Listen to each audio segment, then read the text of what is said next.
Transcriber's note: boldface text is enclosed in signs equals. Italicized text is enclosed in underscores. Other notes will be found at the end of this ebook. Kant's Critique of Judgment. Macmillan & Co., Limited, London, Bombay, Calcutta, Melbourne. The Macmillan Company, New York, Boston, Chicago, Dallas, San Francisco. The Macmillan Co. of Canada, Limited, Toronto. Kant's Critique of Judgment. Translated with introduction and notes. By J. H. Bernard, D.D., D.C.L., Bishop of Ossory. Sometime Fellow of Trinity College, and Archbishop King's Professor of Divinity in the University of Dublin. Second edition, revised. Macmillan & Co., Limited, St. Martin's Street, London, 1914. Copyright. First edition, 1892. Second edition, 1914. Contents. Page Editor's Introduction, Roman 11. Preface. We may call the faculty of cognition from principles a priori, pure reason, and the inquiry into its possibility and bounds generally the critique of pure reason. Although by this faculty we only understand reason in its theoretical employment, as it appears under that name in the former work, without wishing to inquire into its faculty, as practical reason, according to its special principles. That goes merely into our faculty of knowing things a priori, and busies itself therefore only with the cognitive faculty to the exclusion of the feeling of pleasure and pain and the faculty of desire. And of the cognitive faculties, it only concerns itself with understanding, according to its principles a priori, to the exclusion of judgment and reason, as faculties alike belonging to theoretical cognition, because it is found in the sequel that no other cognitive faculty but the understanding can furnish constitutive principles of cognition a priori. The critique, then, which sifts them all, as regards the share which each of the other faculties might pretend to have in the clear possession of knowledge from its own peculiar root, leaves nothing but what the understanding prescribes a priori as law for nature as the complex of phenomena, whose form also is given a priori. It relegates all other pure concepts under ideas, which are transcendent for our theoretical faculty of cognition, but are not therefore useless or to be dispensed with. For they serve as regulative principles, partly to check the dangerous pretensions of understanding, as if, because it can furnish a priori the conditions of the possibility of all things which it can know, it had thereby confined within these bounds the possibility of all things in general, and partly to lead it to the consideration of nature according to a principle of completeness, although it can never attain to this, and thus to further the final design of all knowledge. It was then properly the understanding which has its special realm in the cognitive faculty, so far as it contains constitutive principles of cognition a priori, which by the critique, comprehensively called the critique of pure reason, was to be placed in certain and sole possession against all other competitors. And so also to reason, which contains constitutive principles a priori nowhere, except simply in respect of the faculty of desire, should be assigned its place in the critique of practical reason. Whether now the judgment, which in the order of our cognitive faculties forms a mediating link between understanding and reason, has also principles a priori for itself, whether these are constitutive or merely regulative, thus indicating no special realms, and whether they give a rule a priori to the feeling of pleasure and pain as the mediating link between the cognitive faculty and the faculty of desire, just as the understanding prescribes laws a priori to the first, reason to the second. These are the questions with which the present critique of judgment is concerned. A critique of pure reason, i.e. of our faculty of judging a priori according to principles, would be incomplete if the judgment, which as a cognitive faculty also makes claim to such principles, were not treated as a particular part of it. Although its principles in a system of pure philosophy need form no particular part between the theoretical and the practical, but can be annexed when needful to one or both as occasion requires.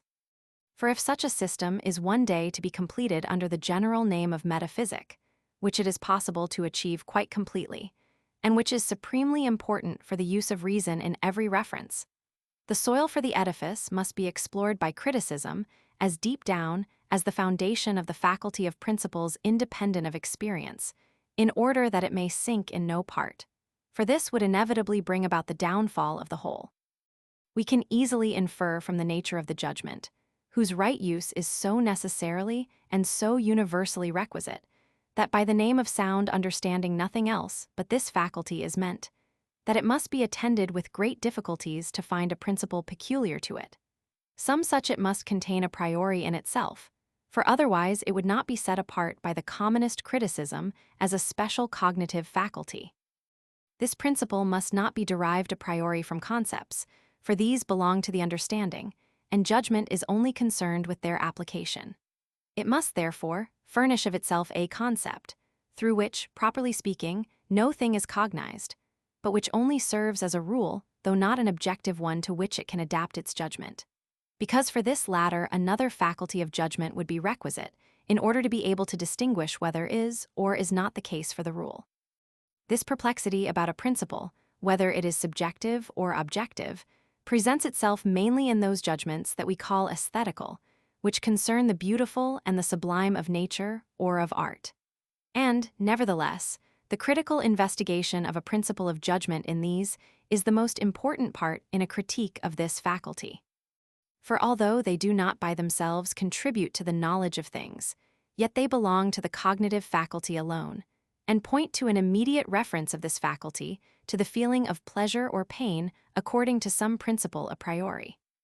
Without confusing this with what may be the determining ground of the faculty of desire, which has its principles a priori in concepts of reason in the logical judging of nature. Experience exhibits a conformity to law in things, to the understanding, or to the explanation of which the general concept of the sensible does not attain. Here the judgment can only derive from itself a principle of the reference of the natural thing to the unknowable supersensible, a principle which it must only use from its own point of view for the cognition of nature. And so, though in this case such a principle a priori can and must be applied to the cognition of the beings of the world, and opens out at the same time prospects which are advantageous for the practical reason, yet it has no immediate reference to the feeling of pleasure and pain. But this reference is precisely the puzzle in the principle of judgment, which renders a special section for this faculty necessary in the critique, since the logical judging according to concepts, from which an immediate inference can never be drawn to the feeling of pleasure and pain, along with their critical limitation, has at all events been capable of being appended to the theoretical part of philosophy. The examination of the faculty of taste, as the aesthetical judgment, is not here planned in reference to the formation or the culture of taste, for this will take its course in the future as in the past without any such investigations, but merely in a transcendental point of view. Hence, I trust that as regards the deficiency of the former purpose it will be judged with indulgence, though in the latter point of view it must be prepared for the severest scrutiny. But I hope that the great difficulty of solving a problem so involved by nature may serve as excuse for some hardly avoidable obscurity in its solution, if only it be clearly established that the principle is correctly stated. I grant that the mode of deriving the phenomena of the judgment from it has not all the clearness which might be rightly demanded elsewhere, viz., in the case of cognition according to concepts, but I believe that I have attained to it in the second part of this work. Here, then, I end my whole critical undertaking. I shall proceed without delay to the doctrinal in order to profit, as far as is possible, by the more favorable moments of my increasing years. It is obvious that in this there will be no special section for the judgment, because in respect of this faculty criticism serves instead of theory. But according to the division of philosophy, and also of pure philosophy, into theoretical and practical, the metaphysic of nature and of morals will complete the undertaking. Introduction. I of the division of philosophy. We proceed quite correctly if, as usual, we divide philosophy as containing the principles of the rational cognition of things by means of concepts, not merely, as logic does, principles of the form of thought in general without distinction of objects, into theoretical and practical. But then the concepts, which furnish their object to the principles of this rational cognition, must be specifically distinct.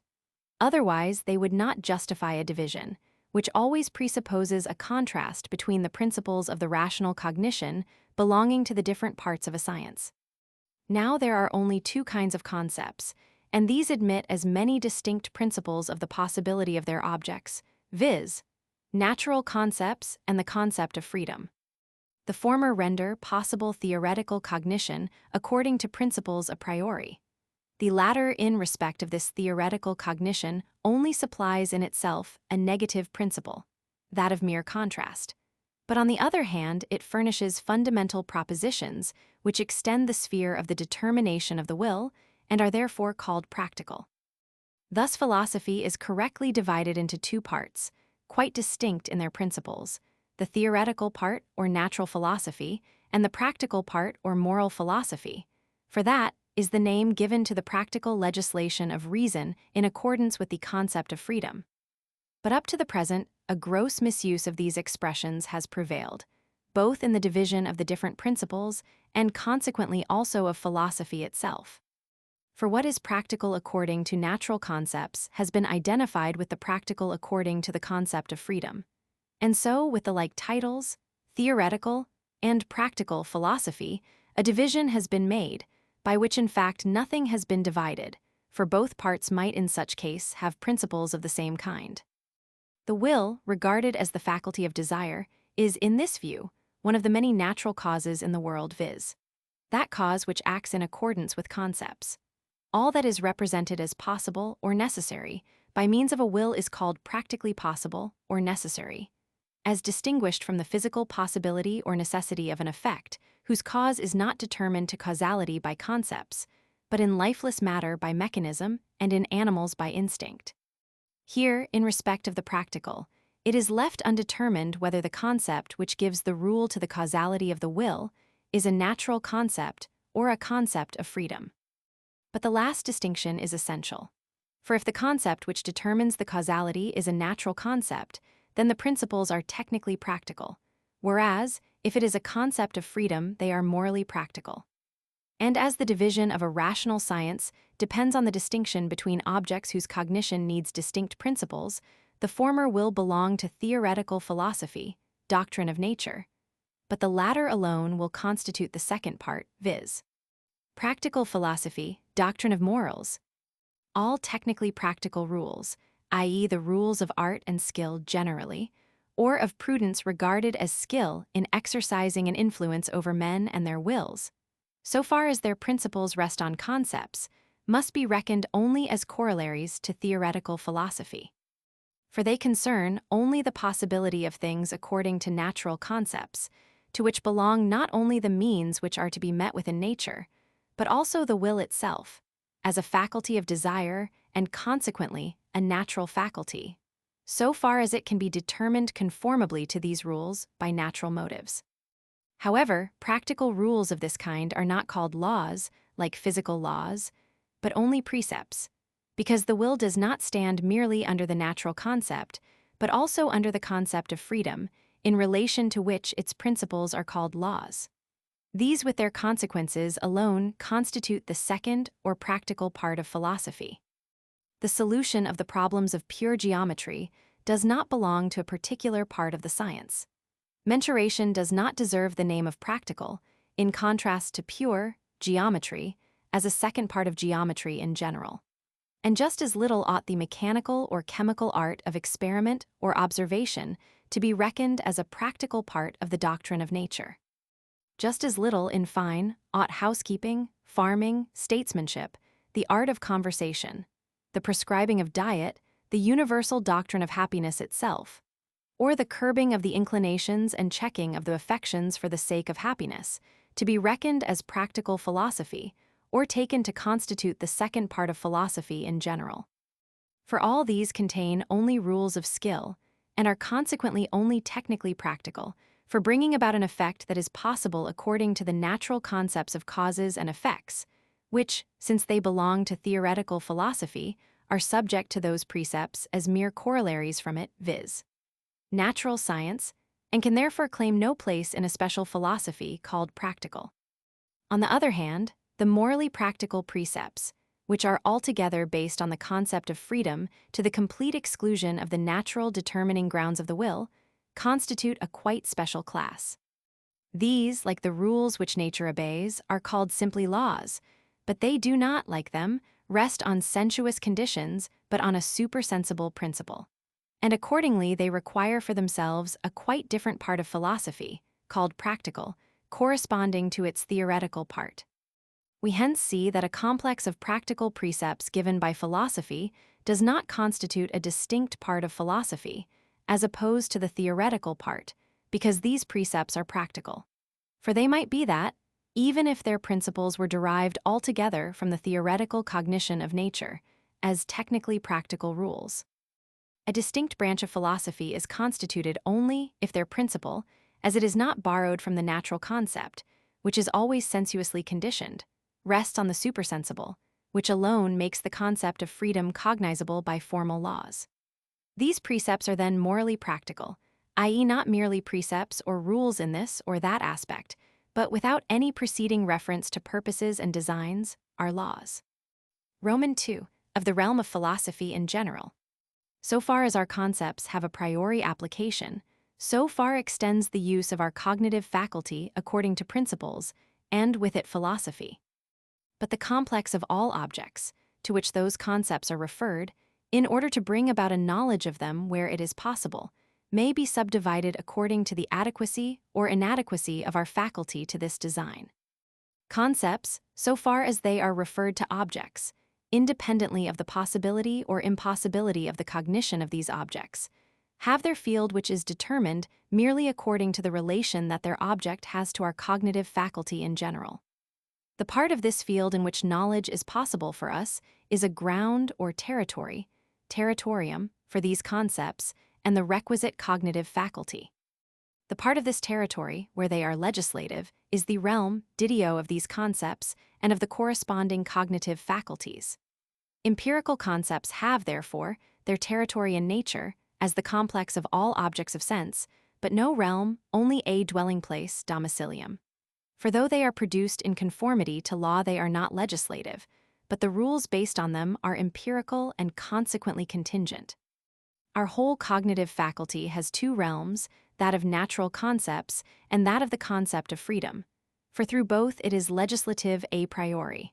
In accordance with this, philosophy is divided into theoretical and practical.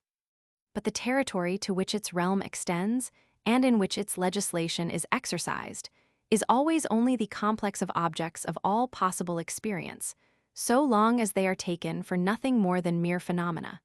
For otherwise no legislation of the understanding in respect of them is conceivable. Legislation through natural concepts is carried on by means of the understanding and is theoretical. Legislation through the concept of freedom is carried on by the reason and is merely practical. It is only in the practical that the reason can be legislative, in respect of theoretical cognition, of nature. It can merely, as acquainted with law by the understanding, deduce from given laws consequences which always remain within nature. But on the other hand, reason is not always therefore legislative, where there are practical rules, for they may be only technically practical. Understanding and reason exercise, therefore, two distinct legislations in regard to one and the same territory of experience, without prejudice to each other. The concept of freedom as little disturbs the legislation of nature, as the natural concept influences the legislation through the former the possibility of at least thinking without contradiction the coexistence of both legislations, and of the corresponding faculties in the same subject, has been shown in the critique of pure reason. For it annulled the objections on the other side by exposing the dialectical illusion which they contain. These two different realms then do not limit each other in their legislation, though they perpetually do so in the world of sense. That they do not constitute one realm arises from this, that the natural concept represents its objects in intuition, not as things in themselves, but as mere phenomena. The concept of freedom, on the other hand, represents in its object a thing in itself, but not in intuition. Hence, neither of them can furnish a theoretical knowledge of its object, or even of the thinking subject, as a thing in itself. This would be the supersensible, the idea of which we must indeed make the basis of the possibility of all these objects of experience, but which we can never extend or elevate into a cognition. There is, then, an unbounded but also inaccessible field for our whole cognitive faculty, the field of the supersensible, wherein we find no territory, and therefore can have in it, for theoretical cognition, no realm either for concepts of understanding or reason. This field we must indeed occupy with ideas on behalf of the theoretical as well as the practical use of reason, but we can supply to them, in reference to the laws from the concept of freedom, no other than practical reality, by which our theoretical cognition is not extended in the slightest degree towards the supersensible. Now, even if an immeasurable gulf is fixed between the sensible realm of the concept of nature and the supersensible realm of the concept of freedom, so that no transition is possible from the first to the second, by means of the theoretical use of reason, just as if they were two different worlds of which the first could have no influence upon the second, yet the second is meant to have an influence upon the first.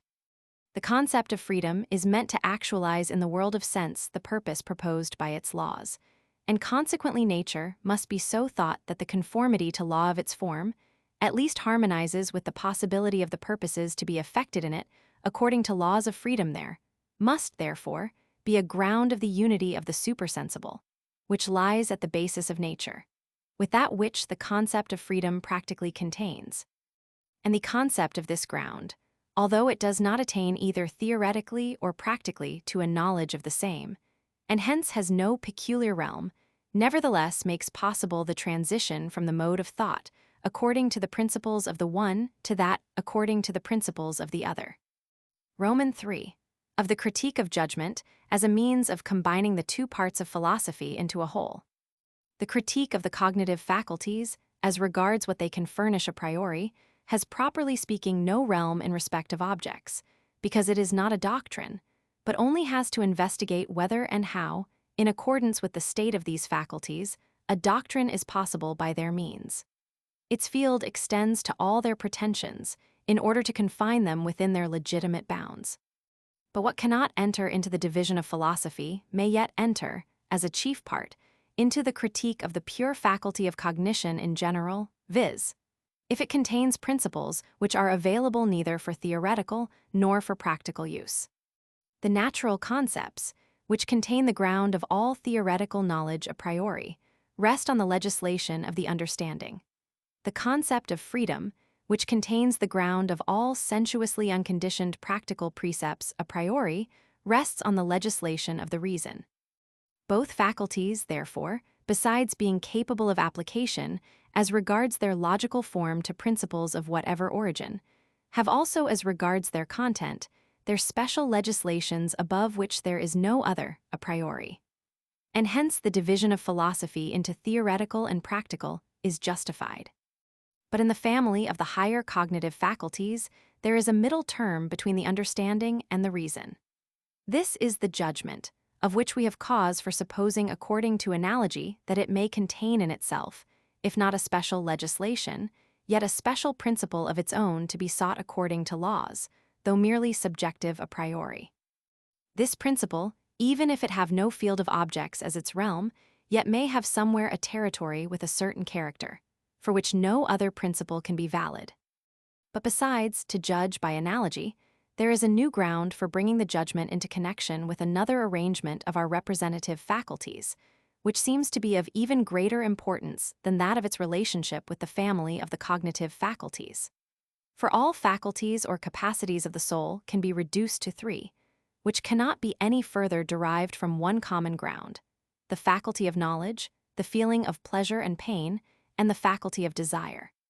For the faculty of knowledge, the understanding is alone legislative, if as must happen when it is considered by itself without confusion with the faculty of desire. This faculty is referred to nature as the faculty of theoretical knowledge.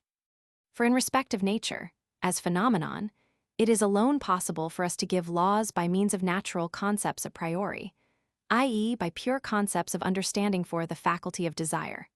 As a higher faculty according to the concept of freedom, the reason, in which alone this concept has a place, is alone a priori legislative. Now between the faculties of knowledge and desire, there is the feeling of pleasure, just as the judgment is intermediate between the understanding and the reason.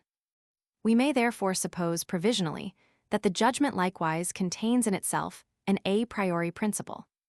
And as pleasure or pain is necessarily combined with the faculty of desire, either preceding this principle as in the lower desires, or following it as in the higher, when the desire is determined by the moral law, we may also suppose that the judgment will bring about a transition from the pure faculty of knowledge, the realm of natural concepts, to the realm of the concept of freedom, just as in its logical use it makes possible the transition from understanding to reason. Although, then, philosophy can be divided only into two main parts, the theoretical and the practical, and although all that we may be able to say of the special principles of judgment must be counted as belonging in it to the theoretical part, i.e. to rational cognition in accordance with natural concepts, yet the critique of pure reason, which must decide all this, as regards the possibility of the system before undertaking it, consists of three parts. The critique of pure understanding, of pure judgment, and of pure reason, which faculties are called pure because they are legislative a priori. Roman 4. Of judgment as a faculty legislating a priori. Judgment in general is the faculty of thinking the particular as contained under the universal. If the universal, the rule, the principle, the law be given, the judgment which subsumes the particular under it, even if, as transcendental judgment, it furnishes a priori, the conditions in conformity with which subsumption under that universal is alone possible, is determinate. But if only the particular be given for which the universal has to be found, the judgment is merely reflective. The determinate judgment only subsumes under universal transcendental laws, given by the understanding. The law is marked out for it, a priori, and it has therefore no need to seek a law for itself in order to be able to subordinate the particular in nature to the universal. But the forms of nature are so manifold, and there are so many modifications of the universal transcendental natural concepts left undetermined by the laws given, a priori, by the pure understanding, because these only concern the possibility of a nature in general, as an object of sense, that there must be laws for these also. These, as empirical, may be contingent from the point of view of our understanding, and yet, if they are to be called laws, as the concept of a nature requires, they must be regarded as necessary in virtue of a principle of the unity of the manifold, though it be unknown to us the reflective judgment, which is obliged to ascend from the particular in nature to the universal, requires on that account a principle that it cannot borrow from experience, because its function is to establish the unity of all empirical principles under higher ones, and hence to establish the possibility of their systematic subordination. Such a transcendental principle, then, the reflective judgment can only give as a law from and to itself. It cannot derive it from outside, because then it would be the determinate judgment, nor can it prescribe it to nature, because reflection upon the laws of nature adjusts itself by nature, and not nature by the conditions according to which we attempt to arrive at a concept of it which is quite contingent in respect of these. This principle can be no other than the following. As universal laws of nature have their ground in our understanding, which prescribes them to nature, although only according to the universal concept of it as nature, so particular empirical laws, in respect of what is in them left undetermined by these universal laws, must be considered in accordance with such a unity as they would have if an understanding, although not our understanding, had furnished them to our cognitive faculties, so as to make possible a system of experience according to particular laws of nature. Not as if, in this way, such an understanding must be assumed as actual, for it is only our reflective judgment to which this idea serves as a principle for reflecting, not for determining. But this faculty thus gives a law only to itself and not to nature. Now the concept of an object, so far as it contains the ground of the actuality of this object, is the purpose, and the agreement of a thing with that constitution of things, which is only possible according to purposes, is called the purposiveness of its form. Thus the principle of judgment, in respect of the form of things of nature under empirical laws generally, is the purposiveness of nature in its manifoldness. That is, nature is represented by means of this concept, as if an understanding contained the ground of the unity of the manifold of its empirical laws. The purposiveness of nature is therefore a particular concept, a priori, which has its origins solely in the reflective judgment. For we cannot ascribe to natural products anything like a reference of nature in them to purposes. We can only use this concept to reflect upon such products in respect of the connection of phenomena which is given in nature according to empirical laws. This concept is also quite different from practical purposiveness in human art or in morals, though it is certainly thought according to the analogy of these last. The principle of the formal purposiveness of nature is a transcendental principle of judgment. A transcendental principle is one by means of which is represented, a priori, the universal condition under which alone things can be in general objects of our cognition. On the other hand, a principle is called metaphysical if it represents the a priori condition under which alone objects, whose concept must be empirically given, can be further determined a priori. Thus, the principle of the cognition of bodies as substances, and as changeable substances, is transcendental, if thereby it is asserted that their changes must have a cause. It is metaphysical if it asserts that their changes must have an external cause. For in the former case bodies need only be thought by means of ontological predicates, pure concepts of understanding, e.g., substance, in order to cognize the proposition a priori. But in the latter case, the empirical concept of a body, as a movable thing in space, must lie at the basis of the proposition.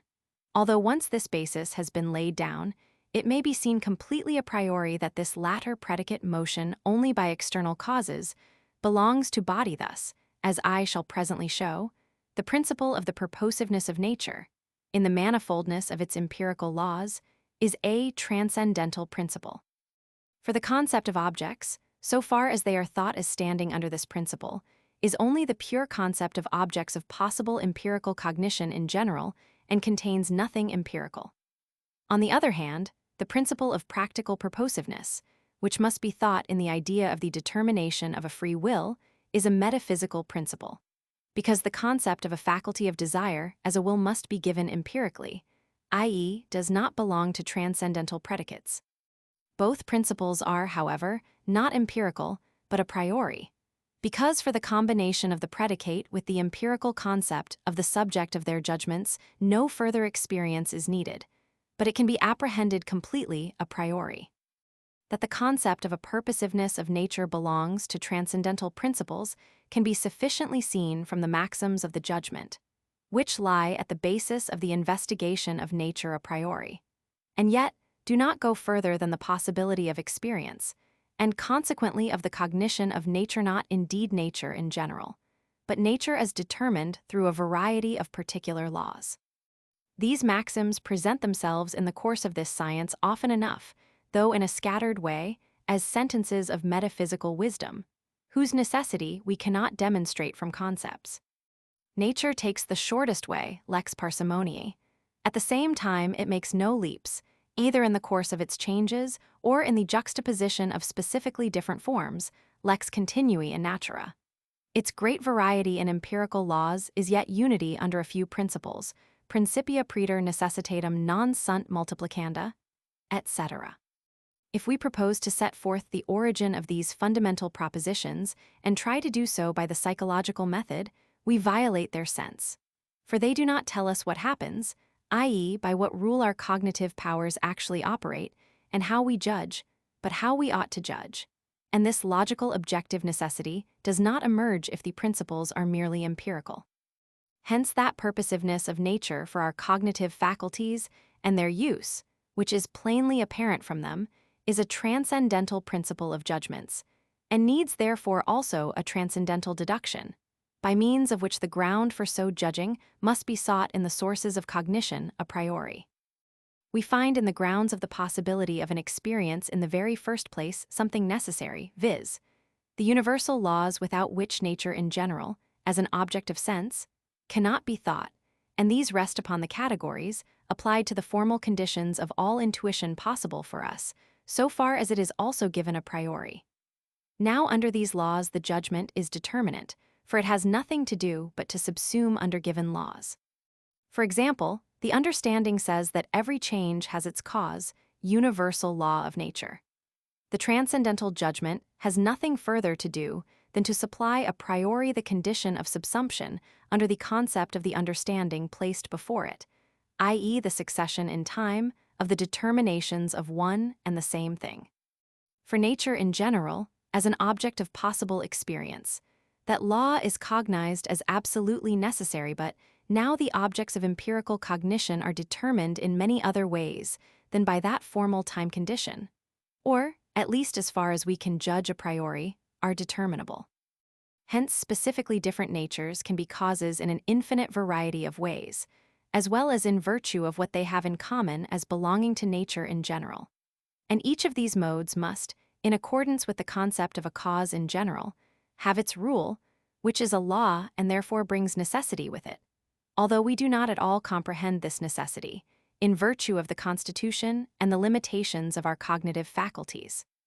We must therefore think in nature, in respect of its merely empirical laws, a possibility of infinitely various empirical laws, which are, as far as our insight goes, contingent, cannot be cognized a priori, and in respect of which we judge nature, according to empirical laws and the possibility of the unity of experience, as a system according to empirical laws, to be contingent. But such a unity must be necessarily presupposed and assumed, for otherwise there would be no thoroughgoing connection of empirical cognitions in a whole of experience. The universal laws of nature no doubt furnish such a connection of things according to their kind as things of nature in general, but not specifically, as such particular beings of nature. Hence the judgment must assume for its special use this principle a priori, that what in the particular, empirical laws of nature is from the human point of view contingent, yet contains a unity of law in the combination of its manifold into an experience possible in itself, a unity not indeed to be fathomed by us, but yet thinkable.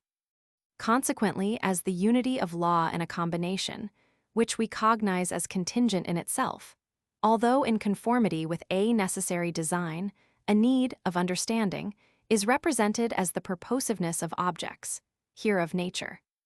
So must the judgment, which in respect of things under possible, not yet discovered, empirical laws is merely reflection.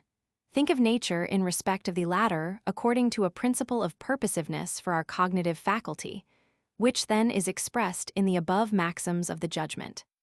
This transcendental concept of a purposiveness of nature is neither a natural concept nor a concept of freedom, because it ascribes nothing to the object of nature, but only represents the peculiar way in which we must proceed in reflection upon the objects of nature in reference to a thoroughly connected experience, and is consequently a subjective principle, maxim, of the judgment.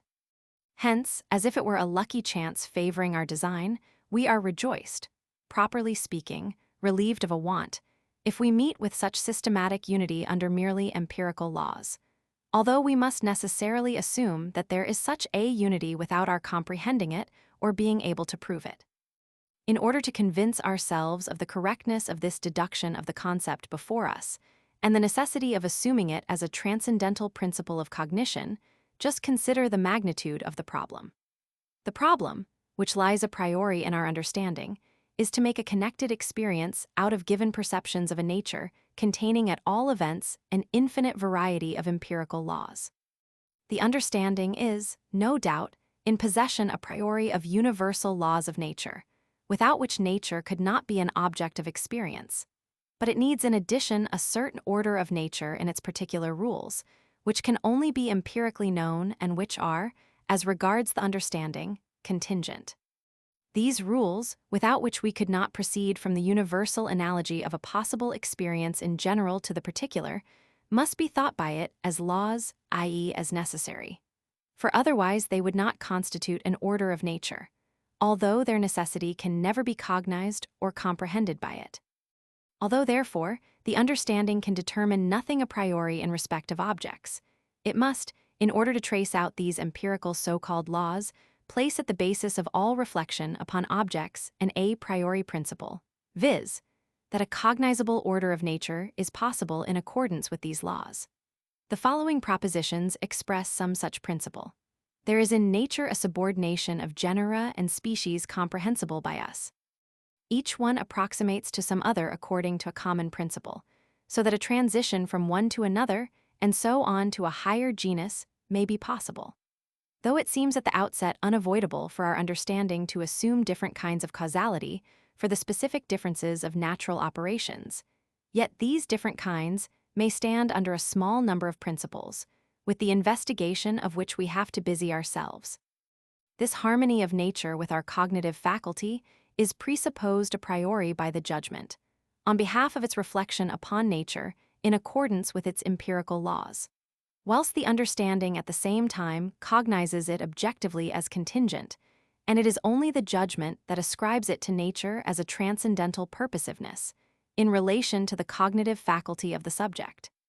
For without this presupposition, we should have no order of nature in accordance with empirical laws, and consequently, no guiding thread for an experience ordered by these in all their variety, or for an investigation of them.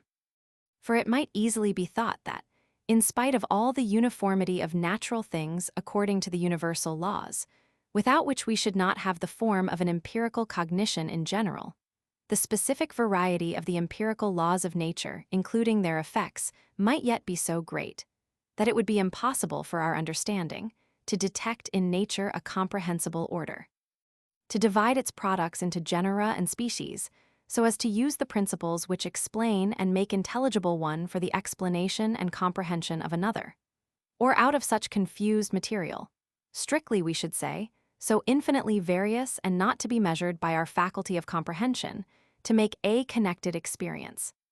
The judgment has therefore also in itself a principle a priori of the possibility of nature, but only in a subjective aspect, by which it prescribes, not to nature autonomy, but to itself, autonomy, a law for its reflection upon nature. This we might call the law of the specification of nature in respect of its empirical laws. The judgment does not cognize this a priori in nature, but assumes it on behalf of a natural order cognizable by our understanding in the division which it makes of the universal laws of nature, when it wishes to subordinate to these the variety of particular laws. If then we say that nature specifies its universal laws according to the principles of purposiveness for our cognitive faculty, i.e., in accordance with the necessary business of the human understanding of finding the universal for the particular which perception offers it, and again, of finding connection for the diverse, which however is a universal for each species. In the unity of a principle we, thus neither prescribe to nature a law, nor do we learn one from it by observation, although such a principle may be confirmed by this means. For it is not a principle of the determinate, but merely of the reflective judgment.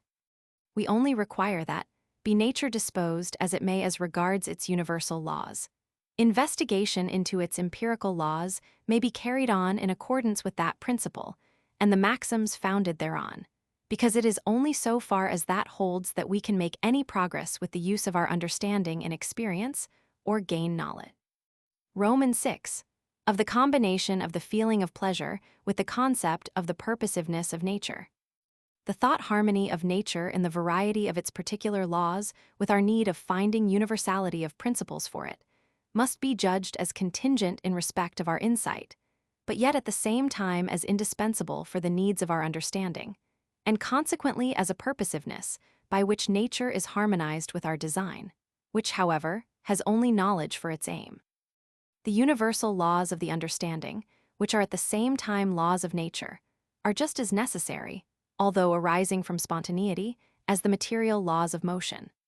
Their production presupposes no design on the part of our cognitive faculty, because it is only by means of them that we, in the first place, attain a concept of what the cognition of things of nature is, and attribute them necessarily to nature as object of our cognition in general. But so far as we can see, it is contingent that the order of nature according to its particular laws, in all its variety and heterogeneity, possibly at least transcending our comprehension, should be actually conformable to these.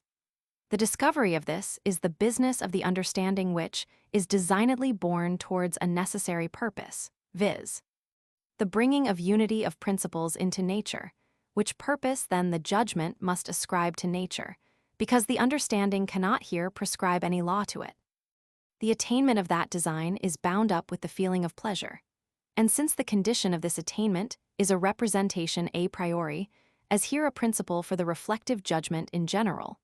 Therefore, the feeling of pleasure is determined by a ground a priori and valid for every man, and that merely by the reference of the object to the cognitive faculty, the concept of purposiveness here not having the least reference to the faculty of desire. It is thus quite distinguished from all practical purposiveness of nature. In fact, although from the agreement of perceptions with laws in accordance with universal natural concepts, the categories, we do not and cannot find in ourselves the slightest effect upon the feeling of pleasure, because the understanding necessarily proceeds according to its nature without any design.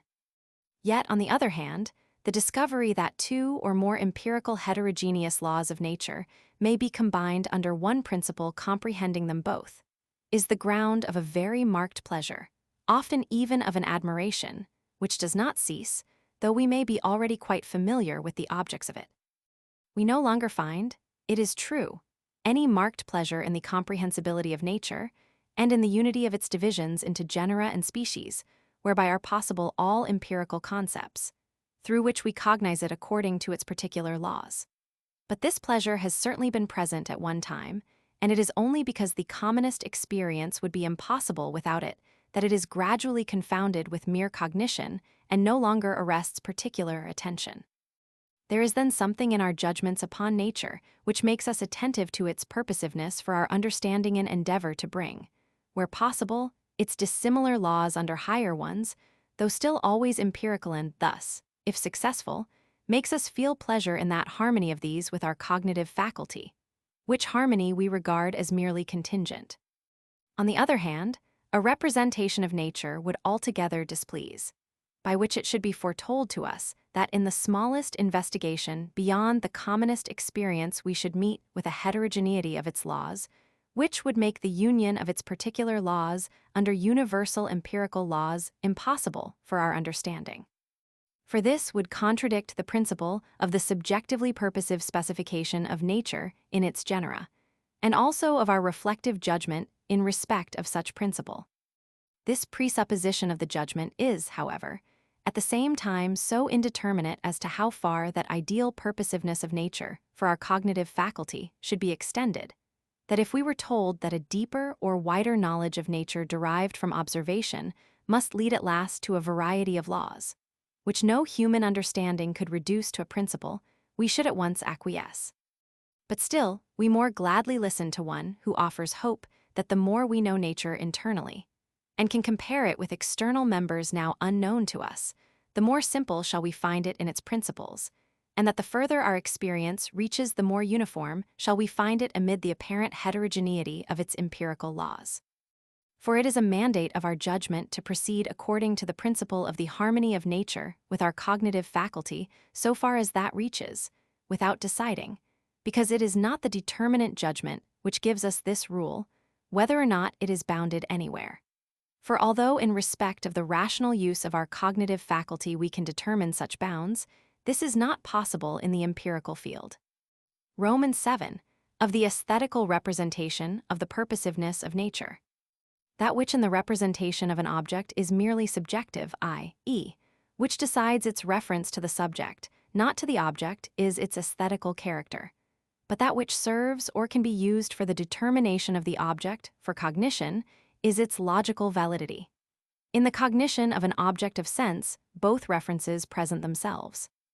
In the sense representation of external things, the quality of space, wherein we intuit them, is the merely subjective of my representation, by which it remains undecided what they may be in themselves as objects, on account of which reference the object is thought thereby merely as phenomenon.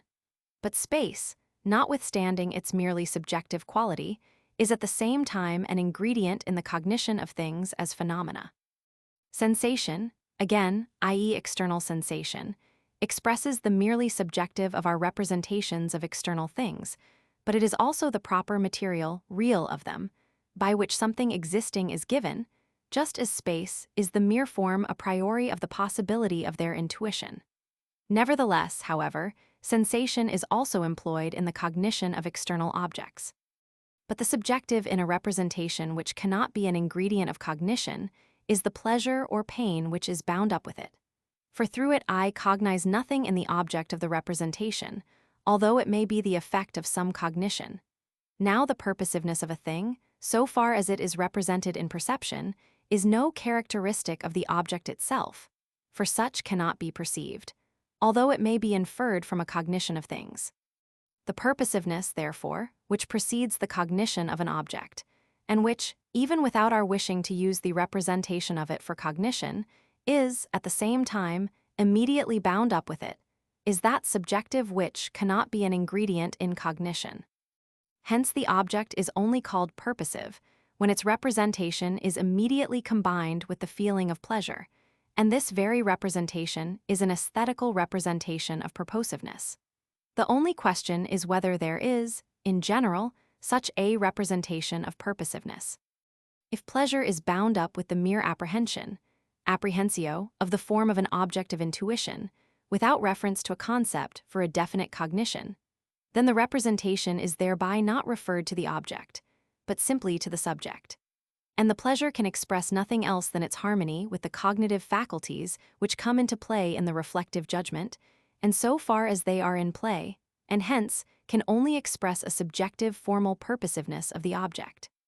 For that apprehension of forms in the imagination can never take place without the reflective judgment, though undesignedly, at least comparing them with its faculty of referring intuitions to concepts. If now in this comparison the imagination, as the faculty of a priori intuitions, is placed by means of a given representation undesignedly in agreement with the understanding, as the faculty of concepts, and thus a feeling of pleasure is aroused, the object must then be regarded as purposive for the reflective judgment. Such a judgment is an aesthetical judgment upon the purposiveness of the object, which does not base itself upon any present concept of the object, nor does it furnish any such. In the case of an object whose form, not the matter of its representation, as sensation, in the mere reflection upon it, without reference to any concept to be obtained of it, is judged as the ground of a pleasure in the representation of such an object, this pleasure is judged as bound up with the representation necessarily, and, consequently, not only for the subject which apprehends this form, but for every judging being in general. The object is then called beautiful, and the faculty of judging by means of such a pleasure, and, consequently, with universal validity, is called taste. For since the ground of the pleasure is placed merely in the form of the object for reflection in general and, consequently, in no sensation of the object, and also without reference to any concept which anywhere involves design it, is only the conformity to law in the empirical use of the judgment, in general, unity of the imagination with the understanding in the subject, with which the representation of the object in reflection, whose conditions are universally valid a priori, harmonizes. And since this harmony of the object with the faculties of the subject is contingent, it brings about the representation of its purposiveness in respect of the cognitive faculties of the subject. Here now is a pleasure, which, like all pleasure or pain that is not produced through the concept of freedom, i.e., through the preceding determination of the higher faculties of desire by pure reason, can never be comprehended from concepts, as necessarily bound up with the representation of an object. It must always be cognized as combined with this only by means of reflective perception, and, consequently, like all empirical judgments, it can declare no objective necessity and lay claim to no a priori validity. But the judgment of taste also claims, as every other empirical judgment does, to be valid for everyone, and in spite of its inner contingency, this is always possible. The strange and irregular thing is that it is not an empirical concept, but a feeling of pleasure, consequently not a concept at all, which by the judgment of taste is attributed to everyone, just as if it were a predicate bound up with the cognition of the object and which is connected with the representation thereof. A singular judgment of experience, e.g., when we perceive a movable drop of water in an ice crystal, may justly claim that everyone else should find it the same, because we have formed this judgment, according to the universal conditions of the determinate faculty of judgment, under the laws of a possible experience in general. Just in the same way, he who feels pleasure in the mere reflection upon the form of an object without respect to any concept, although this judgment be empirical and singular, justly claims the agreement of everyone, because the ground of this pleasure is found in the universal, although subjective, condition of reflective judgments, viz. the purposive harmony of an object, whether a product of nature or of art, with the mutual relations of the cognitive faculties, the imagination and the understanding, a harmony which is requisite for every empirical cognition. The pleasure, therefore, in the judgment of taste is dependent on an empirical representation and cannot be bound up a priori with any concept. We cannot determine a priori what object is or is not according to taste, that we must find out by experiment. But the pleasure is the determining ground of this judgment only because we are conscious that it rests merely on reflection, and on the universal, though only subjective conditions of the harmony of that reflection, with the cognition of objects in general, for which the form of the object is purposive. Thus, the reason why judgments of taste, according to their possibility, are subjected to a critique is that they presuppose a principle a priori, although this principle is neither one of cognition for the understanding nor of practice for the will, and therefore is not in any way determinate a priori. Susceptibility to pleasure from reflection upon the forms of things, of nature as well as of art, indicates not only a purposiveness of the objects in relation to the reflective judgment, conformably to the concept of nature in the subject, but also conversely a purposiveness of the subject in respect of the objects according to their form or even their formlessness, in virtue of the concept of freedom. Hence, the aesthetical judgment is not only related as a judgment of taste to the beautiful, but also as springing from a spiritual feeling is related to the sublime. And thus the critique of the aesthetical judgment must be divided into two corresponding sections. Roman 8, of the logical representation of the purposiveness of nature. Purposiveness may be represented in an object given in experience on a merely subjective ground, as the harmony of its formen the apprehensio of it prior to any concept with the cognitive faculties, in order to unite the intuition with concepts for a cognition generally. Or it may be represented objectively as the harmony of the form of the object with the possibility of the thing itself, according to a concept of it which precedes and contains the ground of this form. We have seen that the representation of purposiveness of the first kind rests on the immediate pleasure in the form of the object, in the mere reflection upon it. But the representation of purposiveness of the second kind, since it refers the form of the object, not to the cognitive faculties of the subject in the apprehension of it, but to a definite cognition of the object under a given concept, has nothing to do with a feeling of pleasure in things, but only with the understanding in its judgment upon them. If the concept of an object is given, the business of the judgment in the use of the concept for cognition consists in presentation, exhibitio, i.e., in setting a corresponding intuition beside the concept. This may take place either through our own imagination, as in art when we realize a preconceived concept of an object which is a purpose of ours, or through nature in its technic, as in organized bodies, when we supply to it our concept of its purpose in order to judge of its products. In the latter case, it is not merely the purposiveness of nature in the form of the thing that is represented, but this, its product, is represented as a natural purpose. Although our concept of a subjective purposiveness of nature in its forms according to empirical laws is not a concept of the object, but only a principle of the judgment for furnishing itself with concepts amid the immense variety of nature, and thus being able to ascertain its own position. Yet we thus ascribe to nature as it were a regard to our cognitive faculty according to the analogy of purpose. Thus we can regard natural beauty as the presentation of the concept of the formal, merely subjective, purposiveness, and natural purposes as the presentation of the concept of a real objective purposiveness. The former of these we judge of by taste, aesthetically, by the medium of the feeling of pleasure, the latter by understanding and reason, logically, according to concepts. On this is based the division of the critique of judgment into the critique of aesthetical and of teleological judgment. By the first, we understand the faculty of judging of the formal purposiveness, otherwise called subjective of nature, by means of the feeling of pleasure or pain. By the second, the faculty of judging its real, objective, purposiveness by means of understanding and reason. In a critique of judgment, the part containing the aesthetical judgment is essential, because this alone contains a principle which the judgment places quite a priori at the basis of its reflection upon nature, viz., the principle of a formal purposiveness of nature, according to its particular, empirical laws for our cognitive faculty, without which the understanding could not find itself in nature. On the other hand, no reason a priori could be specified, and even the possibility of a reason would not be apparent from the concept of nature as an object of experience, whether general or particular. Why there should be objective purposes of nature, i.e., things which are only possible as natural purposes.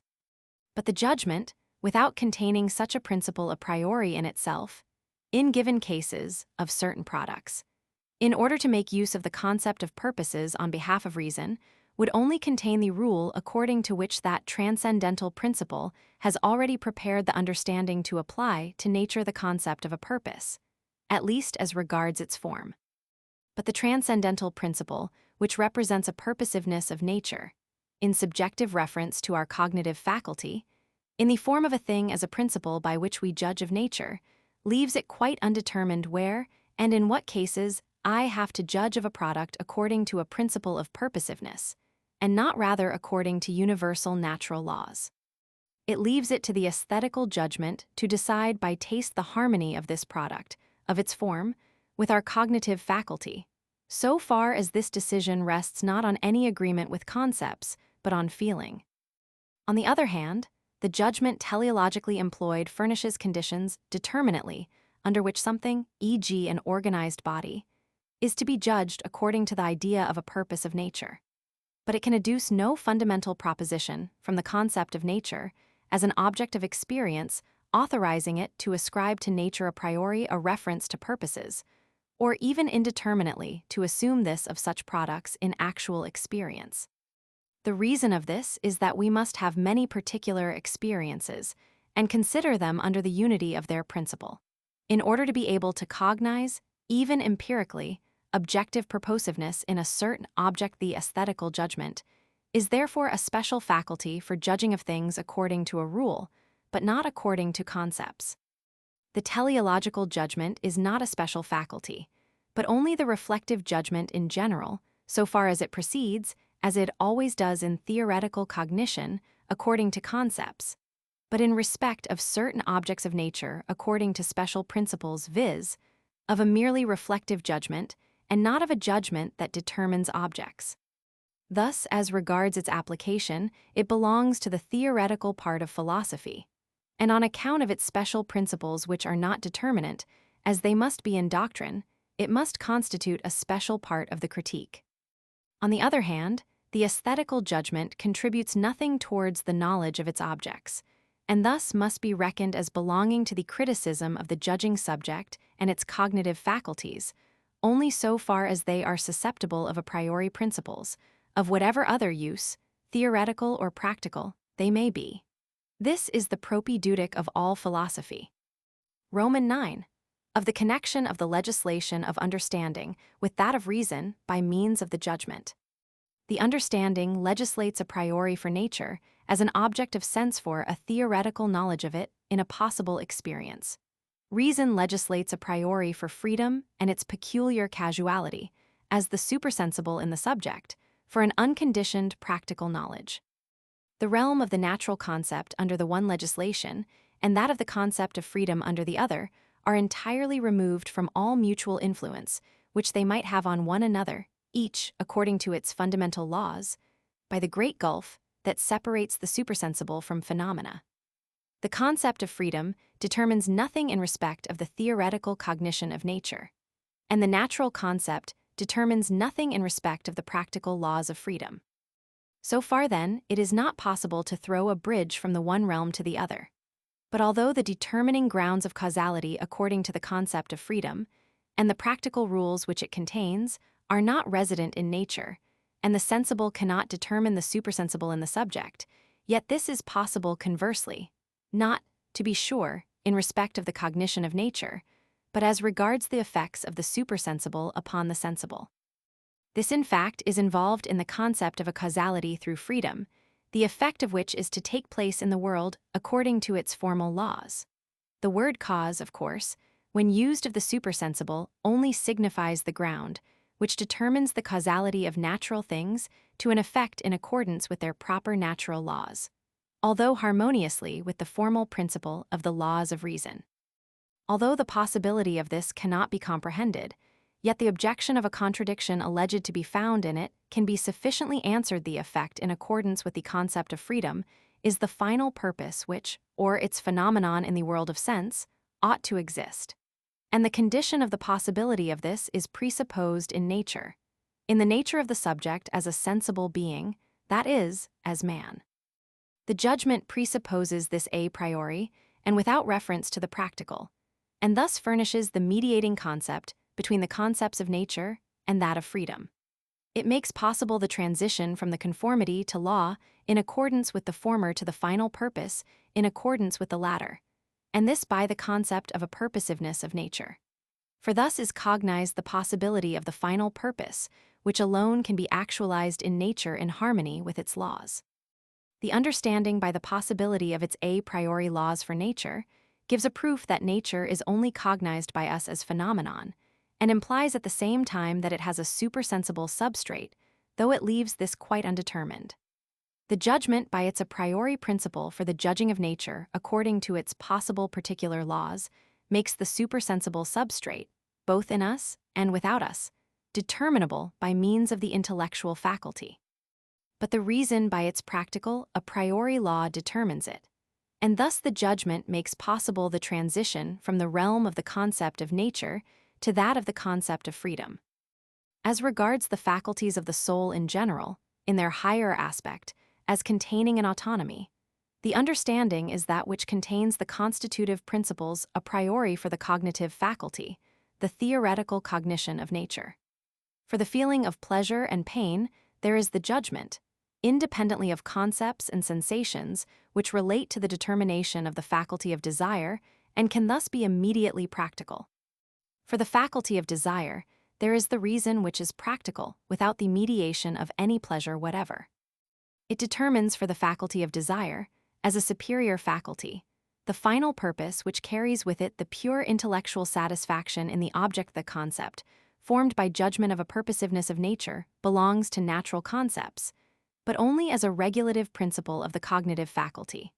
Although the aesthetical judgment upon certain objects of nature or art, which occasions it is, in respect of the feeling of pleasure or pain a constitutive principle. The spontaneity in the play of the cognitive faculties, the harmony of which contains the ground of this pleasure, makes the above concept fit to be the mediating link between the realm of the natural concept and that of the concept of freedom in its effects, whilst at the same time it promotes the sensibility of the mind for moral feeling. The following table may facilitate the review of all the higher faculties according to their systematic unity. All the faculties of the mind: cognitive faculties, faculties of desire, feeling of pleasure and pain, cognitive faculties: understanding, judgment, reason, a priori principles: conformity to law, purposiveness, final purpose, application to nature, art, freedom, the critique of judgment. Section 55. Section 56. Representation of the antinomy of taste. Section 57. Solution of the antinomy of taste. Section 58. Of the idealism of the purposiveness of both nature and art as the unique principle of the aesthetical judgment. Section 59. Of beauty as the symbol of morality. Section 60. Appendix of the method of taste. Second part: critique of the teleological judgment. Section 61. Of the objective purposiveness of nature. First division. Analytic of the teleological judgment.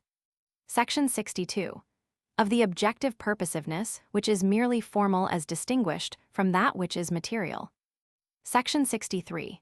Of the relative as distinguished from the inner purposiveness of nature. Section 64. Of the peculiar character of things as natural purposes. Section 65. Things regarded as natural purposes are organized beings. Section 66. Of the principle of judging of internal purposiveness in organized beings. Section 67. Of the principle of the teleological judging of nature in general as a system of purposes. Section 68. Of the principle of teleology as internal principle of natural science. Equals second division. Equals dialectic of the teleological judgment. Section 69. What is an antinomy of the judgment? Section 70. Representation of this antinomy. Section 71. Preliminary to the solution of the above antinomy. Section 72. Of the different systems which deal with the purposiveness of nature. Section 73. None of the above systems give what they pretend. Section 74. The reason that we cannot treat the concept of a technic of nature dogmatically is the fact that a natural purpose is inexplicable. Section 75. The concept of an objective purposiveness of nature is a critical principle of reason for the reflective judgment. Section 76. Remark. Section 77. Of the peculiarity of the human understanding, by means of which the concept of a natural purpose is possible. Section 78. Of the union of the principle of the universal mechanism of matter with the teleological principle in the technic of nature. Equals appendix. Equals methodology of the teleological judgment. Section 79. Whether teleology must be treated as if it belonged to the doctrine of nature. Section 80. Of the necessary subordination of the mechanical to the teleological principle in the explanation of a thing as a natural purpose. Section 81. Of the association of mechanism with the teleological principle in the explanation of a natural purpose as a natural product. Section 82. Of the teleological system in the external relations of organized beings. Section 83. Of the ultimate purpose of nature as a teleological system, 352. Section 84. Of the final purpose of the existence of a world, i.e., of creation itself. Section 85. Of physicotheology. Section 86. Of ethicotheology. Section 87. Of the moral proof of the being of God. Section 88. Limitation of the validity of the moral proof. Section 89. Of the use of the moral argument. Section 90. Of the kind of belief in a teleological proof of the being of God. Section 91. Of the kind of belief produced by a practical faith. General remark on teleology. Editor's introduction. There are not wanting indications that public interest in the critical philosophy has been quickened of recent days in these countries, as well as in America. To lighten the toil of penetrating through the wilderness of Kant's long sentences, the English student has now many aids, which those who began their studies 15 or 20 years ago did not enjoy. Translations, paraphrases, criticisms have been published in considerable numbers, so that if it is not yet true that he who runs may read, it may at least be said that a patient student of ordinary industry and intelligence has his way made plain before him. And yet the very number of aids is dangerous. Whatever may be the value of short and easy handbooks in other departments of science, it is certain that no man will become a philosopher, no man will even acquire a satisfactory knowledge of the history of philosophy without personal and prolonged study of the ipsissima verba of the great masters of human thought. Above all, said Schopenhauer, my truth-seeking young friends, beware of letting our professors tell you what is contained in the critique of the pure reason. And the advice has not become less wholesome with the lapse of years. The fact, however, that many persons have not sufficient familiarity with German to enable them to study German philosophy in the original with ease makes translations an educational necessity. And this translation of Kant's critique of the faculty of judgment has been undertaken in the hope that it may promote a more general study of that masterpiece.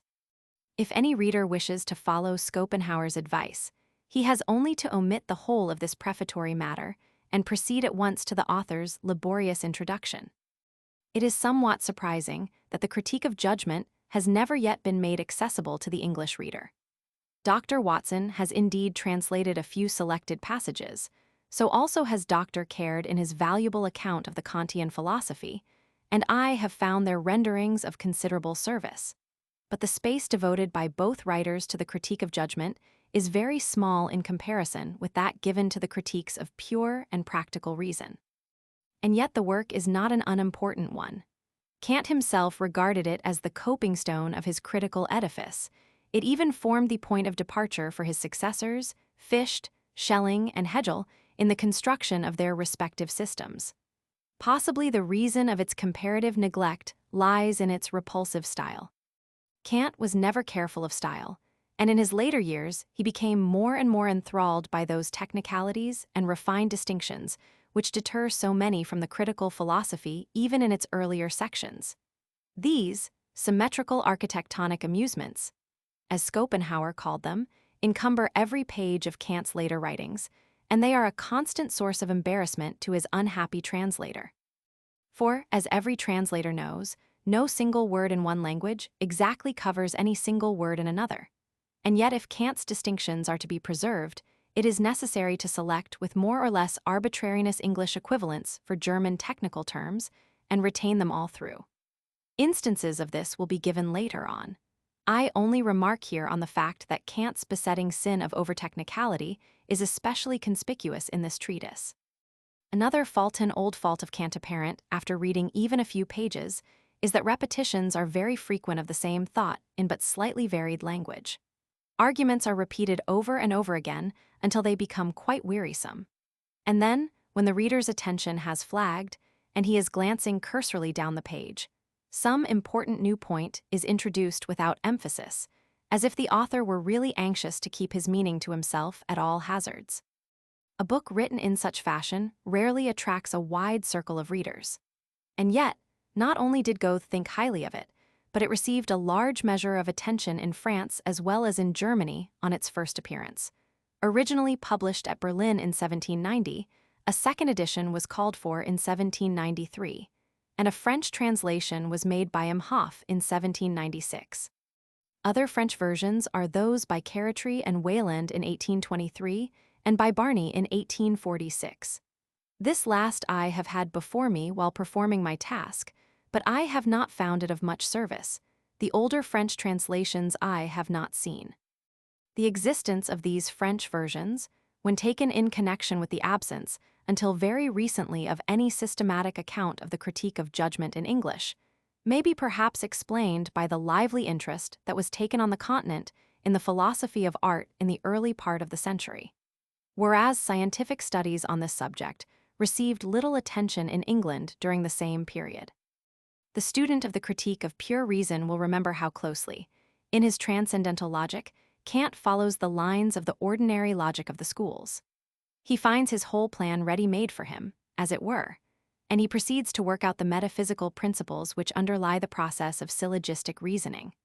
And as there are 3 propositions in every syllogism, he points out that, in correspondence with this triplicity, the higher faculties of the soul may be regarded as threefold.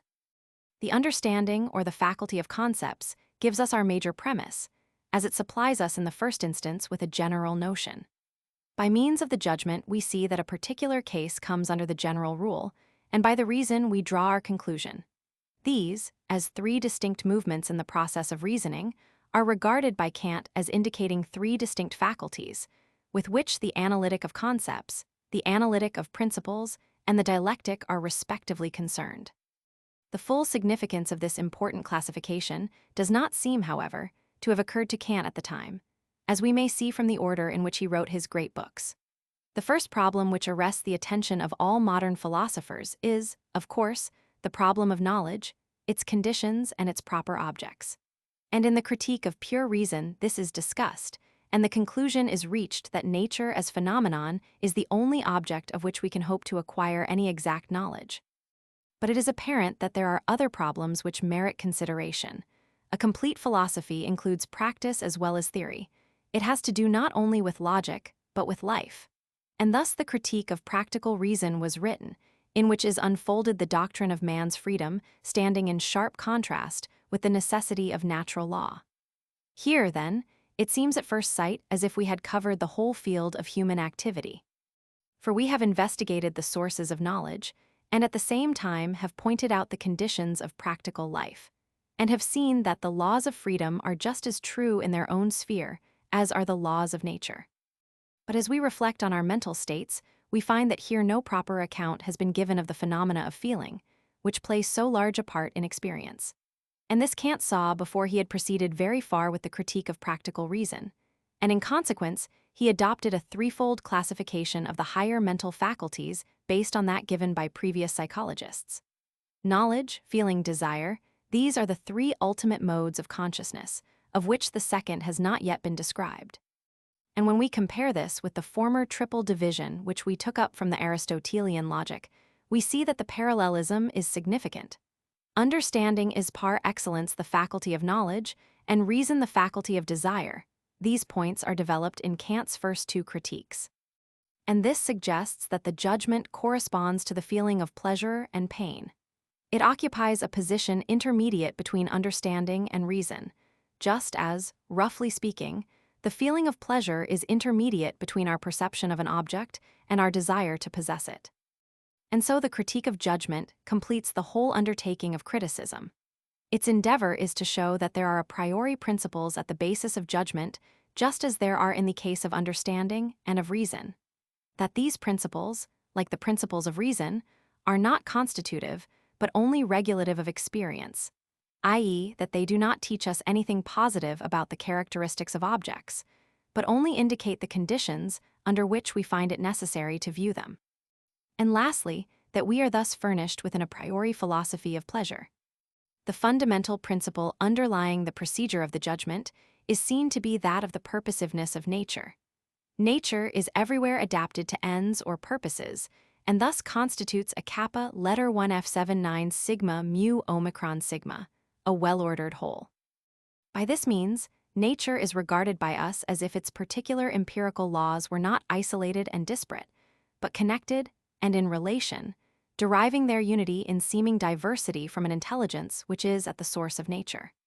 It is only by the assumption of such a principle that we can construe nature to ourselves, and the principle is then said to be a transcendental condition of the exercise of our judging faculty, but valid only for the reflective, not for the determinate judgment. It gives us pleasure to view nature in this way, just as the contemplation of chaos would be painful. But this purposiveness may be only formal and subjective, or real and objective.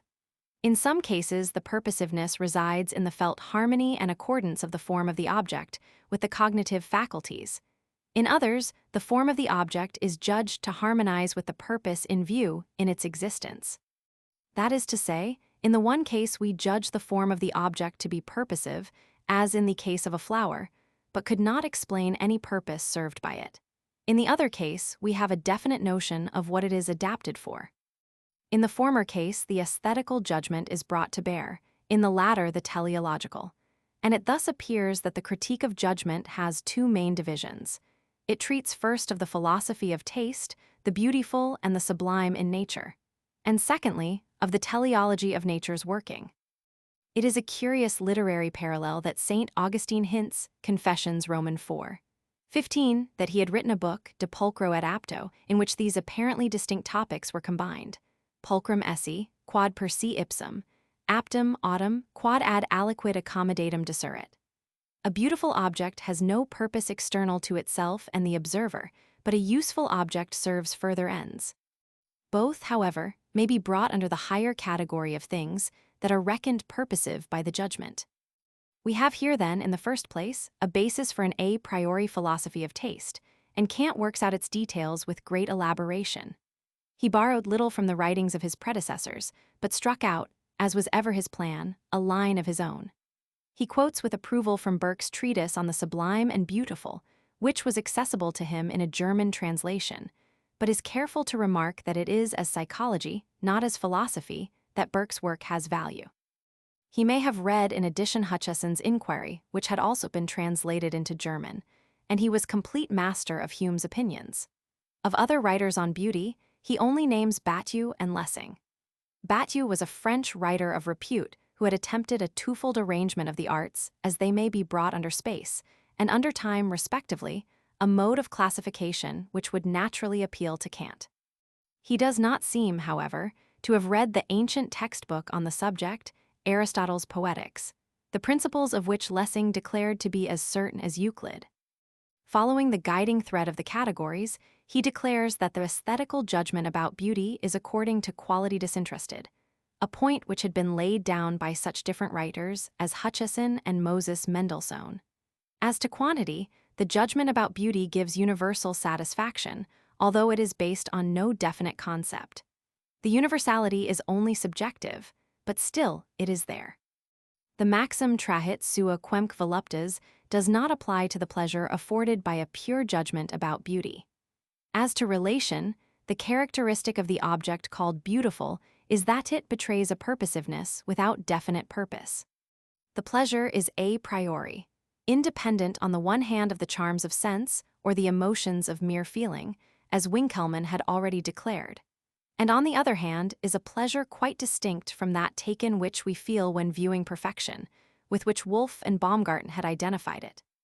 By his distinction between free and dependent beauty, which we also find in the pages of Hutcheson, Kant further develops his doctrine of the freedom of the pure judgment of taste from the thraldom of concepts. Finally, the satisfaction afforded by the contemplation of a beautiful object is a necessary satisfaction.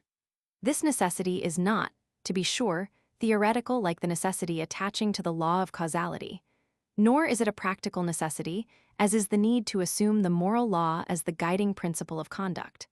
But it may be called exemplary, that is, we may set up our satisfaction in a beautiful picture as setting an example to be followed by others. It is plain, however, that this can only be assumed under certain presuppositions. We must presuppose the idea of a sensus communis or common sense in which all men share.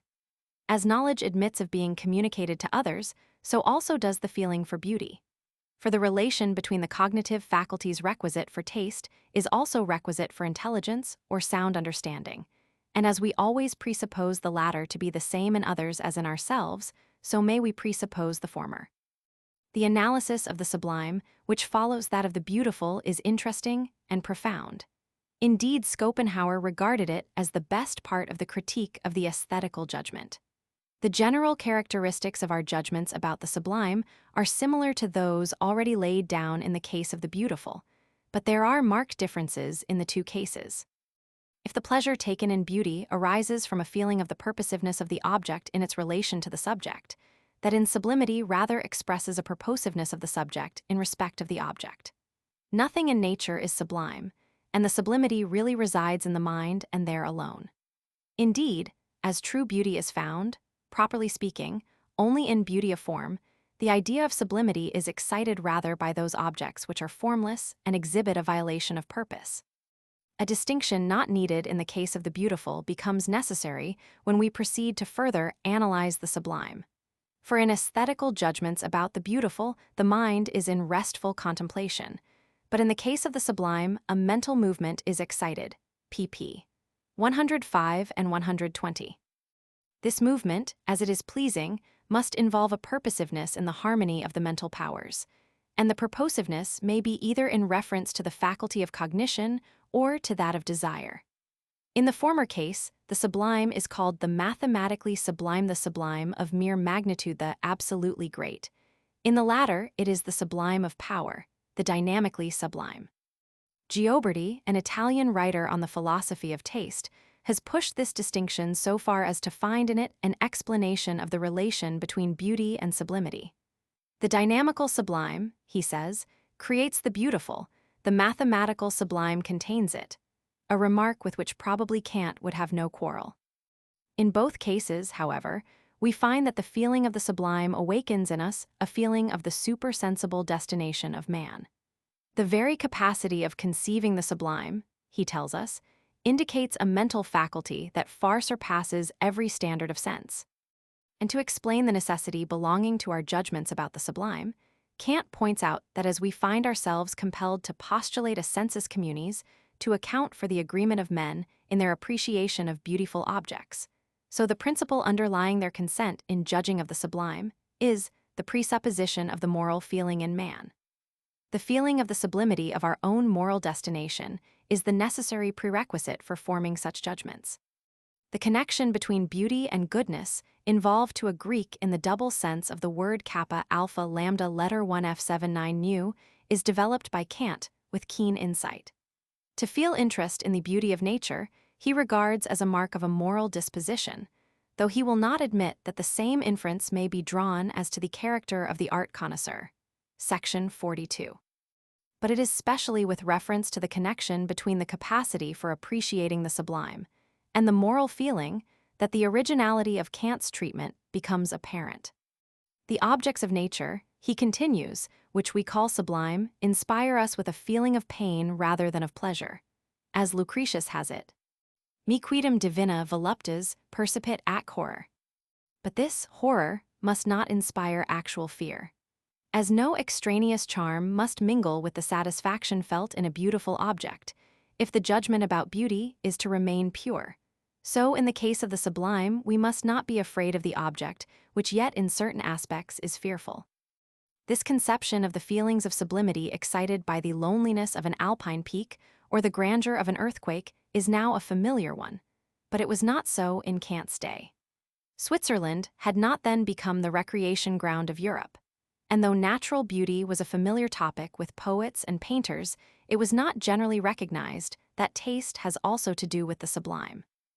De Saussures' travels, Haller's poem Die Alpen, and this work of Kant's mark the beginning of a new epoch in our ways of looking at the sublime and terrible aspects of nature.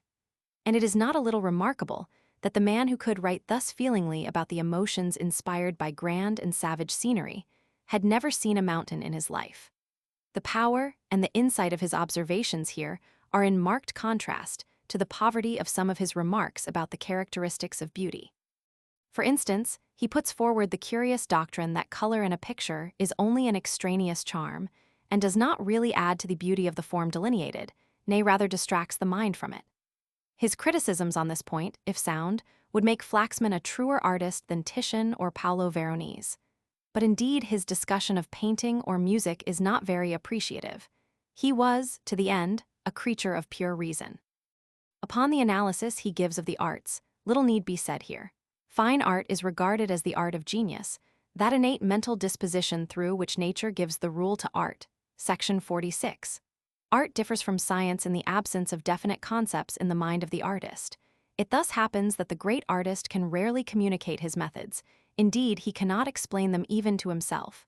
Poeta nascitur, non fit, and the same is true in every form of fine art. Genius is, in short, the faculty of presenting aesthetical ideas, an aesthetical idea being an intuition of the imagination to which no concept is adequate. And it is by the excitation of such ineffable ideas that a great work of art affects us. As Bacon tells us, that is the best part of beauty which a picture cannot express, no, nor the first sight of the eye. This characteristic of the artistic genius has been noted by all who have thought upon art. More is present in its productions than can be perfectly expressed in language. As Pliny said of Timanthus, the painter of Iphigenia, in omnibus ejus operibus intelligitur plus super quam pingitur. But this genius requires to be kept in check by taste.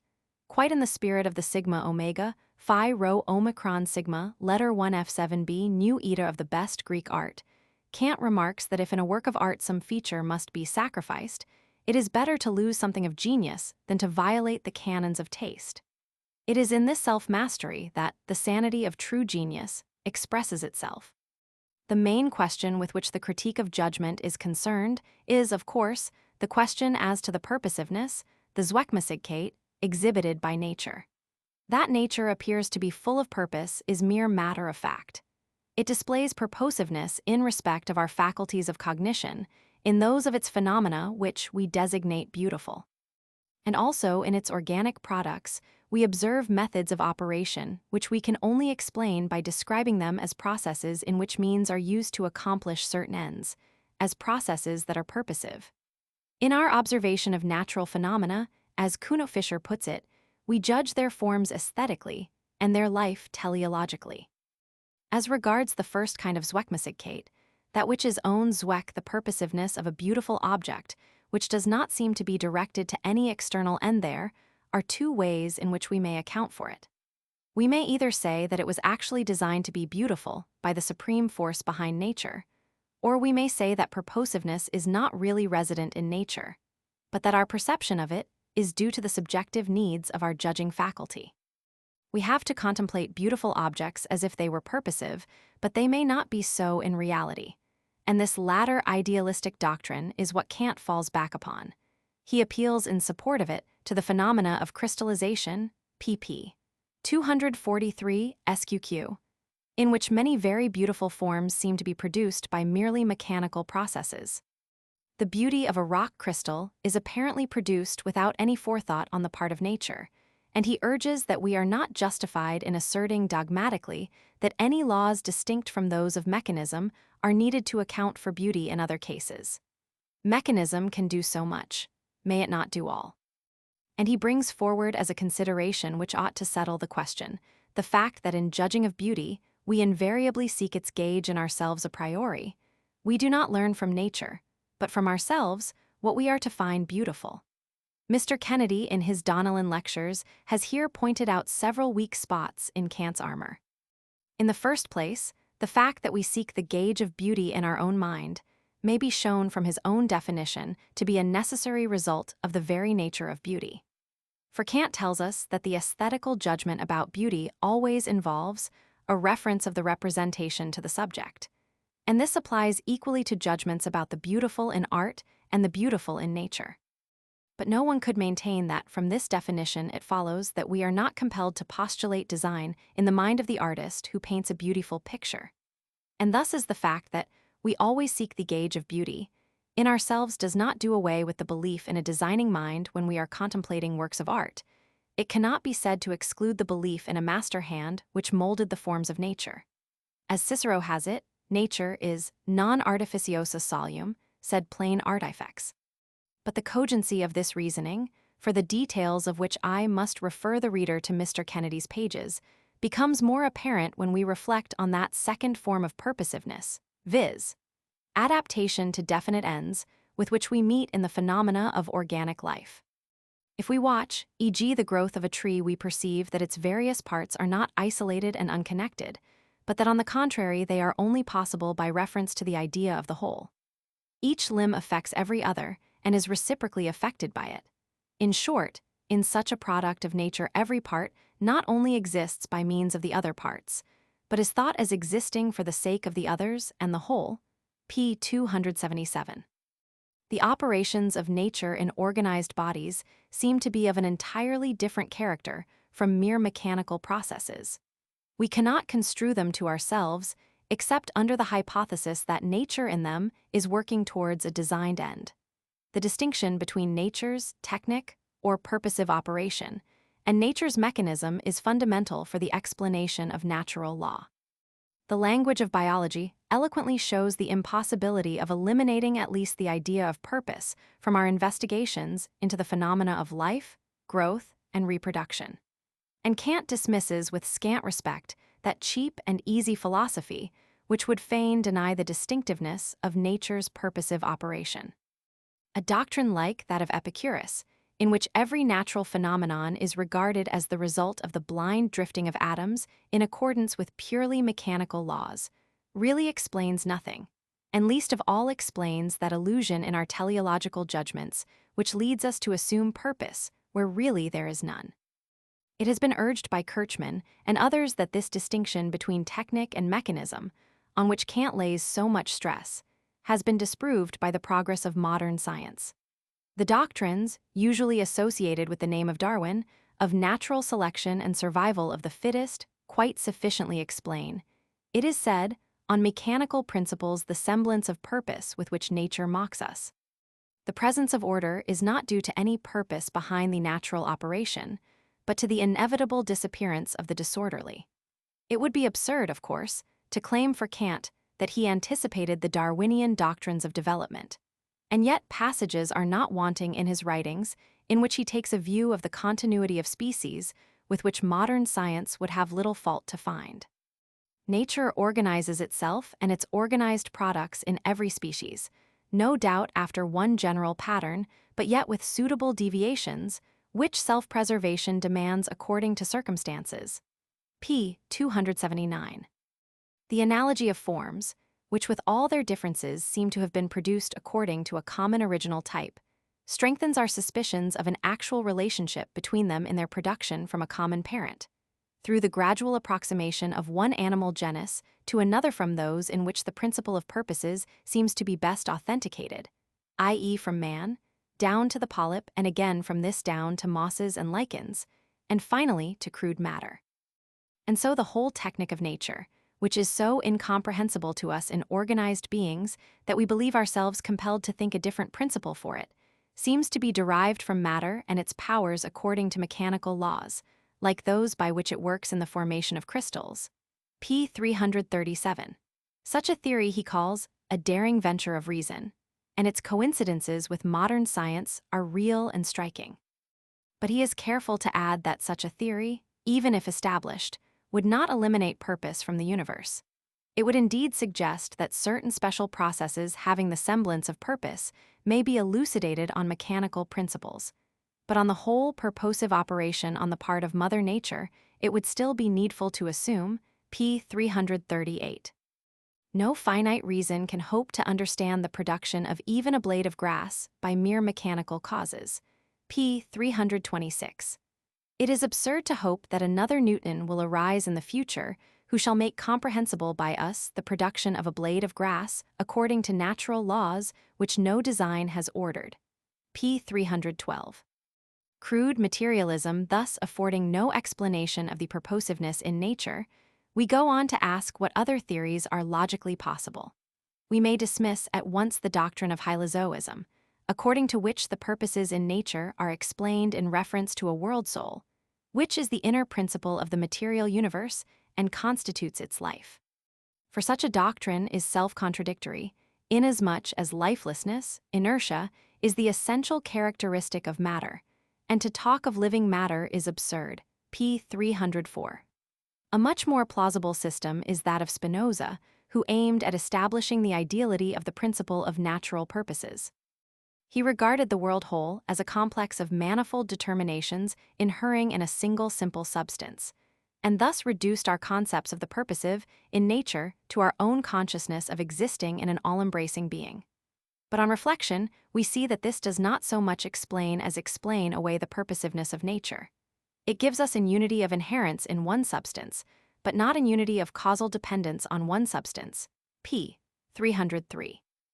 And this latter would be necessary in order to explain the unity of purpose which nature exhibits in its phenomenal working. Spinozism, therefore, does not give what it pretends to give.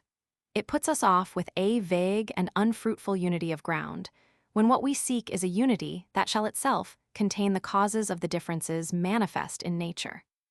We have left then as the only remaining possible doctrine, theism, which represents natural purposes as produced in accordance with the will and design of an intelligent author and governor of nature.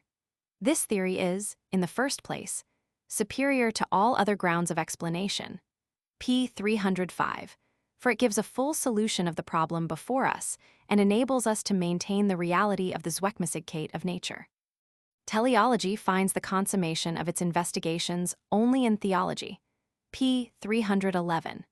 To represent the world and the natural purposes therein as produced by an intelligent cause is completely satisfactory from every human point of view for both the speculative and practical use of our reason. P. 312.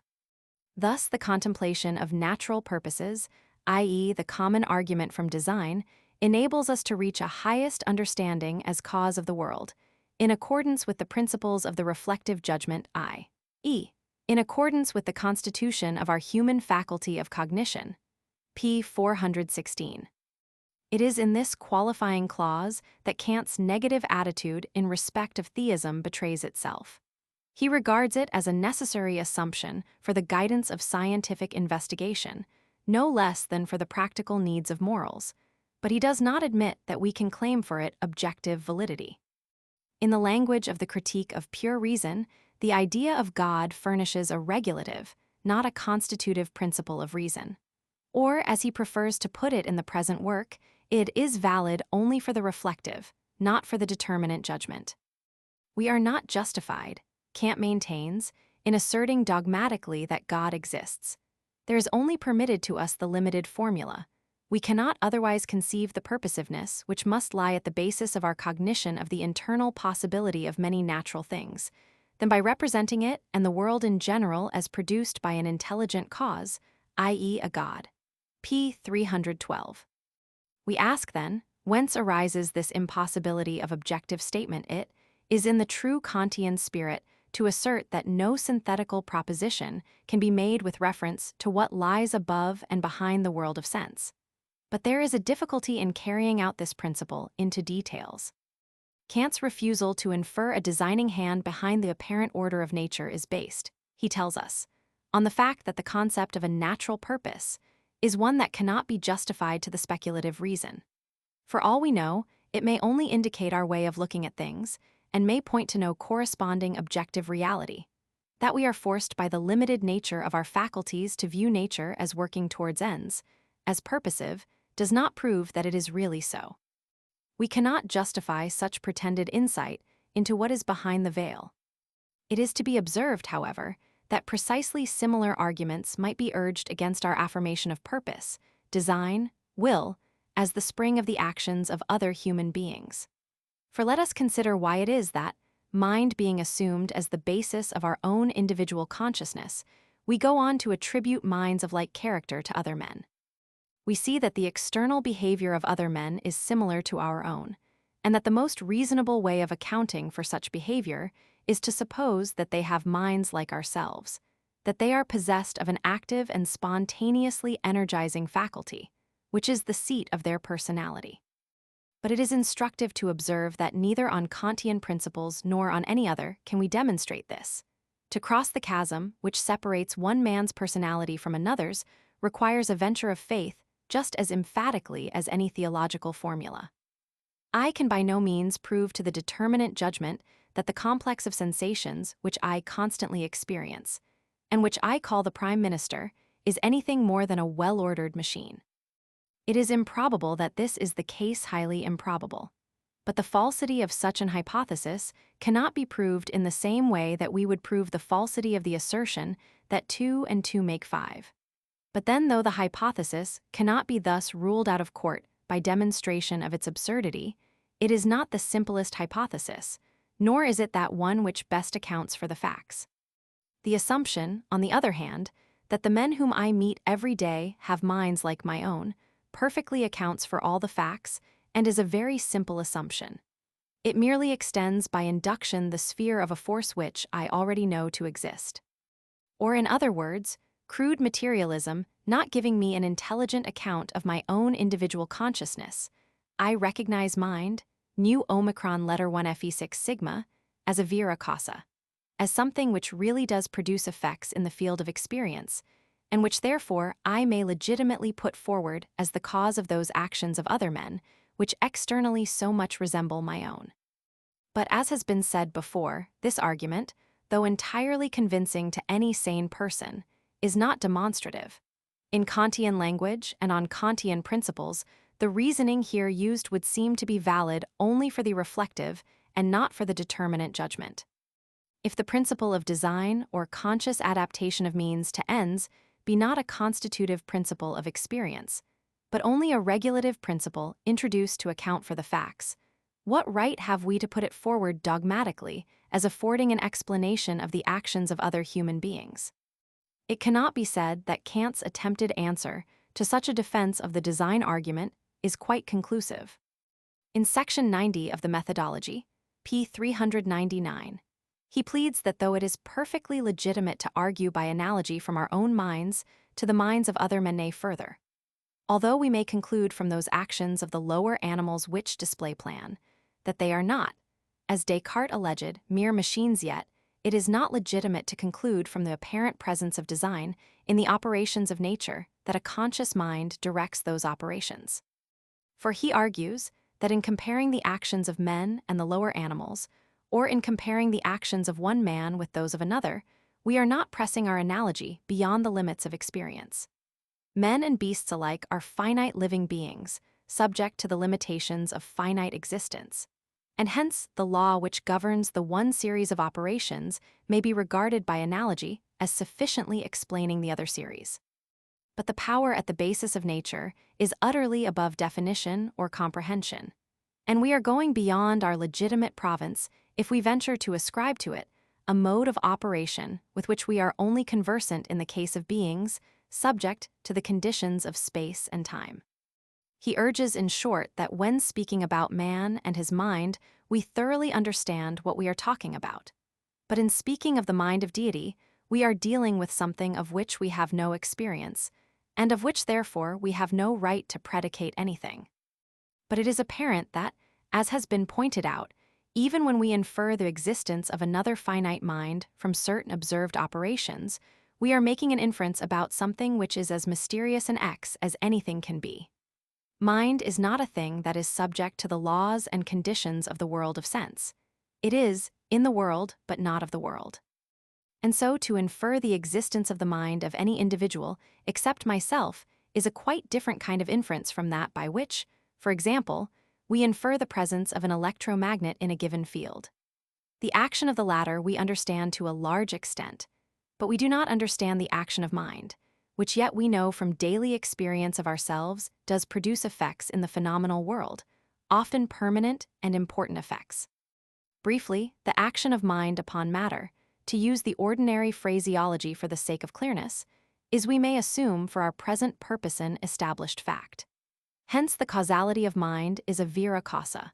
We bring it in to account for the actions of other human beings, and by precisely the same process of reasoning, we invoke it to explain the operations of nature.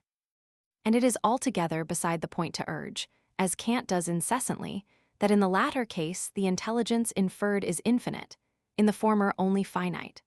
All that the design argument undertakes to prove is that mind lies at the basis of nature. It is quite beyond its province to say whether this mind is finite or infinite, and thus Kant's criticisms on p. 364 are somewhat wide of the mark. There is always a difficulty in any argument which tries to establish the operation of mind anywhere, for mind cannot be seen or touched or felt. But the difficulty is not peculiar to that particular form of argument with which theological interests are involved.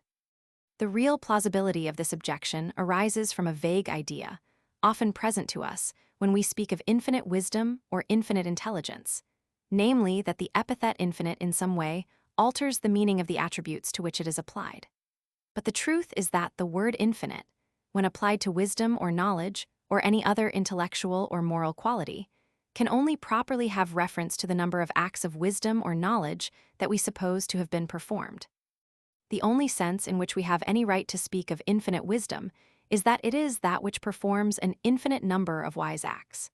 And so when we speak of infinite intelligence, we have not the slightest warrant, either in logic or in common sense, for supposing that such intelligence is not similar in kind to that finite intelligence which we know in man. To understand Kant's attitude fully, we must also take into consideration the great weight that he attaches to the moral argument for the existence of God. The positive side of his teaching on theism is summed up in the following sentence, p. 388. For the theoretical reflective judgment, physical teleology sufficiently proves from the purposes of nature an intelligent world cause. For the practical judgment, moral teleology establishes it by the concept of a final purpose, which it is forced to ascribe to creation. That side of his system, which is akin to agnosticism, finds expression in his determined refusal to admit anything more than this. The existence of God is for him a thing of faith, and is not a fact of knowledge, strictly so called. Faith, he holds, p. 409, is the moral attitude of reason as to belief in that which is unattainable by theoretical cognition. It is therefore the constant principle of the mind to assume as true that which it is necessary to presuppose as condition of the possibility of the highest moral final purpose. As he says elsewhere, Introduction to Logic, Roman 9, p. 60, that man is morally unbelieving who does not accept that which, though impossible to know, is morally necessary to suppose. And as far as he goes, a theist may agree with him, and he has done yeoman's service to theism by his insistence on the absolute impossibility of any other working hypothesis as an explanation of the phenomena of nature. But I have endeavored to indicate at what points he does not seem to me to have gone as far as even his own declared principles would justify him in going. If the existence of a supreme mind be a thing of faith, This may with equal justice be said of the finite minds of the men all around us. And his attempt to show that the argument from analogy is here, without foundation, is not convincing. Kant, however, in the Critique of Judgment, is sadly fettered by the chains that he himself had forged, and frequently chafes under the restraints they impose. He indicates more than once a point of view higher than that of the critique of pure reason, from which the phenomena of life and mind may be contemplated. He had already hinted in that work that the supersensible substrate of the ego and the non-ego might be identical.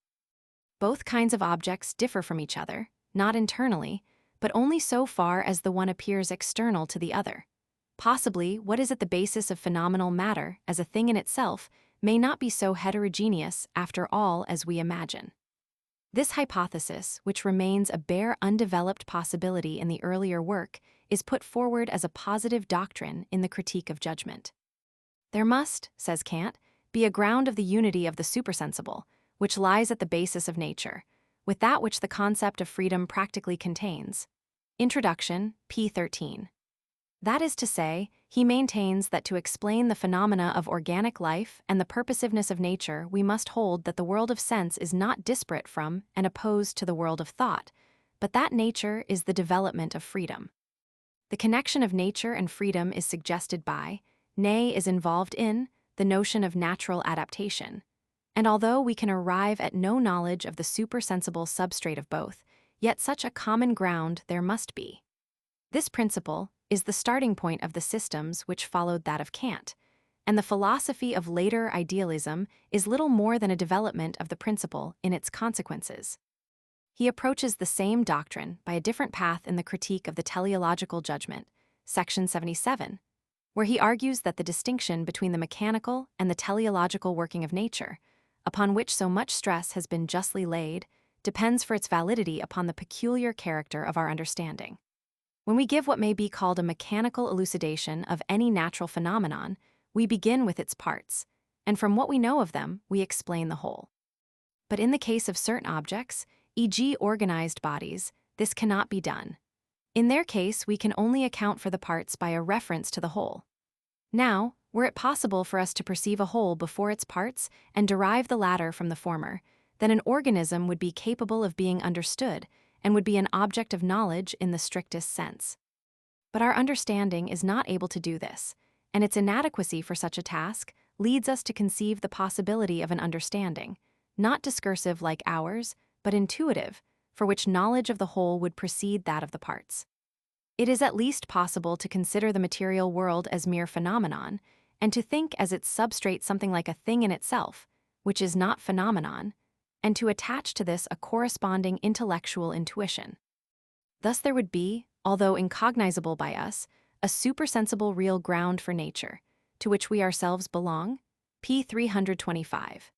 Hence, although mechanism and technique must not be confused and must ever stand side by side in our scientific investigation of natural law, yet must they be regarded as coalescing in a single higher principle incognizable by us. The ground of union is the supersensible substrate of nature of which we can determine nothing positively, except that it is the being in itself of which we merely know the phenomenon. Thus, then, it appears that the whole force of Kant's main argument has proceeded upon an assumption, viz., the permanent opposition between sense and understanding, which the progress of the argument has shown to be unsound. Kant seems, says Goethe, to have woven a certain element of irony into his method. For, while at one time he seemed to be bent on limiting our faculties of knowledge in the narrowest way, at another time he pointed, as it were with a side gesture, beyond the limits which he himself had drawn. The fact of adaptation of means to ends observable in nature seems to break down the barrier between nature and freedom. And if we once relinquish the distinction between mechanism and technic in the operations of nature, we are led to the idea of an absolute being, who manifests himself by action which, though necessary, is yet the outcome of perfect freedom. Kant, however, though he approaches such a position more than once, can never be said to have risen to it. He deprecates unceasingly the attempt to combine principles of nature with the principles of freedom as a task beyond the modest capacity of human reason.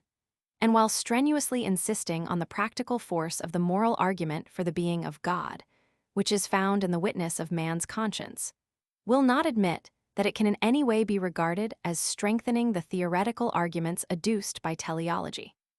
The two lines of proof, he holds, are quite distinct, and nothing but confusion and intellectual disaster can result from the effort to combine them. The moral proof stands by itself, and it needs no such crutches as the argument from design can offer. But as Mr. Kennedy has pointed out in his acute criticism of the Kantian doctrine of theism, it would not be possible to combine a theoretical disbelief in God with a frank acceptance of the practical belief of his existence borne in upon us by the moral law. Kant himself admits this. A dogmatical unbelief, he says, p. 411, cannot subsist together with a moral maxim dominant in the mental attitude. That is, though the theoretical argument be incomplete, we cannot reject the conclusion to which it leads, for this is confirmed by the moral necessities of conscience. Kant's position, then, seems to come to this, that though he never doubts the existence of God, he has very grave doubts that he can be theoretically known by man. That he is certain. What he is, we cannot determine. It is a position not dissimilar to current agnostic doctrines, and as long as the antithesis between sense and understanding, between matter and mind, is insisted upon as expressing a real and abiding truth, Kant's reasoning can hardly be refuted with completeness. No doubt it may be urged that since the practical and theoretical arguments both arrive at the same conclusion, the cogency of our reasoning in the latter should confirm our trust in the former.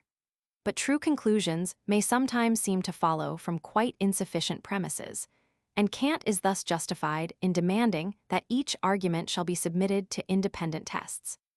I have endeavored to show above that he has not treated the theoretical line of reasoning quite fairly, and that he has underestimated its force, but its value as an argument is not increased by showing that another entirely different process of thought leads to the same result, and that the witness of conscience affords the most powerful and convincing argument for the existence of a supreme being, the source of law as of love, is a simple matter of experience. Induction, syllogism, analogy do not really generate belief in God, though they may serve to justify to reason a faith that we already possess. The poet has the truth of it. "Wir Gott nicht fühlt in sich und allen Lebenskreisen, dem werdet ihr eigen nicht beweisen mit Beweisen." I give at the end of this introduction a glossary of the chief philosophical terms used by Kant. I have tried to render them by the same English equivalents all through the work, in order to preserve, as far as may be, the exactness of expression in the original. I am conscious that this makes the translation clumsy in many places, but have thought it best to sacrifice elegance to precision. This course is the more necessary to adopt, as Kant cannot be understood unless his nice verbal distinctions be attended to. Thus real means quite a different thing from wirklich, hang from Neigung, Rührung from Effekt or Leidenschaft, Anschauung from Empfindung or Wahrnehmung, and Zweck from letzter Zweck, Idee from Vorstellung, Eigenschaft from Attribut or Beschaffenheit, Schrank from Grenz, Überreden from Überzeugen, etc. I am not satisfied with gratification and grief as the English equivalents for Vergnügen and Schmerz. But it is necessary to distinguish these words from lust and unlust, and mental pleasure, mental pain, which would nearly hit the sense, are awkward. Again, the constant rendering of scan by beautiful involves the expression beautiful art instead of the more usual phrase fine art. Purposive is an ugly word, but it has come into use lately, and its employment enables us to preserve the connection between Zweck and Zweckmäßig. I have printed judgment with a capital letter when it signifies the faculty, with a small initial when it signifies the act of judging. And in like manner I distinguish object from Gegenstand by printing the word object, when it represents the former, with a large initial. The text I have followed is, in the main, that printed by Hartenstein, but occasionally Rosenkranz preserves the better reading. All important variants between the first and second editions have been indicated at the foot of the page. A few notes have been added, which are enclosed in square brackets to distinguish them from those which formed part of the original work. I have in general quoted Kant's introduction to Logic and Critique of Practical Reason in Dr. Abbott's translations. My best thanks are due to Reverend J. H. Kennedy and Mr. F. Purser for much valuable aid during the passage of this translation through the press. And I am under even greater obligations to Mr. Mahaffey, who was good enough to read through the whole of the proof. By his acute and learned criticisms, many errors have been avoided. Others, I have no doubt, still remain, but for these I must be accounted alone responsible. J. H. Bernard. Trinity College, Dublin, May 24, 1892. More than 21 years have passed since the first edition of this translation was published, and during that time much has been written, both in Germany and in England, on the subject of Kant's critique of judgment. In particular, the German text has been critically determined by the labors of Professor Windelband, whose fine edition forms the 5th volume of Kant's collected works as issued by the Royal Prussian Academy of Sciences, Berlin, 1908. It will be indispensable to future students. An excellent account of the significance, in the Kantian system, of the Urteilskraft by Mr. R. A. C. Macmillan appeared in 1912, and Mr. J. C. Meredith has published recently an English edition of the Critique of Aesthetical Judgment, with notes and essays dealing with the philosophy of art, which goes over the ground very fully. Some critics of my first edition took exception to the clumsiness of the word representation as the equivalent of Vorstellung, but I have made no change in this respect, as it seems to me, and so far as I have observed to others who have worked on the critique of judgment, that it is necessary to preserve in English the relation between the noun Vorstellung and the verb vorstellen, if Kant's reasoning is to be exhibited clearly. I have, however, abandoned the attempt to preserve the word critic in English, and have replaced it by critique or criticism throughout. The other changes that have been made are mere corrections or emendations of faulty or obscure renderings, with a few additional notes. I have left my original introduction as it was written in 1892, without attempting any fresh examination of the problems that Kant set himself. John Ossory. The Palace, Kilkenny, January 6, 1914. Glossary of Kant's philosophical terms. Absicht, Design, Achtung, Respect, Affect, Affection, Angenehm, Pleasant, Anschauung, Intuition, Attribute, Aufklärung, Enlightenment. Begehr, Desire, Begriff, Concept, Beschaffenheit, Constitution or Characteristic, Bestimmen, to determine. Darstellen, to present, Dasein, presence or being. Eigenschaft, Property, Empfindung, Sensation and Zweck, Final Purposerkenntnis, Cognition or Knowledge, Erklärung, Explanation, Erscheinung, Phenomenon, Existence, Existence. Verwahrhalten, Belief.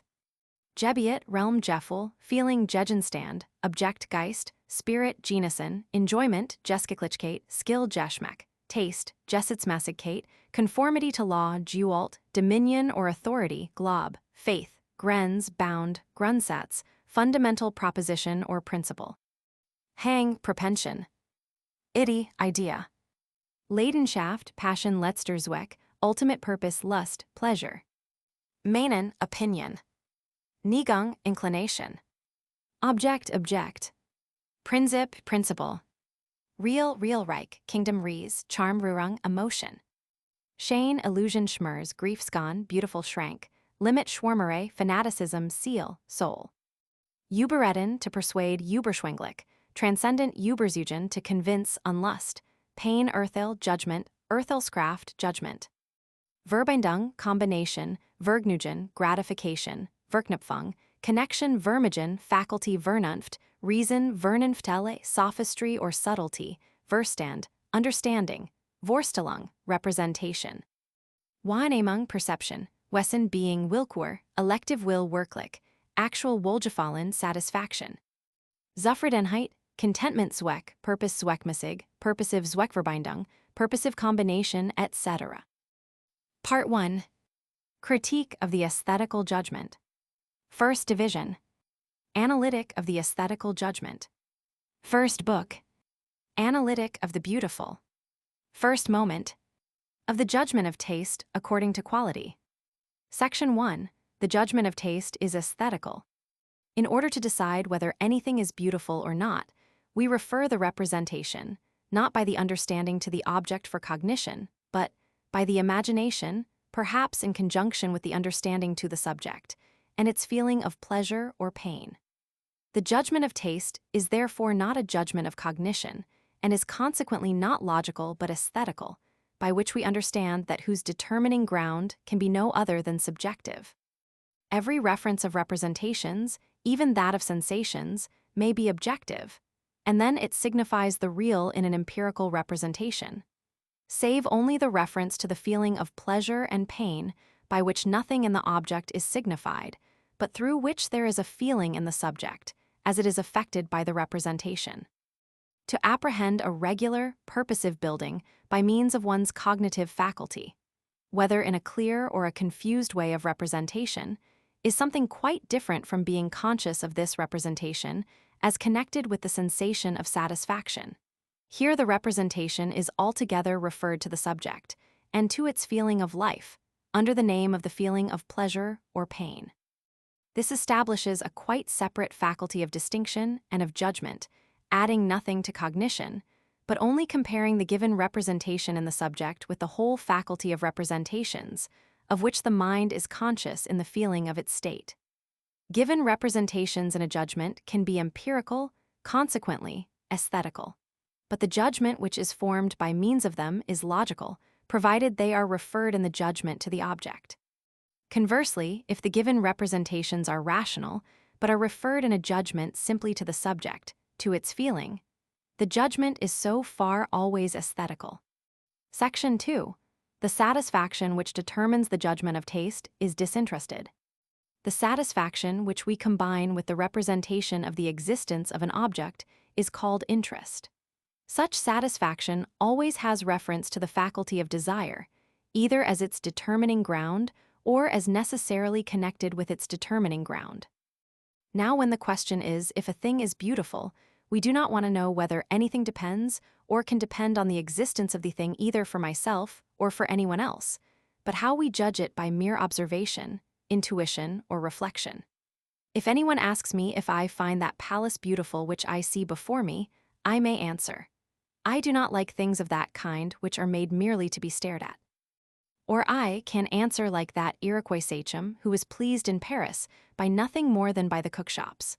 Or again, after the manner of Rousseau, I may rebuke the vanity of the great who waste the sweat of the people on such superfluous things.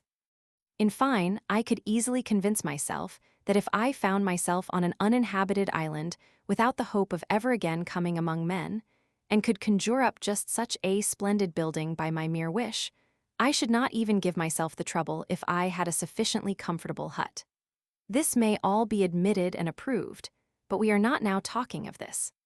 We wish only to know if this mere representation of the object is accompanied in me with satisfaction, however indifferent I may be as regards the existence of the object of this representation.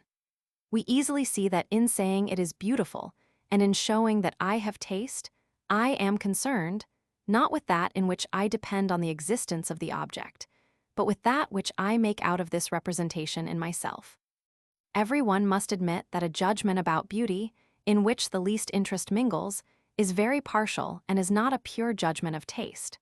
We must not be in the least prejudiced in favor of the existence of the things, but be quite indifferent in this respect, in order to play the judge in things of taste. We cannot, however, better elucidate this proposition, which is of capital importance, than by contrasting the pure disinterested satisfaction in judgments of taste with that which is bound up with an interest, especially if we can at the same time be certain that there are no other kinds of interest than those which are now to be specified. Section 3. The satisfaction in the pleasant is bound up with interest. That which pleases the senses in sensation is pleasant. Here the opportunity presents itself of censuring a very common confusion of the double sense which the word sensation can have, and of calling attention to it. All satisfaction, it is said or thought, is itself sensation of a pleasure.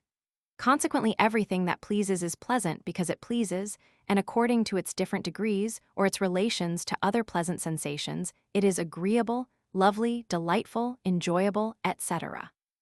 But if this be admitted, then impressions of sense which determine the inclination, fundamental propositions of reason which determine the will, mere reflective forms of intuition which determine the judgment, are quite the same, as regards the effect upon the feeling of pleasure.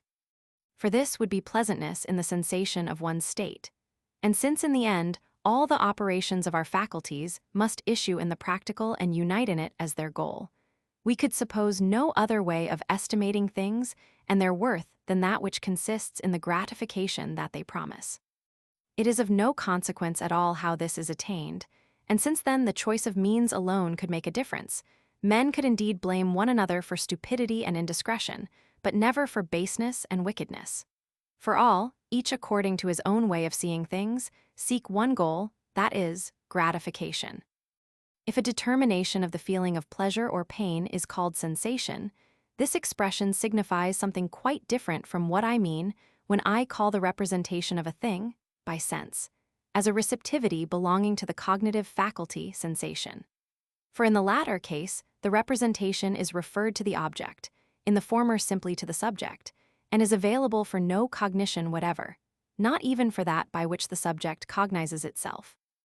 In the above elucidation, we understand by the word sensation an objective representation of sense, and in order to avoid misinterpretation, we shall call that, which must always remain merely subjective and can constitute absolutely no representation of an object, by the ordinary term feeling. The green color of the meadows belongs to objective sensation, as a perception of an object of sense. The pleasantness of this belongs to subjective sensation, by which no object is represented, i.e., to feeling, by which the object is considered as an object of satisfaction, which does not furnish a cognition of it. Now that a judgment about an object, by which I describe it as pleasant, expresses an interest in it, is plain from the fact that by sensation it excites a desire for objects of that kind. Consequently, the satisfaction presupposes not the mere judgment about it, but the relation of its existence to my state, so far as this is affected by such an object. Hence we do not merely say of the pleasant, it pleases, but it gratifies. I give to it no mere approval, but inclination is aroused by it. And in the case of what is pleasant in the most lively fashion, there is no judgment at all upon the character of the object. For those who always lay themselves out only for enjoyment, for that is the word describing intense gratification, would fain dispense with all judgment. Section 4. The satisfaction in the good is bound up with interest. Whatever by means of reason pleases through the mere concept is good. That which pleases only as a means we call good for something, the useful. But that which pleases for itself is good in itself. In both there is always involved the concept of a purpose, and consequently the relation of reason to the at least possible volition, and thus a satisfaction in the presence of an object or an action, i.e., some kind of interest. In order to find anything good, I must always know what sort of a thing the object ought to be, i.e., I must have a concept of it. But there is no need of this to find a thing beautiful. Flowers, free delineations, outlines intertwined with one another without design and called foliage, have no meaning, depend on no definite concept, and yet they please. The satisfaction in the beautiful must depend on the reflection upon an object, leading to any concept, however indefinite. And it is thus distinguished from the pleasant, which rests entirely upon sensation. It is true, the pleasant seems in many cases to be the same as the good. Thus people are accustomed to say that all gratification, especially if it lasts, is good in itself, which is very much the same as to say that lasting pleasure and the good are the same. But we can soon see that this is merely a confusion of words, for the concepts which properly belong to these expressions can in no way be interchanged. The pleasant, which, as such, represents the object simply in relation to sense, must first be brought by the concept of a purpose under principles of reason, in order to call it good, as an object of the will. But that there is a quite different relation to satisfaction in calling that which gratifies at the same time good, may be seen from the fact that in the case of the good the question always is, whether it is mediately or immediately good, useful or good in itself. But on the contrary, in the case of the pleasant, there can be no question about this at all, for the word always signifies something which pleases immediately. The same is applicable to what I call beautiful. Even in common speech men distinguish the pleasant from the good. Of a dish which stimulates the taste by spices and other condiments we say unhesitatingly that it is pleasant, though it is at the same time admitted not to be good. For though it immediately delights the senses, yet mediately, i.e. considered by reason which looks to the after results, it displeases. Even in the judging of health we may notice this distinction. It is immediately pleasant to everyone possessing it, at least negatively, i.e., as the absence of all bodily pains. But in order to say that it is good, it must be considered by reason with reference to purposes, viz., that it is a state which makes us fit for all our business. Finally, in respect of happiness, everyone believes himself entitled to describe the greatest sum of the pleasantnesses of life, as regards both their number and their duration, as a true, even as the highest, good. However, reason is opposed to this. Pleasantness is enjoyment, and if we were concerned with this alone, it would be foolish to be scrupulous as regards the means which procure it for us, or whether it is obtained passively by the bounty of nature or by our own activity and work. But reason can never be persuaded that the existence of a man who merely lives for enjoyment, however busy he may be in this point of view, has a worth in itself, even if he at the same time is conducive as a means to the best enjoyment of others and shares in all their gratifications by sympathy. Only what he does, without reference to enjoyment, in full freedom and independently of what nature can procure for him passively, gives in worth to his being as the existence of a person. And happiness, with the whole abundance of its pleasures, is far from being an unconditioned good. However, notwithstanding all this difference between the pleasant and the good, they both agree in this that they are always bound up with an interest in their object. Not only of the pleasant, section 3, and the mediate good, the useful, which is pleasing as a means towards pleasantness somewhere, but also of that which is good absolutely and in every aspect, viz., moral good, which brings with it the highest interest. For the good is the object of will, i.e., of a faculty of desire determined by reason. But to will something, and to have a satisfaction in its existence, i.e., to take an interest in it, are identical.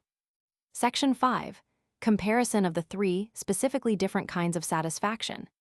The pleasant and the good have both a reference to the faculty of desire, and they bring with them the former a satisfaction pathologically conditioned by impulses, stimuli, the latter a pure practical satisfaction, which is determined not merely by the representation of the object, but also by the represented connection of the subject with the existence of the object. It is not merely the object that pleases, but also its existence. On the other hand, the judgment of taste is merely contemplative, i.e., it is a judgment which, indifferent as regards the being of an object, compares its character with the feeling of pleasure and pain. But this contemplation itself is not directed to concepts, for the judgment of taste is not a cognitive judgment, either theoretical or practical, and thus is not based on concepts, nor has it concepts as its purpose. The pleasant, the beautiful, and the good designate, then, three different relations of representations to the feeling of pleasure and pain, in reference to which we distinguish from each other objects or methods of representing them. And the expressions corresponding to each, by which we mark our complacency in them, are not the same. That which gratifies a man is called pleasant, that which merely pleases him is beautiful, that which is esteemed by him, i.e., that to which he accords an objective worth, is good. Pleasantness concerns irrational animals also, but beauty only concerns men, i.e., animal, but still rational, beings not merely qua rational, e.g. spirits, but qua animal also, and the good concerns every rational being in general. This is a proposition which can only be completely established and explained in the sequel. We may say that of all these three kinds of satisfaction, that of taste in the beautiful is alone a disinterested and free satisfaction, for no interest, either of sense or of reason, here forces our assent. Hence we may say of satisfaction that it is related in the three aforesaid cases to inclination, to favor, or to respect. Now favor is the only free satisfaction. An object of inclination, and one that is proposed to our desire by a law of reason, leave us no freedom in forming for ourselves anywhere an object of pleasure. All interest presupposes or generates a want, and, as the determining ground of assent, it leaves the judgment about the object no longer free. As regards the interest of inclination in the case of the pleasant, everyone says that hunger is the best sauce, and everything that is eatable is relished by people with a healthy appetite. And thus a satisfaction of this sort does not indicate choice directed by taste. It is only when the want is appeased that we can distinguish which of many men has or has not taste. In the same way, there may be manners, conduct without virtue, politeness without goodwill, decorum without modesty, etc., for where the moral law speaks there is no longer, objectively, a free choice as regards what is to be done. And to display taste in its fulfillment, or in judging of another's fulfillment of it, is something quite different from manifesting the moral attitude of thought. For this involves a command and generates a want, whilst moral taste only plays with the objects of satisfaction without attaching itself to one of them. Explanation of the beautiful resulting from the first moment. Taste is the faculty of judging of an object or a method of representing it by an entirely disinterested satisfaction or dissatisfaction. The object of such satisfaction is called beautiful. Second moment. Of the judgment of taste, viz., according to quantity. Section 6. The beautiful is that which, apart from concepts, is represented as the object of a universal satisfaction. This explanation of the beautiful can be derived from the preceding explanation of it as the object of an entirely disinterested satisfaction. For the fact of which everyone is conscious, that the satisfaction is for him quite disinterested, implies in his judgment a ground of satisfaction for everyone. For since it does not rest on any inclination of the subject, nor upon any other premeditated interest, but since he who judges feels himself quite free as regards the satisfaction which he attaches to the object, he cannot find the ground of this satisfaction in any private conditions connected with his own subject, and hence it must be regarded as grounded on what he can presuppose in every other man.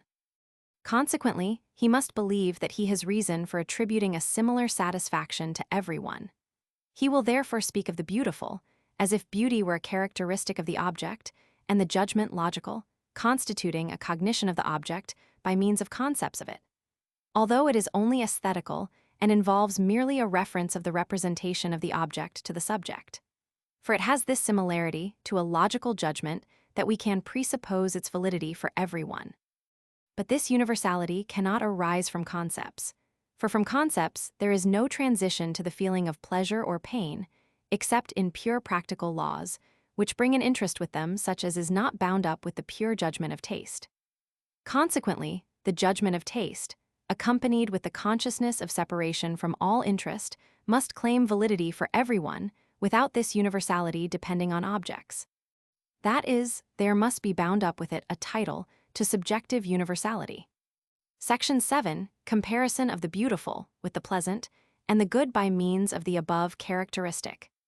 As regards the pleasant, everyone is content that his judgment, which he bases upon private feeling, and by which he says of an object that it pleases him, should be limited merely to his own person. Thus he is quite contented that if he says, "Canary wine is pleasant," another man may correct his expression and remind him that he ought to say, "It is pleasant to me." And this is the case not only as regards the taste of the tongue, the palate, and the throat, but for whatever is pleasant to anyone's eyes and ears. To one violet color is soft and lovely, to another it is faded and dead. One man likes the tone of wind instruments, another that of strings. To strive here with the design of reproving as incorrect another man's judgment, which is different from our own, as if the judgments were logically opposed, would be folly. As regards the pleasant, therefore the fundamental proposition is valid. Every one has his own taste, the taste of sense. The case is quite different with the beautiful. It would, on the contrary, be laughable if a man who imagined anything to his own taste thought to justify himself by saying, "This object, the house we see, the coat that person wears, the concert we hear, the poem submitted to our judgment, is beautiful for me." For he must not call it beautiful if it merely pleases himself. Many things may have for him charm and pleasantness. No one troubles himself at that. But if he gives out anything as beautiful, he supposes in others the same satisfaction he judges not merely for himself, but for everyone, and speaks of beauty as if it were a property of things. Hence he says, "The thing is beautiful," and he does not count on the agreement of others with this his judgment of satisfaction, because he has found this agreement several times before, but he demands it of them. He blames them if they judge otherwise, and he denies them taste, which he nevertheless requires from them. Here then we cannot say that each man has his own particular taste, for this would be as much as to say that there is no taste whatever, i.e. no aesthetical judgment, which can make a rightful claim upon everyone's assent. At the same time, we find as regards the pleasant that there is an agreement among men in their judgments upon it, in regard to which we deny taste to some and attribute it to others, by this not meaning one of our organic senses, but a faculty of judging in respect of the pleasant generally. Thus we say of a man who knows how to entertain his guests with pleasures of enjoyment for all the senses, so that they are all pleased, he has taste. But here the universality is only taken comparatively, and there emerge rules which are only general, like all empirical ones, and not universal, which latter the judgment of taste upon the beautiful undertakes or lays claim to. It is a judgment in reference to sociability, so far as this rests on empirical rules. In respect of the good, it is true that judgments make rightful claim to validity for everyone, but the good is represented only by means of a concept as the object of a universal satisfaction, which is the case neither with the pleasant nor with the beautiful. Section 8. The universality of the satisfaction is represented in a judgment of taste only as subjective. This particular determination of the universality of an aesthetical judgment, which is to be met with in a judgment of taste, is noteworthy, not indeed for the logician, but for the transcendental philosopher. It requires no small trouble to discover its origin, but we thus detect a property of our cognitive faculty, which without this analysis would remain unknown. First, we must be fully convinced of the fact that in a judgment of taste, about the beautiful, the satisfaction in the object is imputed to everyone without being based on a concept, for then it would be the good. Further, this claim to universal validity so essentially belongs to a judgment by which we describe anything as beautiful, that if this were not thought in it, it would never come into our thoughts to use the expression at all, but everything which pleases without a concept would be counted as pleasant. In respect of the latter, everyone has his own opinion, and no one assumes, in another, agreement with his judgment of taste, which is always the case in a judgment of taste about beauty. I may call the first the taste of sense, the second the taste of reflection, so far as the first lays down mere private judgments, and the second judgment supposed to be generally valid, public, but in both cases aesthetical, not practical judgments about an object merely in respect of the relation of its representation to the feeling of pleasure and pain. Now here is something strange. As regards the taste of sense, not only does experience show that its judgment of pleasure or pain connected with anything is not valid universally, but everyone is content not to impute agreement with it to others, although actually there is often found a very extended concurrence in these judgments. On the other hand, the taste of reflection has its claim to the universal validity of its judgments, about the beautiful, rejected often enough, as experience teaches, although it may find it possible, as it actually does, to represent judgments which can demand this universal agreement. In fact, for each of its judgments of taste, it imputes this to everyone, without the persons that judge disputing as to the possibility of such a claim, although in particular cases they cannot agree as to the correct application of this faculty. Here we must, in the first place, remark that a universality which does not rest on concepts of objects, not even on empirical ones, is not logical but aesthetical, i.e., it involves no objective quantity of the judgment, but only that which is subjective. For this use, the expression general validity, which signifies the validity of the reference of a representation, not to the cognitive faculty, but to the feeling of pleasure and pain for every subject. We can avail ourselves also of the same expression for the logical quantity of the judgment, if only we prefix objective to universal validity, to distinguish it from that which is merely subjective and aesthetical. A judgment with objective universal validity is also always valid subjectively, i.e., if the judgment holds for everything contained under a given concept, it holds also for everyone who represents an object by means of this concept. But from a subjective universal validity, i.e., aesthetical and resting on no concept, we cannot infer that which is logical, because that kind of judgment does not extend to the object. Hence, the aesthetical universality which is ascribed to a judgment must be of a particular kind, because it does not unite the predicate of beauty with the concept of the object, considered in its whole logical sphere, and yet extends it to the whole sphere of judging persons.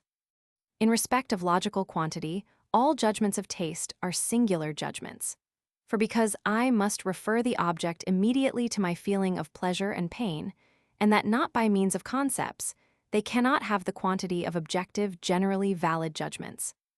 Nevertheless, if the singular representation of the object of the judgment of taste, in accordance with the conditions determining the latter, were transformed by comparison into a concept, a logically universal judgment could result therefrom.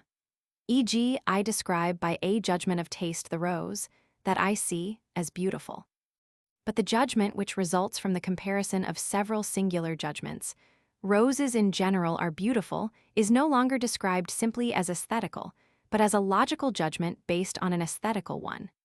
Again, the judgment, the rose is pleasant, to smell is, although aesthetical and singular, not a judgment of taste, but of sense. It is distinguished from the former by the fact that the judgment of taste carries with it an aesthetical quantity of universality, i.e., of validity for everyone, which cannot be found in a judgment about the pleasant. It is only judgments about the good which, although they also determine satisfaction in an object, have logical and not merely aesthetical universality, for they are valid of the object, as cognitive of it, and thus are valid for everyone. If we judge objects merely according to concepts, then all representation of beauty is lost.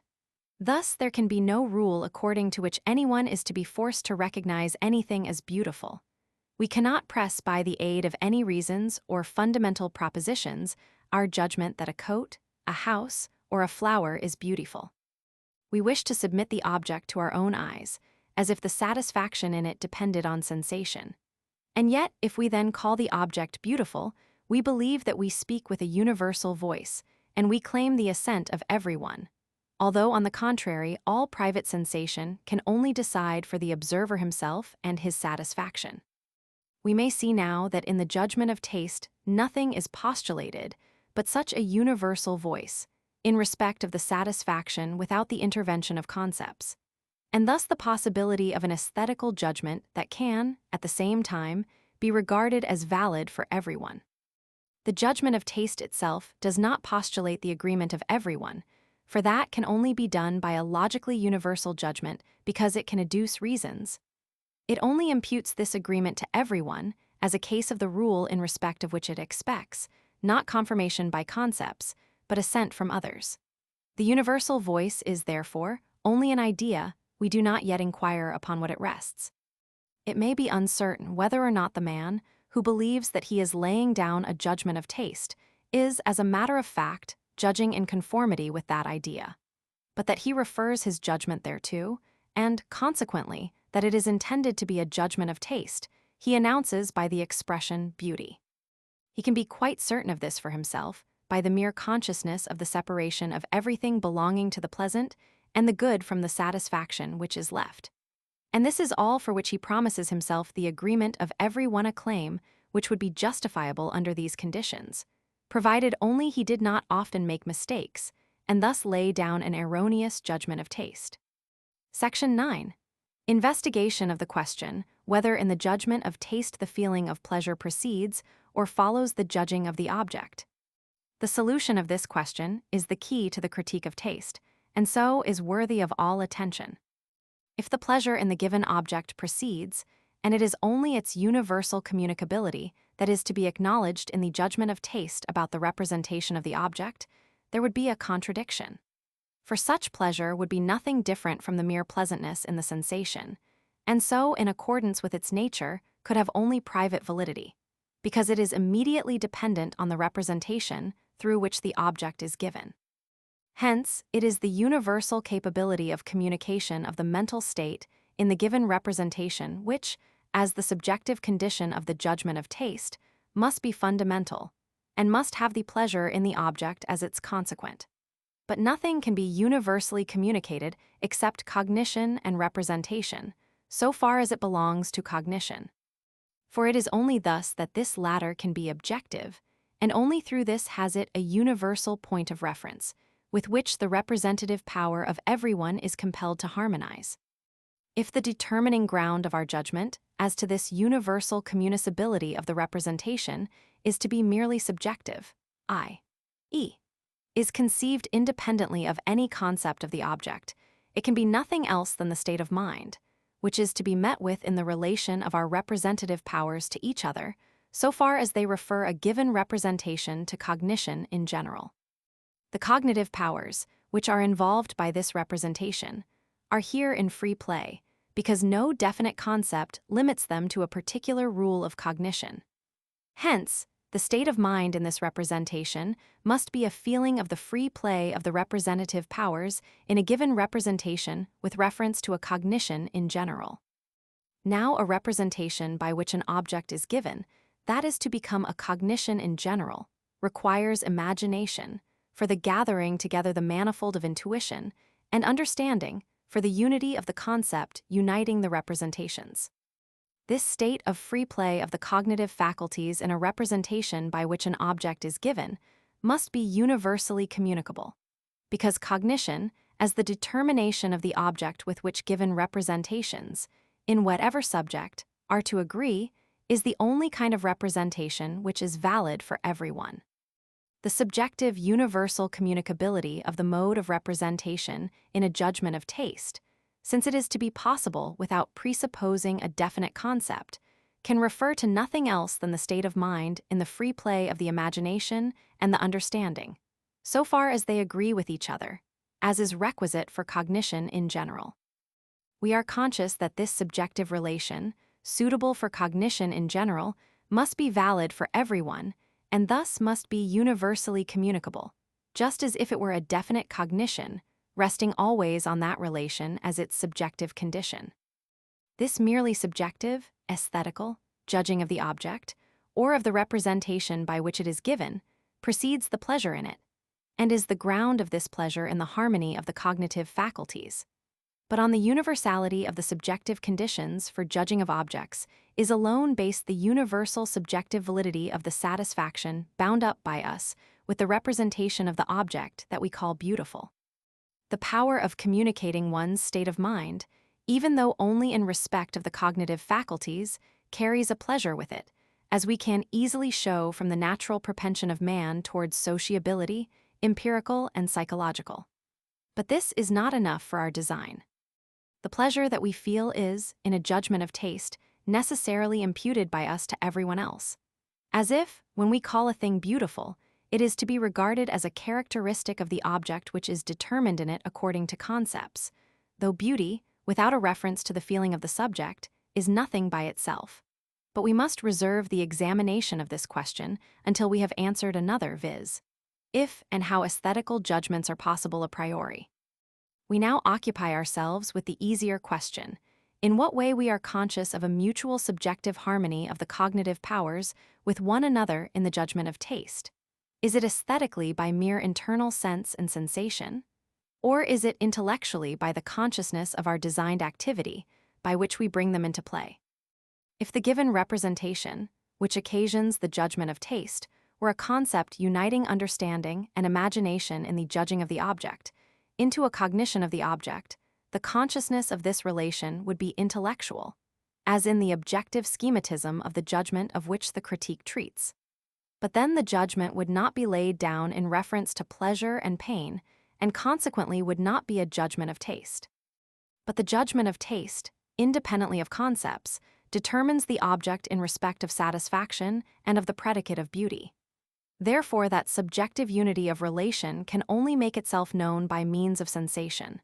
Though excitement of both faculties, imagination and understanding, to indeterminate, but yet, through the stimulus of the given sensation, harmonious activity, viz.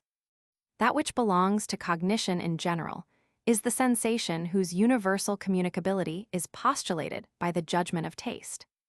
An objective relation can only be thought, but yet, so far as it is subjective according to its conditions, can be felt in its effect on the mind, and of a relation based on no concept, like the relation of the representative powers to a cognitive faculty in general. No other consciousness is possible than that through the sensation of the effect, which consists in the more lively play of both mental powers, the imagination and the understanding, when animated by mutual agreement. A representation which, as singular and apart from comparison with others, yet has an agreement with the conditions of universality, which it is the business of the understanding to supply. brings the cognitive faculties into that proportionate accord which we require for all cognition, and so regard as holding for everyone who is determined to judge by means of understanding and sense in combination, i.e., for every man. Explanation of the beautiful resulting from the second moment. The beautiful is that which pleases universally, without a concept. Third moment, of judgments of taste, according to the relation of the purposes which are brought into consideration therein. Section 10, of purposiveness in general. If we wish to explain what a purpose is according to its transcendental determinations, without presupposing anything empirical like the feeling of pleasure, the purpose is the object of a concept, in so far as the concept is regarded as the cause of the object, the real ground of its possibility. And the causality of a concept in respect of its object is its purposiveness, forma finalis. Where then not merely the cognition of an object, but the object itself, its form and existence, is thought as an effect only possible by means of the concept of this latter, there we think a purpose. The representation of the effect is here the determining ground of its cause and precedes it. The consciousness of the causality of a representation, for maintaining the subject in the same state, may here generally denote what we call pleasure. While on the other hand pain is that representation which contains the ground of the determination of the state of representations into their opposite of restraining or removing them. The faculty of desire, so far as it is determinable only through concepts, i.e., to act in conformity with the representation of a purpose, would be the will. But an object, or a state of mind, or even an action, is called purposive, although its possibility does not necessarily presuppose the representation of a purpose, merely because its possibility can be explained and conceived by us only so far as we assume for its ground a causality according to purposes, i.e., a will which would have so disposed it according to the representation of a certain rule. There can be, then, purposiveness without purpose, so far as we do not place the causes of this form in a will, but yet can only make the explanation of its possibility intelligible to ourselves by deriving it from a will. Again, we are not always forced to regard what we observe, in respect of its possibility, from the point of view of reason.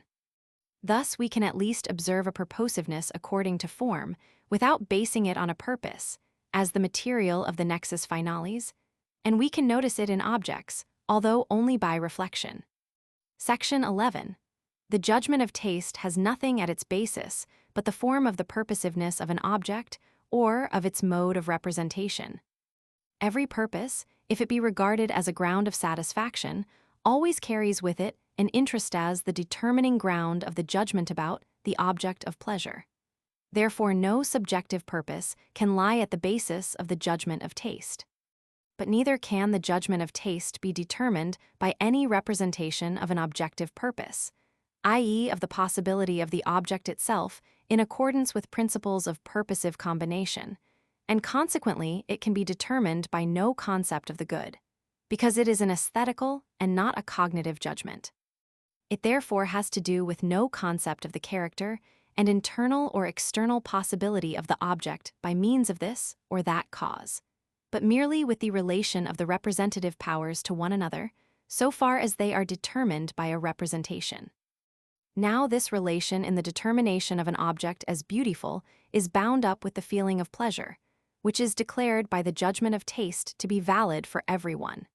Hence a pleasantness, accompanying the representation, can as little contain the determining ground as the representation of the perfection of the object and the concept of the good can. Therefore, it can be nothing else than the subjective purposiveness in the representation of an object without any purpose, either objective or subjective. And thus, it is the mere form of purposiveness in the representation by which an object is given to us, so far as we are conscious of it, which constitutes the satisfaction that we without a concept judge to be universally communicable.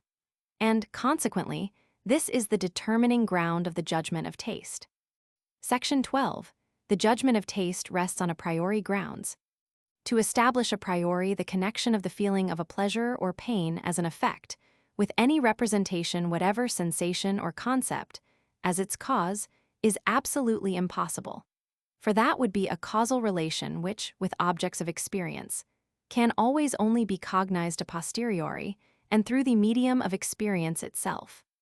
We actually have, indeed, in the Critique of Practical Reason, derived from universal moral concepts a priori the feeling of respect, as a special and peculiar modification of feeling which will not strictly correspond either to the pleasure or the pain that we get from empirical objects. But there we could go beyond the bounds of experience and call in a causality which rested on a supersensible attribute of the subject, viz., freedom. And even there, properly speaking, it was not this feeling which we derived from the idea of the moral as cause, but merely the determination of the will. But the state of mind which accompanies any determination of the will is in itself a feeling of pleasure and identical with it, and therefore does not follow from it as its effect. This last must only be assumed if the concept of the moral as a good precede the determination of the will by the law. For in that case, the pleasure that is bound up with the concept could not be derived from it as from a mere cognition. Now the case is similar with the pleasure in aesthetical judgments, only that here it is merely contemplative and does not bring about an interest in the object, which on the other hand in the moral judgment it is practical. The consciousness of the mere formal purposiveness in the play of the subject's cognitive powers, in a representation through which an object is given, is the pleasure itself, because it contains a determining ground of the activity of the subject in respect of the excitement of its cognitive powers, and therefore an inner causality, which is purposive, in respect of cognition in general without however being limited to any definite cognition, and consequently contains a mere form of the subjective purposiveness of a representation in an aesthetical judgment.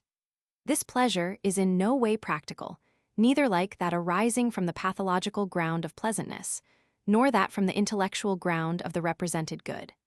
But yet it involves causality, viz., of maintaining the state of the representation itself and the exercise of the cognitive powers without further design. We linger over the contemplation of the beautiful, because this contemplation strengthens and reproduces itself, which is analogous to, though not of the same kind as, that lingering which takes place when a charm in the representation of the object repeatedly arouses the attention, the mind being passive. Section 13. The pure judgment of taste is independent of charm and emotion. Every interest spoils the judgment of taste and takes from its impartiality, especially if the purposiveness is not, as with the interest of reason, placed before the feeling of pleasure, but grounded on it. This last always happens in an aesthetical judgment upon anything so far as it gratifies or grieves us. Hence, judgment so affected can lay no claim at all to a universally valid satisfaction, or at least so much the less claim, in proportion as there are sensations of this sort among the determining grounds of taste. That taste is still barbaric, which needs a mixture of charms and emotions in order that there may be satisfaction, and still more so if it make these the measure of its assent. Nevertheless, charms are often not only taken account of in the case of beauty, which properly speaking ought merely to be concerned with form, as contributory to the aesthetical universal satisfaction, but they are passed off as in themselves beauties, and thus the matter of satisfaction is substituted for the form. This misconception, however, like so many others which have something true at their basis, may be removed by a careful definition of these concepts.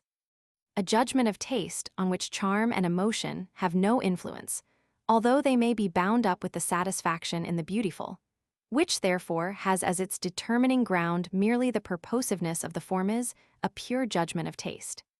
Section 14. Elucidation by means of examples. Aesthetical judgments can be divided just like theoretical, logical judgments into empirical and pure. The first assert pleasantness or unpleasantness. The second assert the beauty of an object or of the manner of representing it. The former are judgments of sense, material aesthetical judgments. The latter are alone strictly judgments of taste. A judgment of taste is therefore pure, only so far as no merely empirical satisfaction is mingled with its determining ground. But this always happens if charm or emotion have any share in the judgment by which anything is to be described as beautiful. Now here many objections present themselves, which fallaciously put forward charm not merely as a necessary ingredient of beauty, but as alone sufficient a things being called beautiful. A mere color, e.g., the green of a grass plot, a mere tone, as distinguished from sound and noise, like that of a violin, are by most people described as beautiful in themselves, although both seem to have at their basis merely the matter of representations, viz., simply sensation, and therefore only deserve to be called pleasant. But we must at the same time remark that the sensations of colors and of tone have a right to be regarded as beautiful only in so far as they are pure. This is a determination which concerns their form, and is the only of these representations which admits with certainty of universal communicability. For we cannot assume that the quality of sensations is the same in all subjects, and we can hardly say that the pleasantness of one color or the tone of one musical instrument is judged preferable to that of another in the same way by everyone. If we assume with Euler that colors are isochronous vibrations, pulses, of the ether, as sounds are of the air in a state of disturbance, and what is most important that the mind not only perceives by sense the effect of these in exciting the organ, but also perceives by reflection the regular play of impressions, and thus the form of the combination of different representations, which I still do not doubt then colors and tone cannot be reckoned as mere sensations, but as the formal determination of the unity of a manifold of sensations, and thus as beauties in themselves. But pure, in a simple mode of sensation, means that its uniformity is troubled and interrupted by no foreign sensation, and it belongs merely to the form. Because here we can abstract from the quality of that mode of sensation, abstract from the colors and tone, if any, which it represents. Hence all simple colors, so far as they are pure, are regarded as beautiful.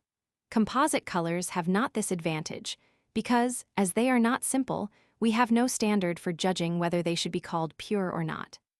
But as regards the beauty attributed to the object on account of its form, to suppose it to be capable of augmentation through the charm of the object is a common error, and one very prejudicial to genuine, uncorrupted, well-founded taste.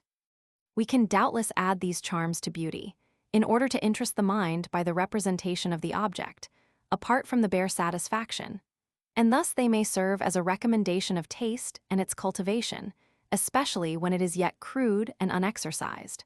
But they actually do injury to the judgment of taste if they draw attention to themselves as the grounds for judging of beauty. So far are they from adding to beauty that they must only be admitted by indulgence as aliens, and provided always that they do not disturb the beautiful form in cases when taste is yet weak and untrained.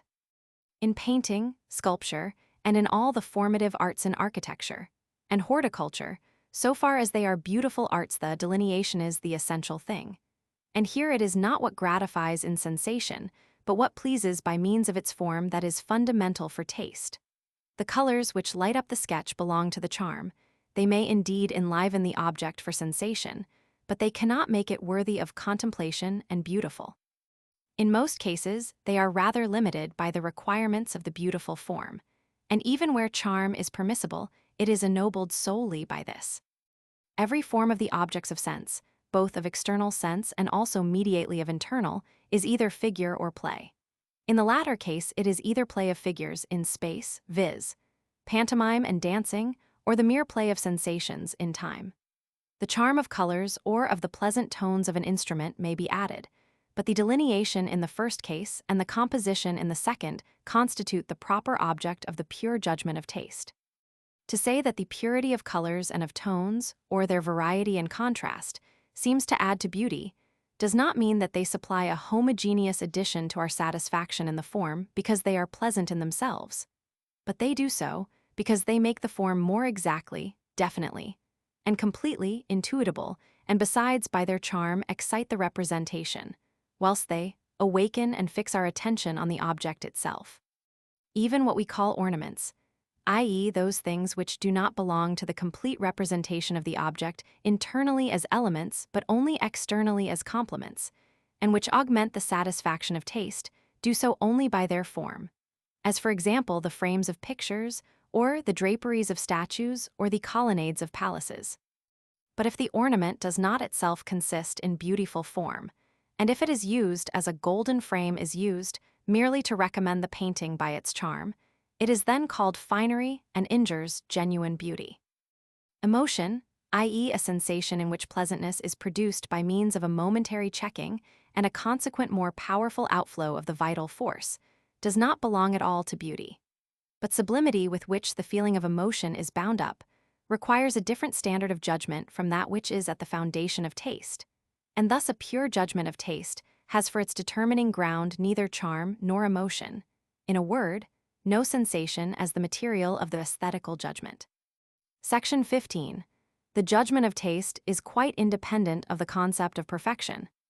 Objective purposiveness can only be cognized by means of the reference of the manifold to a definite purpose, and therefore only through a concept. From this alone, it is plain that the beautiful, the judging of which has at its basis a merely formal purposiveness, i.e., a purposiveness without purpose, is quite independent of the concept of the good, because the latter presupposes an objective purposiveness, i.e., the reference of the object to a definite purpose. Objective purposiveness is either external, i.e., the utility, or internal, i.e., the perfection of the object. That the satisfaction in an object, on account of which we call it beautiful, cannot rest on the representation of its utility, is sufficiently obvious from the two preceding sections, because in that case it would not be an immediate satisfaction in the object, which is the essential condition of a judgment about beauty. But objective internal purposiveness, i.e., perfection, comes nearer to the predicate of beauty, and it has been regarded by celebrated philosophers as the same as beauty, with the proviso, if it is thought in a confused way. It is of the greatest importance in a critique of taste to decide whether beauty can thus actually be resolved into the concept of perfection. To judge of objective purposiveness, we always need not only the concept of a purpose, but if that purposiveness is not to be external utility, but internal, the concept of an internal purpose, which shall contain the ground of the internal possibility of the object. Now, as a purpose in general is that whose concept can be regarded as the ground of the possibility of the object itself. So, in order to represent objective purposiveness in a thing, the concept of what sort of thing it is to be must come first. The agreement of the manifold in it with this concept, which furnishes the rule for combining the manifold, is the qualitative perfection of the thing. Quite different from this is quantitative perfection, the completeness of a thing after its kind, which is a mere concept of magnitude, of totality. In this, what the thing ought to be is conceived as already determined, and it is only asked if it has all its requisites. The formal in the representation of a thing, i.e., the agreement of the manifold with a unity, it being undetermined what this ought to be, gives to cognition no objective purposiveness whatever. For since abstraction is made of this unity as purpose, what the thing ought to be, nothing remains but the subjective purposiveness of the representations in the mind of the intuiting subject. And this, although it furnishes a certain purposiveness of the representative state of the subject, and so a facility of apprehending a given form by the imagination, yet furnishes no perfection of an object, since the object is not here conceived by means of the concept of a purpose. For example, if in a forest I come across a plot of sward round which trees stand in a circle, and do not then represent to myself a purpose, viz., that it is intended to serve for country dances, not the least concept of perfection is furnished by the mere form. But to represent to oneself a formal objective purposiveness without purpose, i.e., the mere form of a perfection, without any matter, and without the concept of that with which it is accordant, even if it were merely the idea of conformity to law in general, is a veritable contradiction. Now the judgment of taste is an aesthetical judgment, i.e., such as rests on subjective grounds, the determining ground of which cannot be a concept, and consequently cannot be the concept of a definite purpose. Therefore, in beauty, regarded as a formal subjective purposiveness, there is in no way thought a perfection of the object, as a would-be formal purposiveness, which yet is objective. And thus to distinguish between the concepts of the beautiful and the good, as if they were only different in logical form, the first being a confused, the second a clear concept of perfection, but identical in content and origin, is quite fallacious. For then there would be no specific difference between them, but a judgment of taste would be as much a cognitive judgment as the judgment by which a thing is described as good. Just as when the ordinary man says that fraud is unjust, he bases his judgment on confused grounds, whilst the philosopher bases it on clear grounds, but both on identical principles of reason. I have already, however, said that an aesthetical judgment is unique of its kind and gives absolutely no cognition, not even a confused cognition of the object. This is only supplied by a logical judgment. On the contrary, it simply refers the representation, by which an object is given, to the subject, and brings to our notice no characteristic of the object, but only the purposive form in the determination of the representative powers which are occupying themselves therewith. The judgment is called aesthetical just because its determining ground is not a concept, but the feeling of internal sense of that harmony in the play of the mental powers, so far as it can be felt in sensation. On the other hand, if we wish to call confused concepts and the objective judgment based on them aesthetical, we shall have an understanding judging sensibly or a sense representing its objects by means of concepts. The faculty of concepts, be they confused or clear, is the understanding. And although understanding has to do with the judgment of taste, as an aesthetical judgment, as it has with all judgments, yet it has to do with it not as a faculty by which an object is cognized, but as the faculty which determines the judgment and its representation, without any concept, in accordance with its relation to the subject and the subject's internal feeling, in so far as this judgment may be possible in accordance with a universal rule. Section 16. The judgment of taste, by which an object is declared to be beautiful under the condition of a definite concept, is not pure. There are two kinds of beauty: free beauty pulchritudo vaga, or merely dependent beauty pulchritudo adherens. The first presupposes no concept of what the object ought to be. The second does presuppose such a concept and the perfection of the object in accordance therewith. The first is called the self-subsistent beauty of this or that thing. The second, as dependent upon a concept, conditioned beauty, is ascribed to objects which come under the concept of a particular purpose. Flowers are free natural beauties. Hardly anyone but a botanist knows what sort of a thing a flower ought to be, and even he, though recognizing in the flower the reproductive organ of the plant, pays no regard to this natural purpose if he is passing judgment on the flower by taste.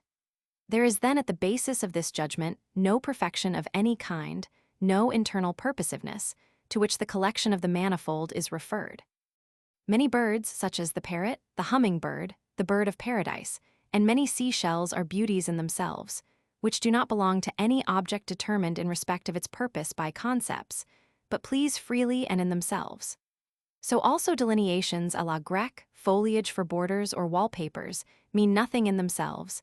They represent nothing, no object under a definite concept, and are free beauties. We can refer to the same class what are called in music fantasies, i.e. pieces without any theme, and in fact all music without words. In the judging of a free beauty, according to the mere form, the judgment of taste is pure. There is presupposed no concept of any purpose, for which the manifold should serve the given object, and which therefore is to be represented therein. By such a concept, the freedom of the imagination which disports itself in the contemplation of the figure would be only limited. But human beauty, i.e. of a man, a woman, or a child, the beauty of a horse or a building, be it church, palace, arsenal, or summer house, presupposes a concept of the purpose which determines what the thing is to be, and consequently a concept of its perfection. It is therefore adherent beauty. Now, as the combination of the pleasant, in sensation, with beauty, which properly is only concerned with form, is a hindrance to the purity of the judgment of taste, so also is its purity injured by the combination with beauty of the good, viz. That manifold which is good for the thing itself in accordance with its purpose. We could add much to a building which would immediately please the eye, if only it were not to be a church.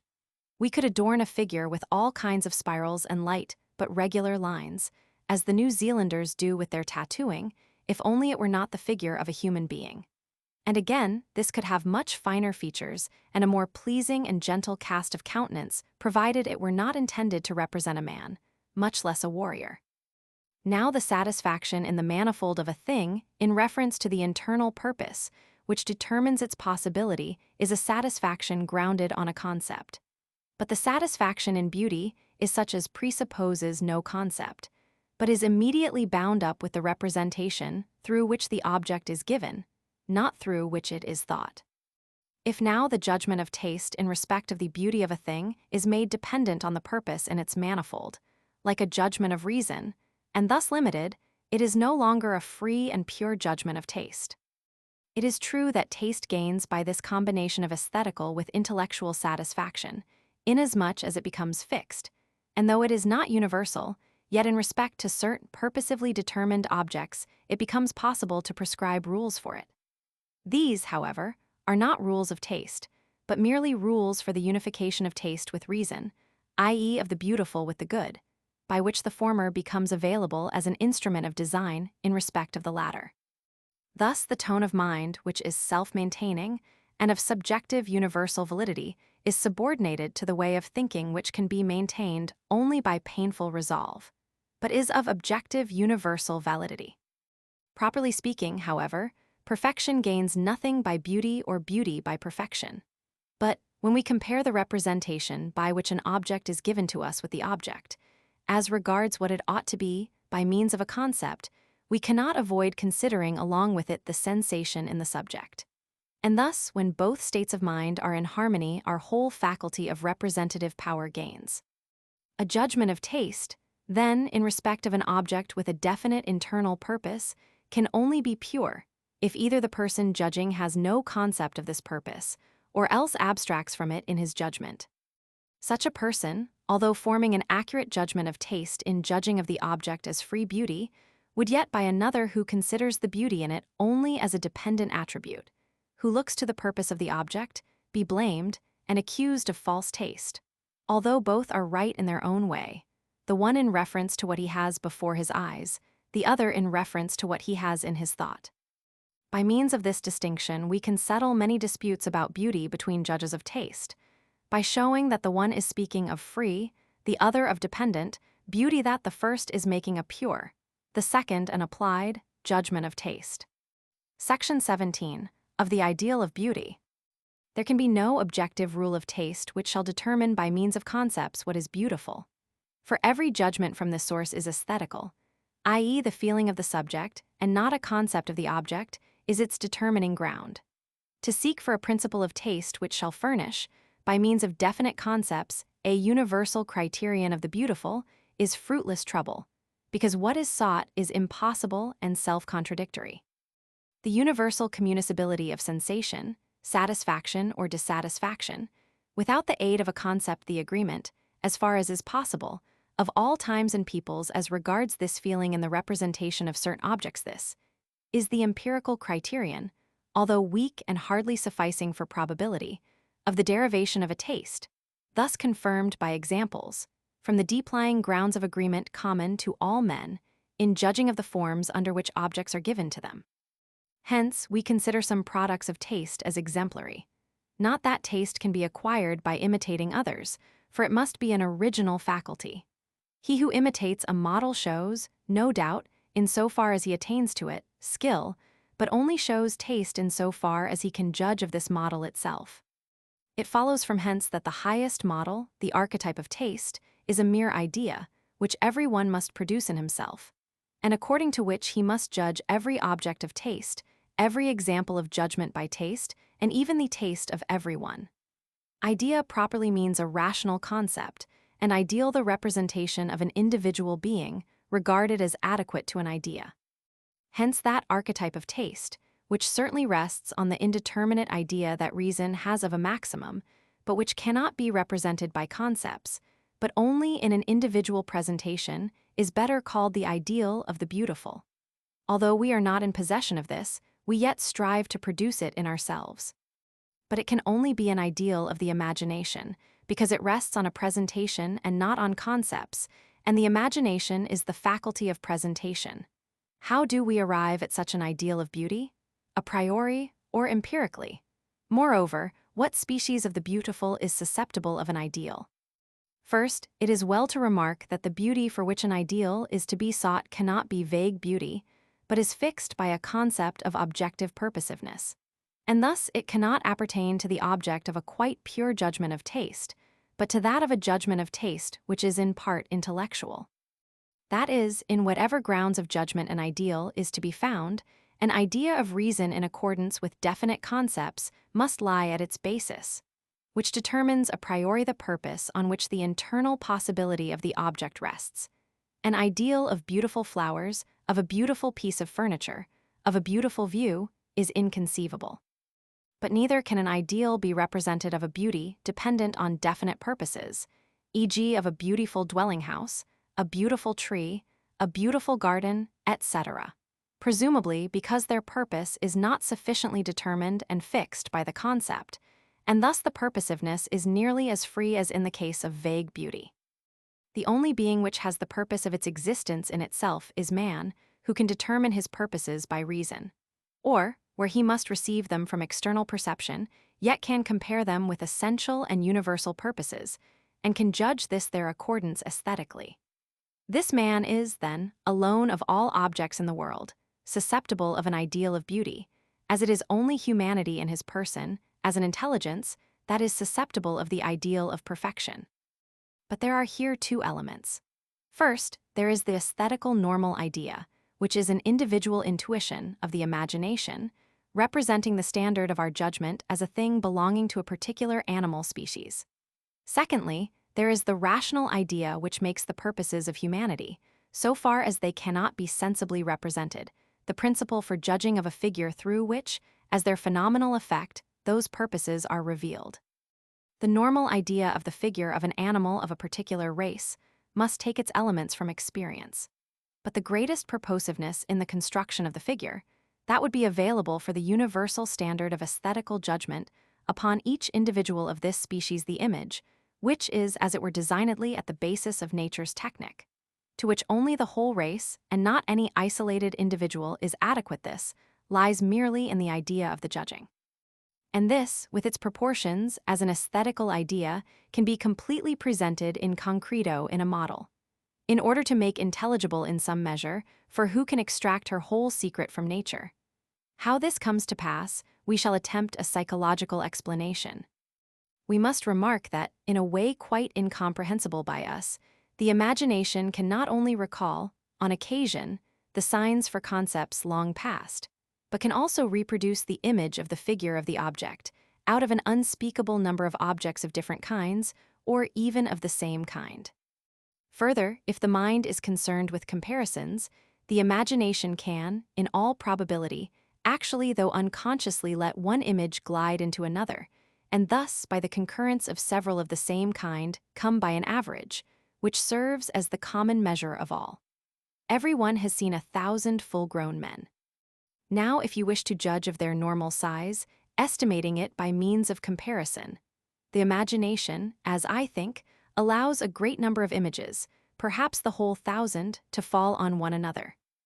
If I am allowed to apply here the analogy of optical presentation, it is in the space where most of them are combined and inside the contour, where the place is illuminated with the most vivid colors, that the average size is cognizable, which, both in height and breadth, is equally far removed from the extreme bounds of the greatest and smallest stature. And this is the stature of a beautiful man. We could arrive at the same thing mechanically, by adding together all 1,000 magnitudes, heights, breadths, and thicknesses, and dividing the sum by 1,000. But the imagination does this by means of a dynamical effect, which arises from the various impressions of such figures on the organ of internal sense. If now in a similar way for this average man we seek the average head, for this head the average nose, etc., such figure is at the basis of the normal idea in the country where the comparison is instituted. Thus necessarily under these empirical conditions, a Negro must have a different normal idea of the beauty of from a white man, a Chinaman a different normal idea from a European, etc., and the same is the case with the model of a beautiful horse or dog, of a certain breed. This normal idea is not derived from proportions got from experience as definite rules, but in accordance with it rules for judging become in the first instance possible.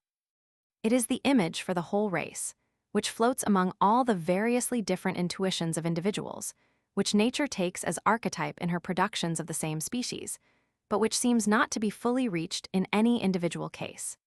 It is by no means the whole archetype of beauty in the race, but only the form constituting the indispensable condition of all beauty, and thus merely correctness in the presentation of the race. It is, like the celebrated Doryphorus of Polycletus, the rule Myrons cow might also be used thus for its kind. It can therefore contain nothing specifically characteristic, for otherwise it would not be the normal idea for the race. Its presentation pleases, not by its beauty, but merely because it contradicts no condition, under which alone a thing of this kind can be beautiful. The presentation is merely correct. We must yet distinguish the normal idea of the beautiful from the ideal, which latter, on grounds already alleged, we can only expect in the human figure. In this, the ideal consists in the expression of the moral, without which the object would not please universally and thus positively, not merely negatively in a correct presentation. The visible expression of moral ideas that rule men inwardly can indeed only be got from experience. But to make its connection with all which our reason unites with the morally good in the idea of the highest purposiveness goodness of heart, purity, strength, peace, etc., visible as it were in bodily manifestation, as the effect of that which is internal, requires a union of pure ideas of reason with great imaginative power, even in him who wishes to judge of it, still more in him who wishes to present it. The correctness of such an ideal of beauty is shown by its permitting no sensible charm to mingle with the satisfaction in the object, and yet allowing us to take a great interest therein. This shows that a judgment in accordance with such a standard can never be purely aesthetical, and that a judgment in accordance with an ideal of beauty is not a mere judgment of taste. Explanation of the beautiful derived from this third moment. Beauty is the form of the purposiveness of an object, so far as this is perceived in it without any representation of a purpose. Fourth moment. Of the judgment of taste, according to the modality of the satisfaction in the object. Section 18. What the modality in a judgment of taste is. I can say of every representation that it is at least possible that, as a cognition, it should be bound up with a pleasure. Of a representation that I call pleasant, I say that it actually excites pleasure in me. But the beautiful we think as having a necessary reference to satisfaction. Now this necessity is of a peculiar kind. It is not a theoretical objective necessity, in which case it would be cognized a priori that everyone will feel this satisfaction in the object called beautiful by me. It is not a practical necessity, in which case, by concepts of a pure rational will serving as a rule for freely acting beings, the satisfaction is the necessary result of an objective law and only indicates that we absolutely, without any further design, ought to act in a certain way. But the necessity which is thought in an aesthetical judgment can only be called exemplary, i.e., a necessity of the assent of all to a judgment which is regarded as the example of a universal rule that we cannot state. Since an aesthetical judgment is not an objective cognitive judgment, this necessity cannot be derived from definite concepts and is therefore not apodictic. Still less can it be inferred from the universality of experience of a complete agreement of judgments as to the beauty of a certain object. For not only would experience hardly furnish sufficiently numerous vouchers for this, but also, on empirical judgments, we can base no concept of the necessity of these judgments. Section 19. The subjective necessity, which we ascribe to the judgment of taste, is conditioned. The judgment of taste requires the agreement of everyone, and he who describes anything as beautiful claims that everyone ought to give his approval to the object in question and also describe it as beautiful. The ought in the aesthetical judgment is therefore pronounced in accordance with all the data which are required for judging, and yet is only conditioned. We ask for the agreement of everyone else, because we have for it a ground that is common to all, and we could count on this agreement, provided we were always sure that the case was correctly subsumed under that ground as rule of assent. Section 20. The condition of necessity which a judgment of taste asserts is the idea of a common sense.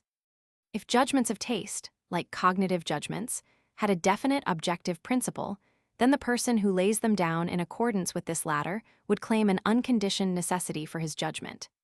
If they were devoid of all principle, like those of the mere taste of sense, we would not allow them in thought any necessity whatever. Hence they must have a subjective principle which determines what pleases or displeases only by feeling and not by concepts, but yet with universal validity. But such a principle could only be regarded as a common sense, which is essentially different from common understanding, which people sometimes call common sense, sensus communis. For the latter does not judge by feeling, but always by concepts, although ordinarily only as by obscurely represented principles. Hence, it is only under the presupposition that there is a common sense, by which we do not understand an external sense, but the effect resulting from the free play of our cognitive powers. It is only under this presupposition, I say, that the judgment of taste can be laid down. Section 21. Have we ground for presupposing a common sense? Cognitions and judgments must, along with the conviction that accompanies them, admit of universal communicability. For otherwise, there would be no harmony between them and the object, and they would be collectively a mere subjective play of the representative powers, exactly as skepticism would have it. But if cognitions are to admit of communicability, so must also the state of mind be.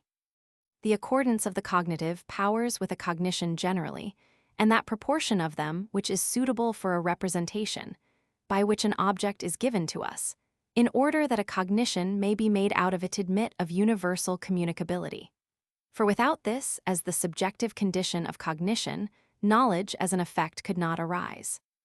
This actually always takes place when a given object by means of sense excites the imagination to collect the manifold, and the imagination in its turn excites the understanding to bring about a unity of this collective process in concepts. But this accordance of the cognitive powers has a different proportion according to the variety of the objects which are given. However, it must be such that this internal relation, by which one mental faculty is excited by another, shall be generally the most beneficial for both faculties in respect of cognition of given objects. And this accordance can only be determined by feeling, not according to concepts. Since now this accordance itself must admit of universal communicability, and consequently also our feeling of it, in a given representation. And since the universal communicability of a feeling presupposes a common sense, we have grounds for assuming this latter. And this common sense is assumed without relying on psychological observations, but simply as the necessary condition of the universal communicability of our knowledge, which is presupposed in every logic and in every principle of knowledge that is not skeptical. Section 22. The necessity of the universal agreement that is thought in a judgment of taste is a subjective necessity, which is represented as objective under the presupposition of a common sense. In all judgments by which we describe anything as beautiful, we allow no one to be of another opinion, without however grounding our judgment on concepts, but only on our feeling, which we therefore place at its basis not as a private, but as a communal feeling. Now this common sense cannot be grounded on experience, for it aims at justifying judgments which contain an ought. It does not say that everyone will agree with my judgment, but that he ought. And so common sense, as an example of whose judgment I here put forward my judgment of taste, and on account of which I attribute to the latter an exemplary validity, is a mere ideal norm, under the supposition of which I have a right to make into a rule for every one a judgment that accords therewith, as well as the satisfaction in an object expressed in such judgment. For the principle, which concerns the agreement of different judging persons, although only subjective, is yet assumed as subjectively universal, an idea necessary for everyone, and thus can claim universal assent, as if it were objective, provided we are sure that we have correctly subsumed under it. This indeterminate norm of a common sense is actually presupposed by us, as is shown by our claim to lay down judgments of taste. Whether there is in fact such a common sense, as a constitutive principle of the possibility of experience, or whether a yet higher principle of reason makes it only into a regulative principle for producing in us a common sense for higher purposes. Whether therefore taste is an original and natural faculty, or only the idea of an artificial one yet to be acquired, so that a judgment of taste with its assumption of a universal assent in fact is only a requirement of reason for producing such harmony of sentiment. Whether the ought, i.e., the objective necessity of the confluence of the feeling of any one man with that of every other, only signifies the possibility of arriving at this accord, and the judgment of taste only affords an example of the application of this principle. These questions we have neither the wish nor the power to investigate as yet. We have now only to resolve the faculty of taste into its elements in order to unite them at last in the idea of a common sense.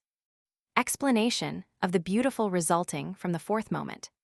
The beautiful is that which without any concept is cognized as the object of a necessary satisfaction. General remark on the first section of the analytic. If we seek the result of the preceding analysis, we find that everything runs up into this concept of taste, that it is a faculty for judging an object in reference to the imagination's free conformity to law. Now, if in the judgment of taste the imagination must be considered in its freedom, it is in the first place not regarded as reproductive, as it is subject to the laws of association, but as productive and spontaneous, as the author of arbitrary forms of possible intuition. And although in the apprehension of a given object of sense, it is tied to a definite form of this object, and so far has no free play, such as that of poetry, yet it may readily be conceived that the object can furnish it with such a form containing a collection of the manifold, as the imagination itself, if it were left free, would project in accordance with the conformity to law of the understanding in general. But that the imaginative power should be free and yet of itself conform to law, i.e. bringing autonomy with it, is a contradiction. The understanding alone gives the law. If, however, the imagination is compelled to proceed according to a definite law, its product in respect of form is determined by concepts as to what it ought to be.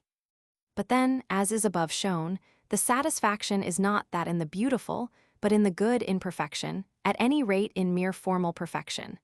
And the judgment is not a judgment of taste. Hence, it is a conformity to law without a law, and a subjective agreement of the imagination and understanding without such an objective agreement as there is when the representation is referred to a definite concept of an object can subsist along with the free conformity to law of the understanding, which is also called purposiveness without purpose, and with the peculiar feature of a judgment of taste. Now geometrically regular figures, such as a circle, a square, a cube, etc., are commonly adduced by critics of taste as the simplest and most indisputable examples of beauty. And yet they are called regular, because we can only represent them by regarding them as mere presentations of a definite concept which prescribes the rule for the figure, according to which alone it is possible. One of these two must be wrong, either that judgment of the critic which ascribes beauty to the said figures, or ours, which regards purposiveness apart from a concept as requisite for beauty. Hardly anyone will say that a man must have taste in order that he should find more satisfaction in a circle than in a scrawled outline, in an equilateral and equiangular quadrilateral than in one which is oblique, irregular, and as it were deformed, for this belongs to the ordinary understanding and is not taste at all. Where, e.g., our design is to judge of the size of an area, or to make intelligible the relation of the parts of it, when divided, to one another and to the whole, then regular figures and those of the simplest kind are needed, and the satisfaction does not rest immediately on the aspect of the figure, but on its availability for all kinds of possible designs. A room whose walls form oblique angles, or a parterre of this kind, even every violation of symmetry in the figure of animals, e.g. being one-eyed, of buildings, or of flower beds displeases because it contradicts the purpose of the thing, not only practically in respect of a definite use of it, but also when we pass judgment on it as regards any possible design. This is not the case in the judgment of taste, which when pure combines satisfaction or dissatisfaction without any reference to its use or to a purpose, with the mere consideration of the object. The regularity which leads to the concept of an object is indeed the indispensable condition, conditio sine qua non, for grasping the object in a single representation and determining the manifold in its form. This determination is a purpose in respect of cognition, and in reference to this, it is always bound up with satisfaction, which accompanies the execution of every, even problematical, design. There is here, however, merely the approval of the solution satisfying a problem, and not a free and indefinite purposive entertainment of the mental powers with what we call beautiful, where the understanding is at the service of imagination and not vice versa. In a thing that is only possible by means of design a building, or even an animal, the regularity consisting in symmetry must express the unity of the intuition that accompanies the concept of purpose, and this regularity belongs to cognition. But we're only a free play of the representative powers, under the condition, however, that the understanding is to suffer no shock thereby, is to be kept up in pleasure gardens, room decorations, all kinds of tasteful furniture, etc. Regularity that shows constraint is avoided as much as possible. Thus, in the English taste in gardens, or in bizarre taste in furniture, the freedom of the imagination is pushed almost near to the grotesque, and in this separation from every constraint of rule we have the case where taste can display its greatest perfection in the enterprises of the imagination. All stiff regularity, such as approximates to mathematical regularity, has something in it repugnant to taste, for our entertainment in the contemplation of it lasts for no length of time, but it rather, in so far as it has not expressly in view cognition or a definite practical purpose, produces weariness. On the other hand, that with which imagination can play in an unstudied and purposive manner is always new to us, and one does not get tired of looking at it. Marston, in his description of Sumatra, makes the remark that the free beauties of nature surround the spectator everywhere, and thus lose their attraction for him. On the other hand, a pepper garden where the stakes on which this plant twines itself form parallel rows had much attractiveness for him if he met with it in the middle of a forest. And hence he infers that wild beauty, apparently irregular, only pleases as a variation from the regular beauty of which one has seen enough. But he need only have made the experiment of spending one day in a pepper garden to have been convinced that, once the understanding, by the aid of this regularity, has put itself in accord with the order that it always needs, the object will not entertain for long, nay, rather it will impose a burdensome constraint upon the imagination. On the other hand, nature, which there is prodigal in its variety even to luxuriance, that is subjected to no constraint of artificial rules, can supply constant food for taste. Even the song of birds, which we can bring under no musical rule, seems to have more freedom, and therefore more for taste, than a song of a human being which is produced in accordance with all the rules of music. For we very much sooner weary of the latter, if it is repeated often and at length. Here, however, we probably confuse our participation in the mirth of a little creature that we love with the beauty of its song, for if this were exactly imitated by man, as sometimes the notes of the nightingale are, it would seem to our ear quite devoid of taste. Again, beautiful objects are to be distinguished from beautiful views of objects, which often on account of their distance cannot be clearly recognized. In the latter case, taste appears not so much in what the imagination apprehends in this field, as in the impulse it thus gets to fiction, i.e. in the peculiar fancies with which the mind entertains itself, whilst it is continually being aroused by the variety which strikes the eye. An illustration is afforded, e.g., by the sight of the changing shapes of a fire on the hearth or of a rippling brook. Neither of these has beauty, but they bring with them a charm for the imagination, because they entertain it in free play. Second book, Analytic of the Sublime. Section 23. Transition from the faculty which judges of the beautiful to that which judges of the sublime. The beautiful and the sublime agree in this, that both please in themselves. Further, neither presupposes a judgment of sense nor a judgment logically determined, but a judgment of reflection. Consequently, the satisfaction does not depend on a sensation, as in the case of the pleasant, nor on a definite concept, as in the case of the good. But it is nevertheless referred to concepts, although indeterminate ones. And so the satisfaction is connected with the mere presentation, or with the faculty of presentation. So that in the case of a given intuition, this faculty, or the imagination, is considered as in agreement with the faculty of concepts of understanding or reason, in its furtherance of these latter. Hence both kinds of judgments are singular, and yet announce themselves as universally valid for every subject, although they lay claim merely to the feeling of pleasure and not to any knowledge of the object. But there are also remarkable differences between the two. The beautiful in nature is connected with the form of the object, which consists in having boundaries.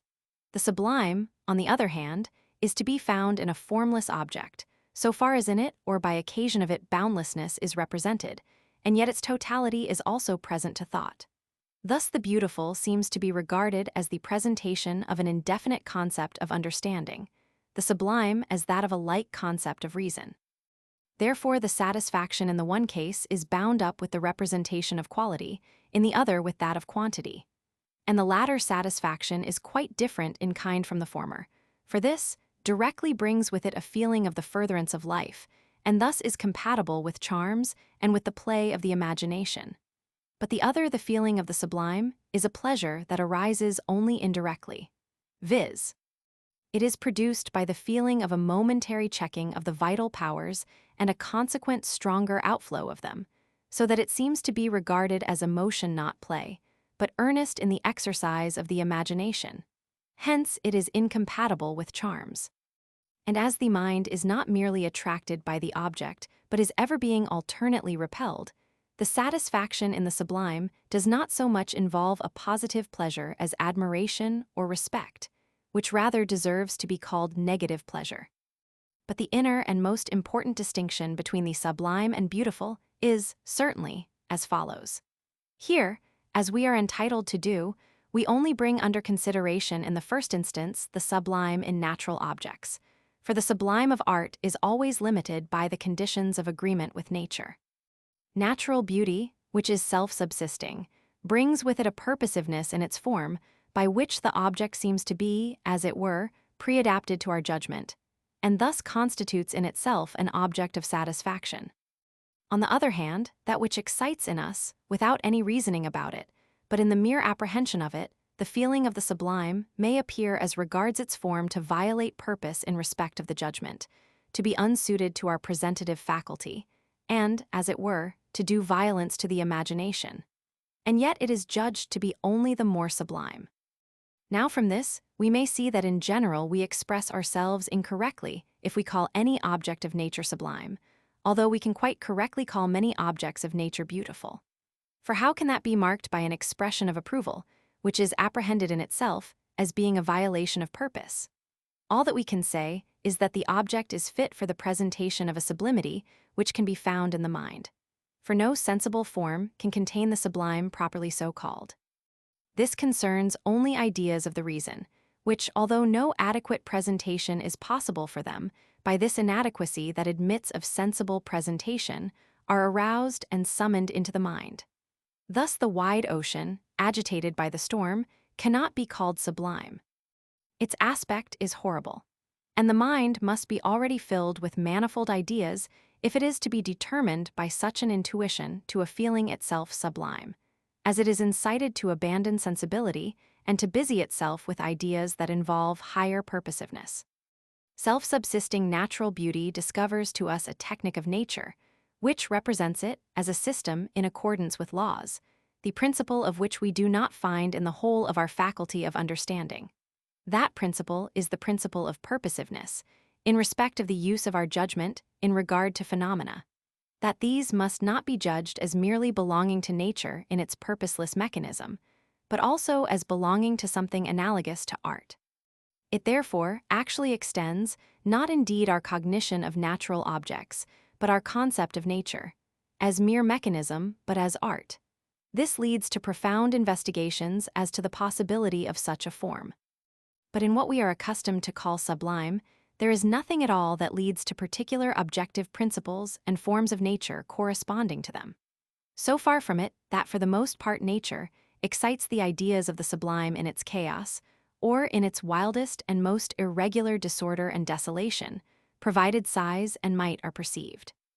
Hence, we see that the concept of the sublime is not nearly so important or rich in consequences as the concept of the beautiful, and that in general it displays nothing purposive in nature itself, but only in that possible use of our intuitions of it, by which there is produced in us a feeling of a purposiveness quite independent of nature. We must seek a ground external to ourselves for the beautiful of nature, but seek it for the sublime merely in ourselves and in our attitude of thought which introduces sublimity into the representation of nature. This is a very needful preliminary remark, which quite separates the ideas of the sublime from that of a purposiveness of nature, and makes the theory of the sublime a mere appendix to the aesthetical judging of that purposiveness. because by means of it no particular form is represented in nature, but there is only developed a purposive use which the imagination makes of its representation. Section 24. Of the divisions of an investigation into the feeling of the sublime. As regards the division of the moments of the aesthetical judging of objects, in reference to the feeling of the sublime, the analytic can proceed according to the same principle as was adapted in the analysis of judgments of taste. For as an act of the aesthetical reflective judgment, the satisfaction in the sublime must be represented just as in the case of the beautiful according to quantity as universally valid, according to quality as devoid of interest, according to relation as subjective purposiveness, and according to modality as necessary. And so the method here will not diverge from that of the preceding section, unless, indeed, we counted a difference that in the case where the aesthetical judgment is concerned with the form of the object we began with the investigation of its quality, but here, in view of the formlessness which may belong to what we call sublime, we shall begin with quantity, as the first moment of the aesthetical judgment as to the sublime. The reason for this may be seen from the preceding paragraph. But the analysis of the sublime involves a division not needed in the case of the beautiful, viz., a division into the mathematically and the dynamically sublime.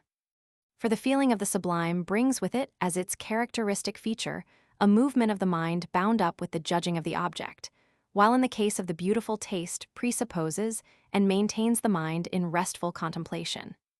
Now this movement ought to be judged as subjectively purposive, because the sublime pleases us, and thus it is referred through the imagination either to the faculty of cognition or of desire. In either reference, the purposiveness of the given representation ought to be judged only in respect of this faculty, without purpose or interest. But in the first case, it is ascribed to the object as a mathematical determination of the imagination, in the second, as dynamical. And hence, we have this twofold way of representing the sublime. A of the mathematically sublime. Section 25. Explanation of the term sublime. We call that sublime which is absolutely great. But to be great and to be a great something are quite different concepts, magnitudo and quantitas. In like manner, to say simply, simpliciter, that anything is great is quite different from saying that it is absolutely great, absolute, non-comparative magnum. The latter is what is great beyond all comparison. What now is meant by the expression that anything is great or small or of medium size. It is not a pure concept of understanding that is thus signified. Still less is it an intuition of sense, and just as little is it a concept of reason, because it brings with it no principle of cognition. It must therefore be a concept of judgment or derived from one, and a subjective purposiveness of the representation in reference to the judgment must lie at its basis. That anything is a magnitude, quantum, may be cognized from the thing itself, without any comparison of it with other things. Viz., if there is a multiplicity of the homogeneous constituting one thing, but to cognize how great it is always requires some other magnitude as a measure. But because the judging of magnitude depends not merely on multiplicity, number, but also on the magnitude of the unit, the measure. And since, to judge of the magnitude of this latter again requires another as measure with which it may be compared, we see that the determination of the magnitude of phenomena can supply no absolute concept whatever of magnitude, but only a comparative one. If now I say simply that anything is great, it appears that I have no comparison in view, at least none with an objective measure, because it is thus not determined at all how great the object is. But although the standard of comparison is merely subjective, yet the judgment none the less claims universal assent. This man is beautiful, and he is tall, are judgments not limited merely to the judging subject, but like theoretical judgments, demanding the assent of everyone. In a judgment by which anything is designated simply as great, it is not merely meant that the object has a magnitude, but that this magnitude is superior to that of many other objects of the same kind, without, however, any exact determination of this superiority. Thus, there is always at the basis of our judgment a standard which we assume as the same for everyone. This, however, is not available for any logical, mathematically definite judging of magnitude, but only for aesthetical judging of the same, because it is a merely subjective standard lying at the basis of the reflective judgment upon magnitude.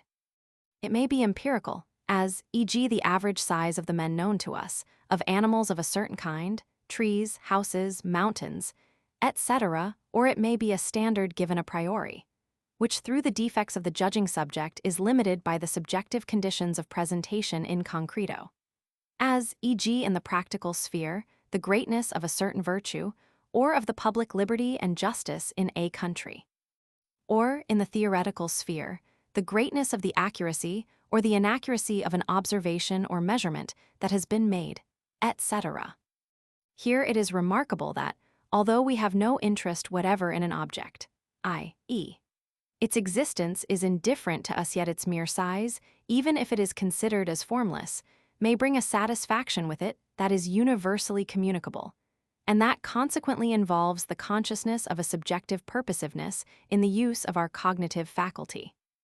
This is not indeed a satisfaction in the object, because it may be formless, as in the case of the beautiful, in which the reflective judgment finds itself purposively determined in reference to cognition in general, but in the extension of the imagination by itself. If under the above limitation, we say simply of an object, it is great, this is no mathematically definite judgment, but a mere judgment of reflection upon the representation of it, which is subjectively purposive for a certain use of our cognitive powers in the estimation of magnitude. And we always then bind up with the representation a kind of respect, as also a kind of contempt for what we simply call small. Further, the judging of things as great or small extends to everything, even to all their characteristics. Thus we describe beauty as great or small. The reason of this is to be sought in the fact that whatever we present in intuition according to the precept of the judgment, and thus represent aesthetically, is always a phenomenon and thus a quantum. But if we call anything not only great, but absolutely great in every point of view, great beyond all comparison, i.e. sublime, we soon see that it is not permissible to seek for an adequate standard of this outside itself, but merely in itself. It is a magnitude which is like itself alone. It follows hence that the sublime is not to be sought in the things of nature, but only in our ideas, but in which of them it lies must be reserved for the deduction. The foregoing explanation can be thus expressed. The sublime is that in comparison with which everything else is small. Here we easily see that nothing can be given in nature, however great it is judged by us to be, which could not, if considered in another relation, be reduced to the infinitely small. And conversely, there is nothing so small, which does not admit of extension by our imagination to the greatness of a world, if compared with still smaller standards. Telescopes have furnished us with abundant material for making the first remark, microscopes for the second. Nothing, therefore, which can be an object of the senses, is, considered on this basis, to be called sublime. But because there is in our imagination a striving towards infinite progress, and in our reason a claim for absolute totality, regarded as a real idea, therefore this very inadequateness for that idea in our faculty for estimating the magnitude of things of sense, excites in us the feeling of a supersensible faculty. And it is not the object of sense, but the use which the judgment naturally makes of certain objects on behalf of this latter feeling, that is absolutely great, and in comparison every other use is small. Consequently, it is the state of mind produced by a certain representation with which the reflective judgment is occupied, and not the object that is to be called sublime. We may therefore append to the preceding formulas explaining the sublime this other. The sublime is that, the mere ability to think which shows a faculty of the mind surpassing every standard of sense. Section 26. Of that estimation of the magnitude of natural things which is requisite for the idea of the sublime. The estimation of magnitude by means of concepts of number, or their signs in algebra, is mathematical, but that in mere intuition, by the measurement of the eye, is aesthetical. Now we can come by definite concepts of how great a thing is, by numbers, of which the unit is the measure, at all events by series of numbers progressing to infinity, and so far all logical estimation of magnitude is mathematical. But since the magnitude of the measure must then be assumed known, and this again is only to be estimated mathematically by means of numbers the unit of which must be another measure. We can never have a first or fundamental measure, and therefore can never have a definite concept of a given magnitude. So the estimation of the magnitude of the fundamental measure must consist in this, that we can immediately apprehend it in intuition and use it by the imagination for the presentation of concepts of number. That is, all estimation of the magnitude of the objects of nature is in the end aesthetical, i.e., subjectively and not objectively determined. Now for the mathematical estimation of magnitude, there is, indeed, no maximum, for the power of numbers extends to infinity. But for its aesthetical estimation, there is always a maximum, and of this I say that if it is judged as the absolute measure, than which no greater is possible subjectively, for the judging subject, it brings with it the idea of the sublime and produces that emotion which no mathematical estimation of its magnitude by means of numbers can bring about, except so far as the aesthetical fundamental measure remains vividly in the imagination. For the former only presents relative magnitude by means of comparison with others of the same kind, but the latter presents magnitude absolutely, so far as the mind can grasp it in an intuition. In receiving a quantum into the imagination by intuition, in order to be able to use it for a measure or as a unit for the estimation of magnitude by means of numbers, there are two operations of the imagination involved: apprehension, apprehensio, and comprehension, comprehensio aesthetica. As to apprehension, there is no difficulty, for it can go on ad infinitum. But comprehension becomes harder the further apprehension advances and soon attains to its maximum, viz., the aesthetically greatest fundamental measure for the estimation of magnitude.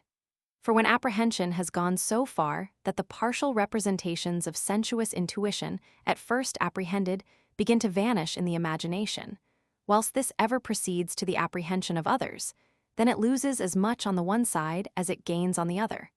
And in comprehension, there is a maximum beyond which it cannot go.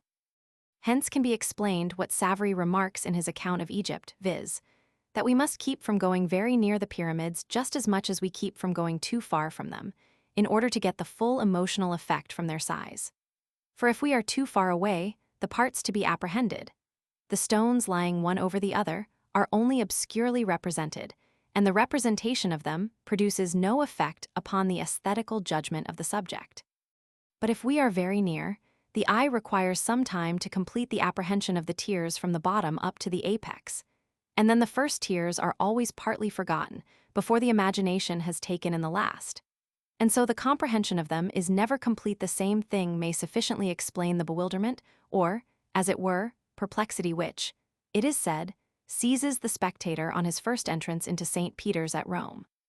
For there is here a feeling of the inadequacy of his imagination for presenting the ideas of a whole, wherein the imagination reaches its maximum, and, in striving to surpass it, sinks back into itself, by which, however, a kind of emotional satisfaction is produced.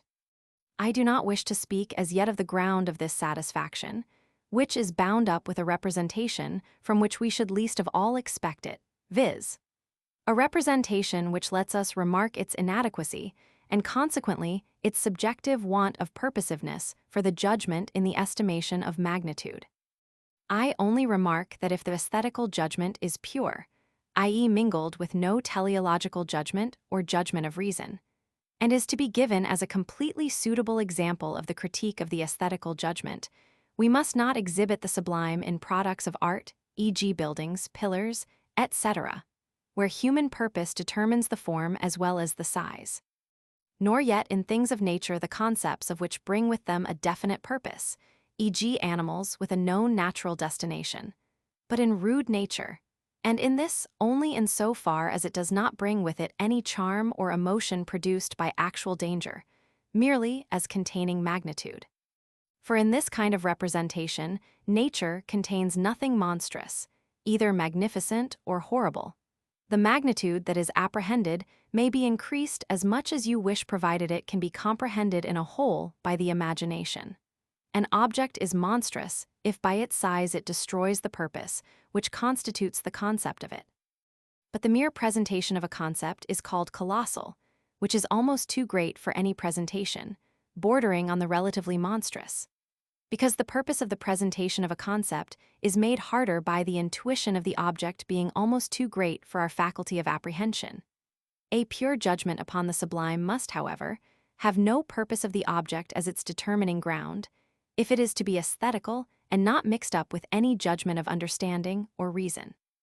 Because everything which is to give disinterested pleasure to the merely reflective judgment must bring with the representation of it subjective and, as subjective, universally valid purposiveness, although no purposiveness of the form of the object lies. As in the case of the beautiful, at the ground of the judgment the question arises, what is this subjective purposiveness?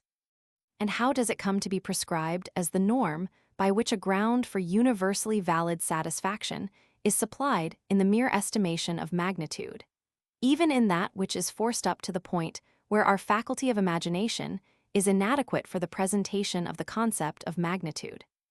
In the process of combination requisite for the estimation of magnitude, the imagination proceeds of itself to infinity without anything hindering it, but the understanding guides it by means of concepts of number, for which the imagination must furnish the schema.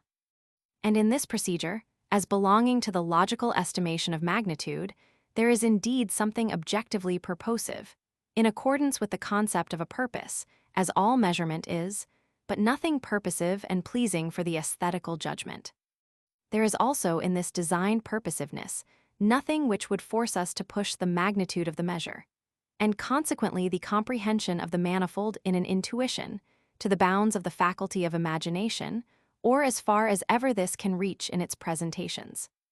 For in the estimation of magnitude by the understanding, arithmetic, we only go to a certain point whether we push the comprehension of the units up to the number 10, as in the decimal scale, or only up to 4 as in the quaternary scale.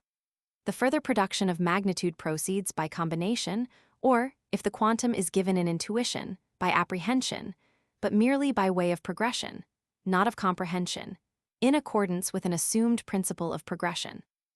In this mathematical estimation of magnitude, the understanding is equally served and contented whether the imagination chooses for unit a magnitude that we can take in a glance, e.g. a foot or rod, or a German mile, or even the earth's diameter, of which the apprehension is indeed possible, but not the comprehension in an intuition of the imagination, not possible by comprehensio aesthetica, although quite possible by comprehensio logica in a concept of number.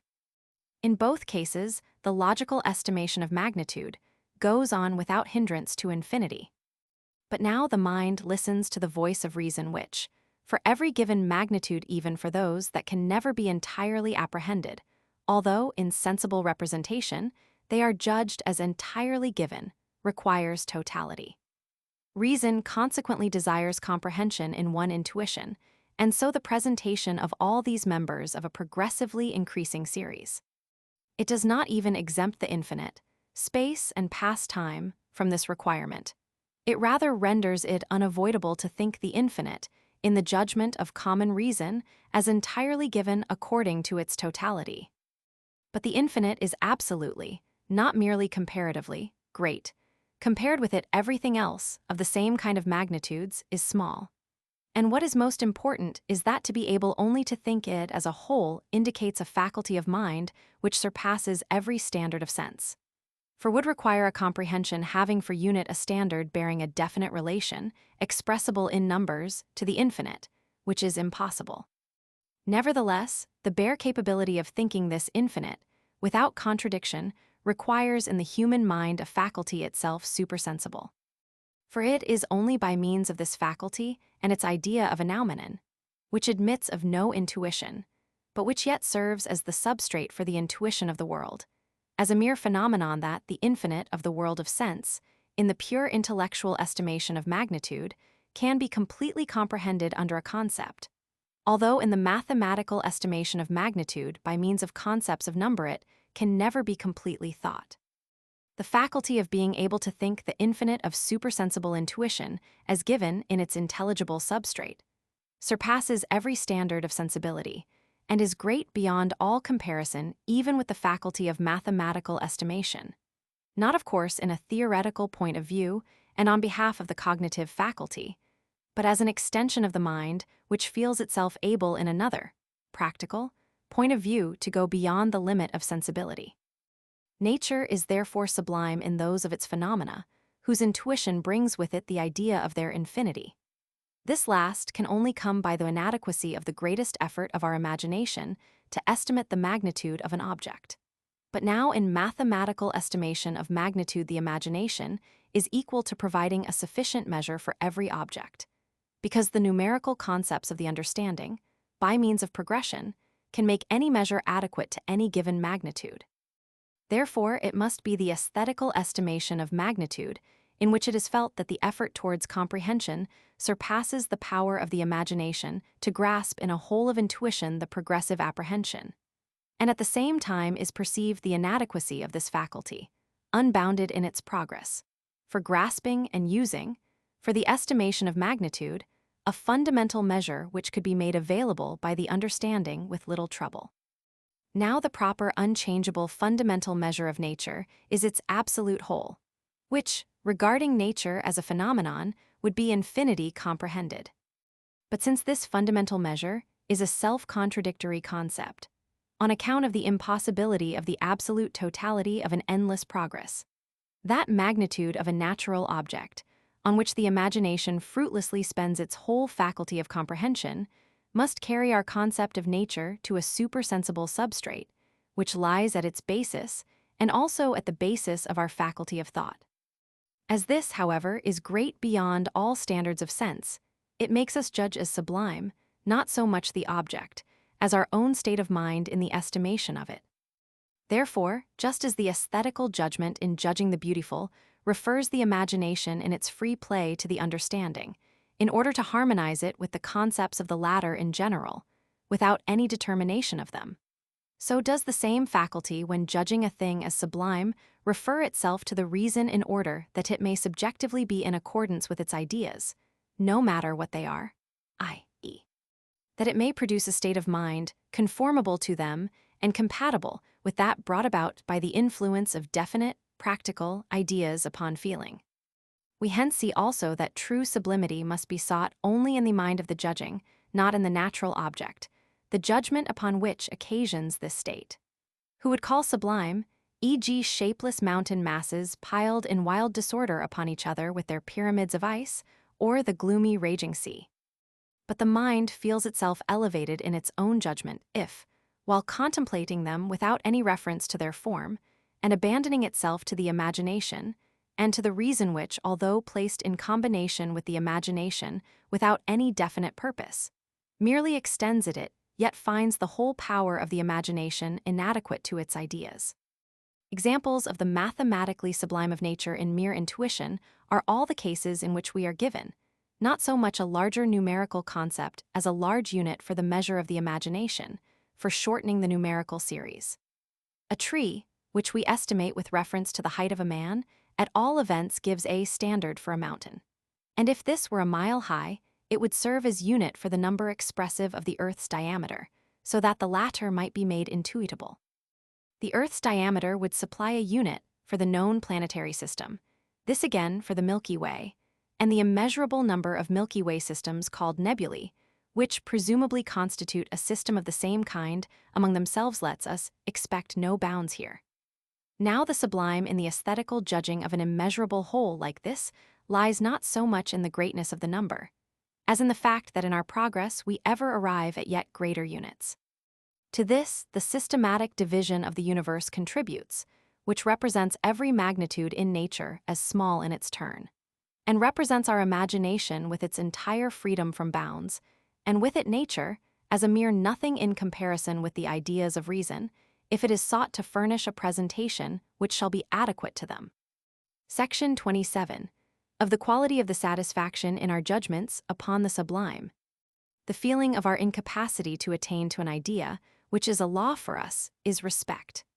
Now the idea of the comprehension of every phenomenon that can be given us in the intuition of a whole is an idea prescribed to us by a law of reason, which recognizes no other measure, definite, valid for every one, and invariable than the absolute whole.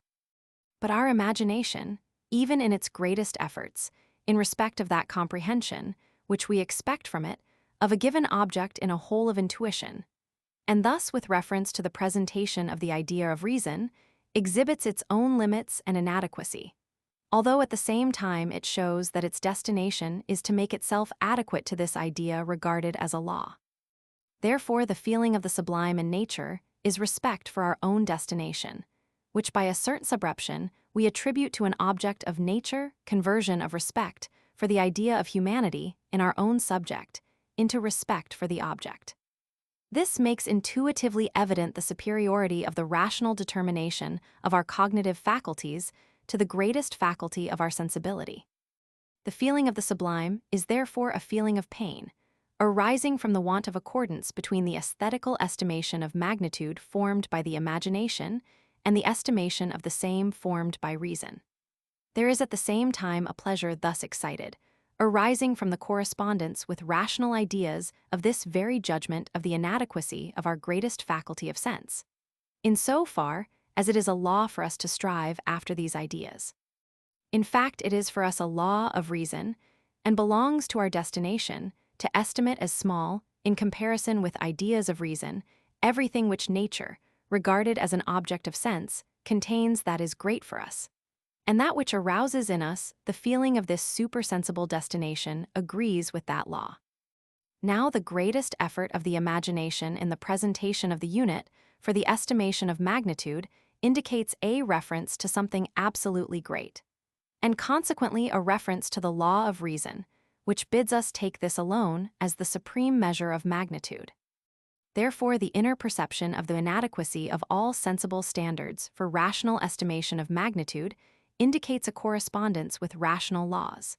It involves a pain, which arouses in us the feeling of our supersensible destination, according to which it is purposive, and therefore pleasurable to find every standard of sensibility inadequate to the ideas of understanding. The mind feels itself moved in the representation of the sublime in nature, whilst in aesthetical judgments about the beautiful it is in restful contemplation.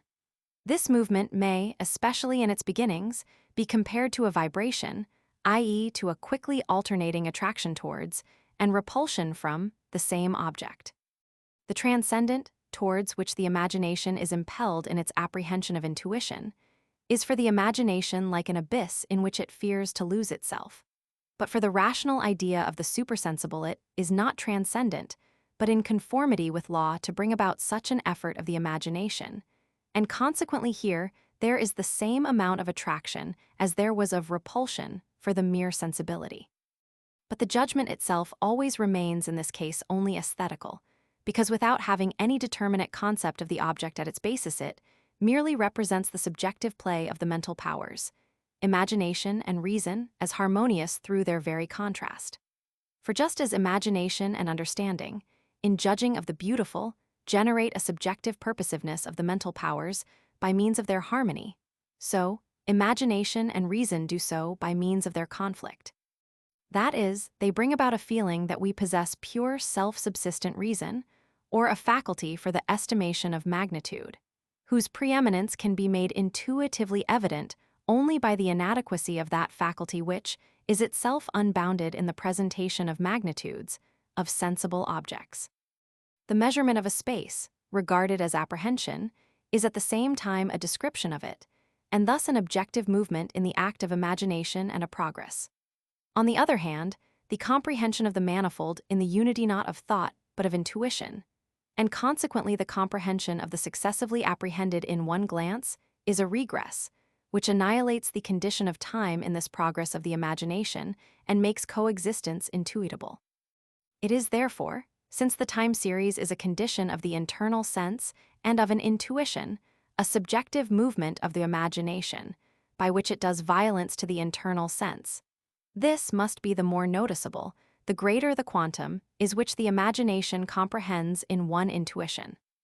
The effort, therefore, to receive in one single intuition a measure for magnitudes that requires an appreciable time to apprehend, is a kind of representation, which subjectively considered is contrary to purpose. But objectively, as requisite for the estimation of magnitude, it is purposive. Thus, that very violence which is done to the subject through the imagination is judged as purposive in reference to the whole determination of the mind. the quality of the feeling of the sublime is that it is a feeling of pain in reference to the faculty by which we judge aesthetically of an object, which pain, however, is represented at the same time as purposive. This is possible through the fact that the very incapacity in question discovers the consciousness of an unlimited faculty of the same subject, and that the mind can only judge of the latter aesthetically by means of the former. In the logical estimation of magnitude, the impossibility of ever arriving at absolute totality, by means of the progress of the measurement of things of the sensible world in time and space, was cognized as objective, i.e., as an impossibility of thinking the infinite as entirely given, and not as merely subjective, or that there was only an incapacity to grasp it. For there we have not to do with the degree of comprehension in an intuition, regarded as a measure, but everything depends on a concept of number. But in aesthetical estimation of magnitude, the concept of number must disappear or be changed, and the comprehension of the imagination in reference to the unit of measure, thus avoiding the concepts of a law of the successive production of concepts of magnitude, is alone purposive, for it if now a magnitude almost reaches the limit of our faculty of comprehension in an intuition. And yet the imagination is invited by means of numerical magnitudes, in respect of which we are conscious that our faculty is unbounded, to aesthetical comprehension in a greater unit, then we mentally feel ourselves confined aesthetically within bounds. But nevertheless, the pain in regard to the necessary extension of the imagination for accordance with that which is unbounded in our faculty of reason, viz. the idea of the absolute whole, and consequently the very unpurposiveness of the faculty of imagination for rational ideas and the arousing of them, are represented as purposive. Thus it is that the aesthetical judgment itself is subjectively purposive for the reason as the source of ideas, i.e., as the source of an intellectual comprehension for which all aesthetical comprehension is small. And there accompanies the reception of an object as sublime a pleasure, which is only possible through the medium of a pain. Be of the dynamically sublime in nature. Section 28. Of nature regarded as might. Might is that which is superior to great hindrances. It is called dominion if it is superior to the resistance of that which itself possesses might. Nature considered in an aesthetical judgment as might that has no dominion over us is dynamically sublime. If nature is to be judged by us as dynamically sublime, it must be represented as exciting fear, although it is not true conversely that every object which excites fear is regarded in our aesthetical judgment as sublime. For in aesthetical judgments, without the aid of concepts, superiority to hindrances can only be judged according to the greatness of the resistance. Now that which we are driven to resist is an evil, and, if we do not find our faculties a match for it, is an object of fear. Hence nature can be regarded by the aesthetical judgment as might, and consequently as dynamically sublime, only so far as it is considered an object of fear. But we can regard an object as fearful without being afraid of it, viz., if we judge of it in such a way that we merely think a case in which we would wish to resist it, and yet in which all resistance would be altogether vain. Thus the virtuous man fears God without being afraid of him, because to wish to resist him and his commandments he thinks is a case as to which he need not be anxious. But in every such case that he thinks as not impossible, he cognizes him as fearful. He who fears can form no judgment about the sublime in nature, just as he who is seduced by inclination and appetite can form no judgment about the beautiful. The former flies from the sight of an object which inspires him with awe, and it is impossible to find satisfaction in a terror that is seriously felt. Hence the pleasurableness arising from the cessation of an uneasiness is a state of joy. But this, on account of the deliverance from danger, is a state of joy conjoined with the resolve not to expose ourselves to the danger again. We cannot willingly look back upon our sensations, much less seek the occasion for them again. Bold, overhanging, and as it were threatening, rocks, clouds piled up in the sky, moving with lightning flashes and thunder peals, volcanoes in all their violence of destruction, hurricanes with their track of devastation, the boundless ocean in a state of tumult, the lofty waterfall of a mighty river, and such like. These exhibit our faculty of resistance as insignificantly small in comparison with their might. But the sight of them is the more attractive, the more fearful it is, provided only that we are in security. And we readily call these objects sublime, because they raise the energies of the soul above their accustomed height and discover in us a faculty of resistance of a quite different kind, which gives us courage to measure ourselves against the apparent almightiness of nature. Now, in the immensity of nature, and in the inadequacy of our faculties for adopting a standard proportionate to the aesthetical estimation of the magnitude of its realm, we find our own limitation. Although at the same time in our rational faculty, we find a different, non-sensuous standard, which has that infinity itself under it as a unit, and in comparison with which everything in nature is small. Thus, in our mind, we find a superiority to nature even in its immensity. And so also the irresistibility of its might, while making us recognize our own impotence, considered as beings of nature, discloses to us a faculty of judging independently of, and a superiority over nature, on which is based a kind of self-preservation, entirely different from that which can be attacked and brought into danger by external nature. Thus, humanity in our person remains unhumiliated, though the individual might have to submit to this dominion.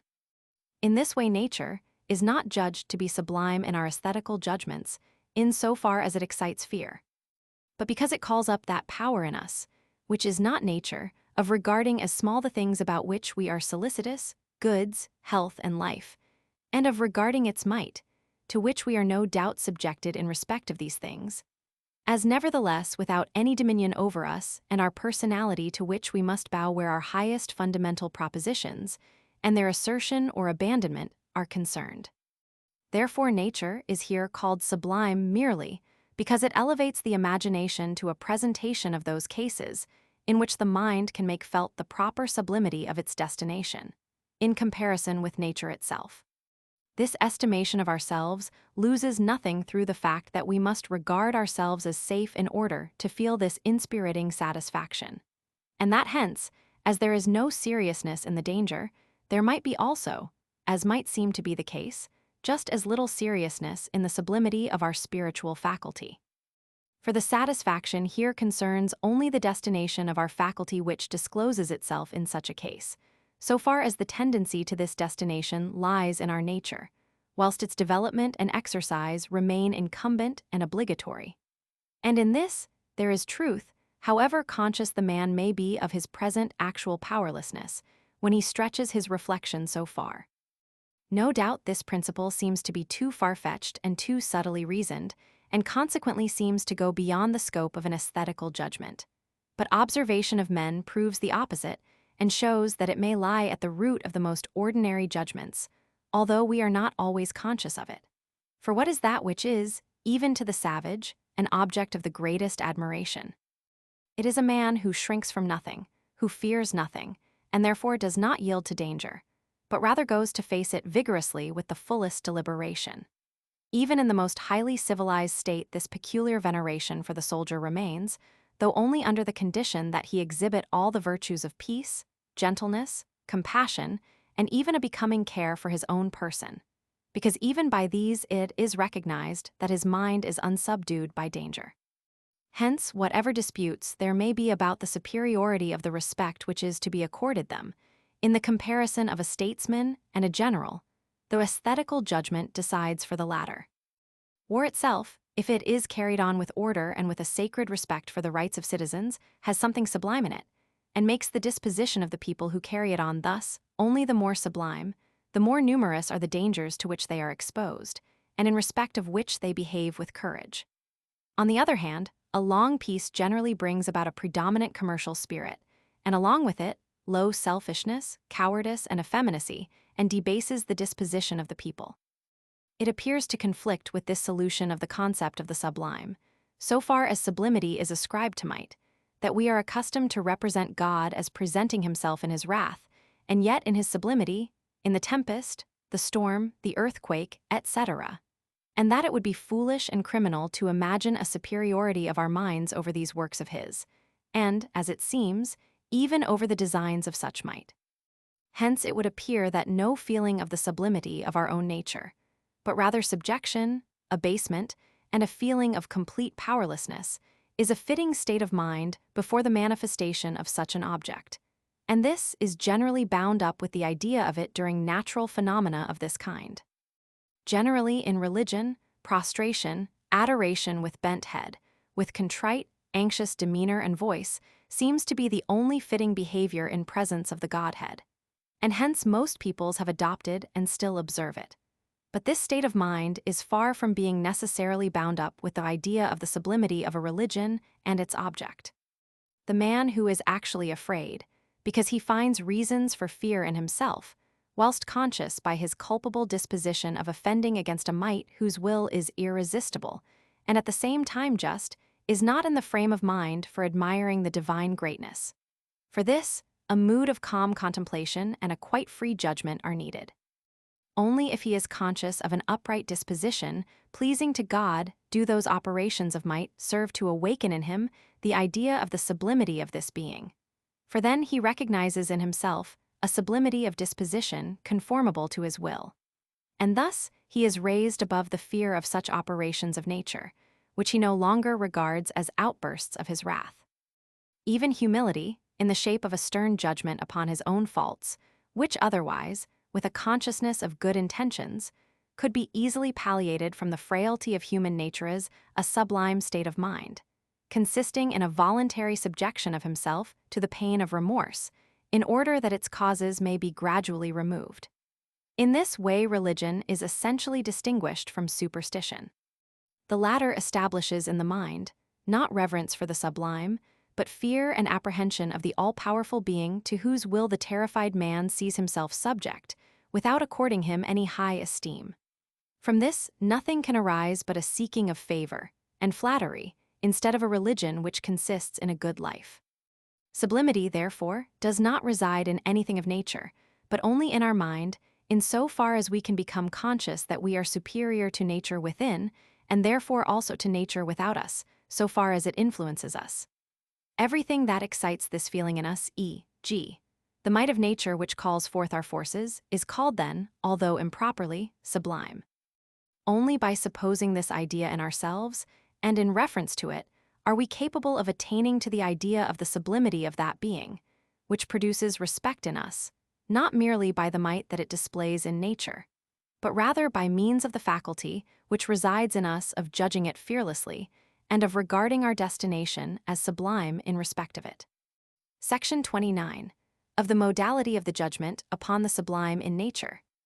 There are numberless beautiful things in nature about which we can assume and even expect, without being far mistaken, the harmony of everyone's judgment with our own.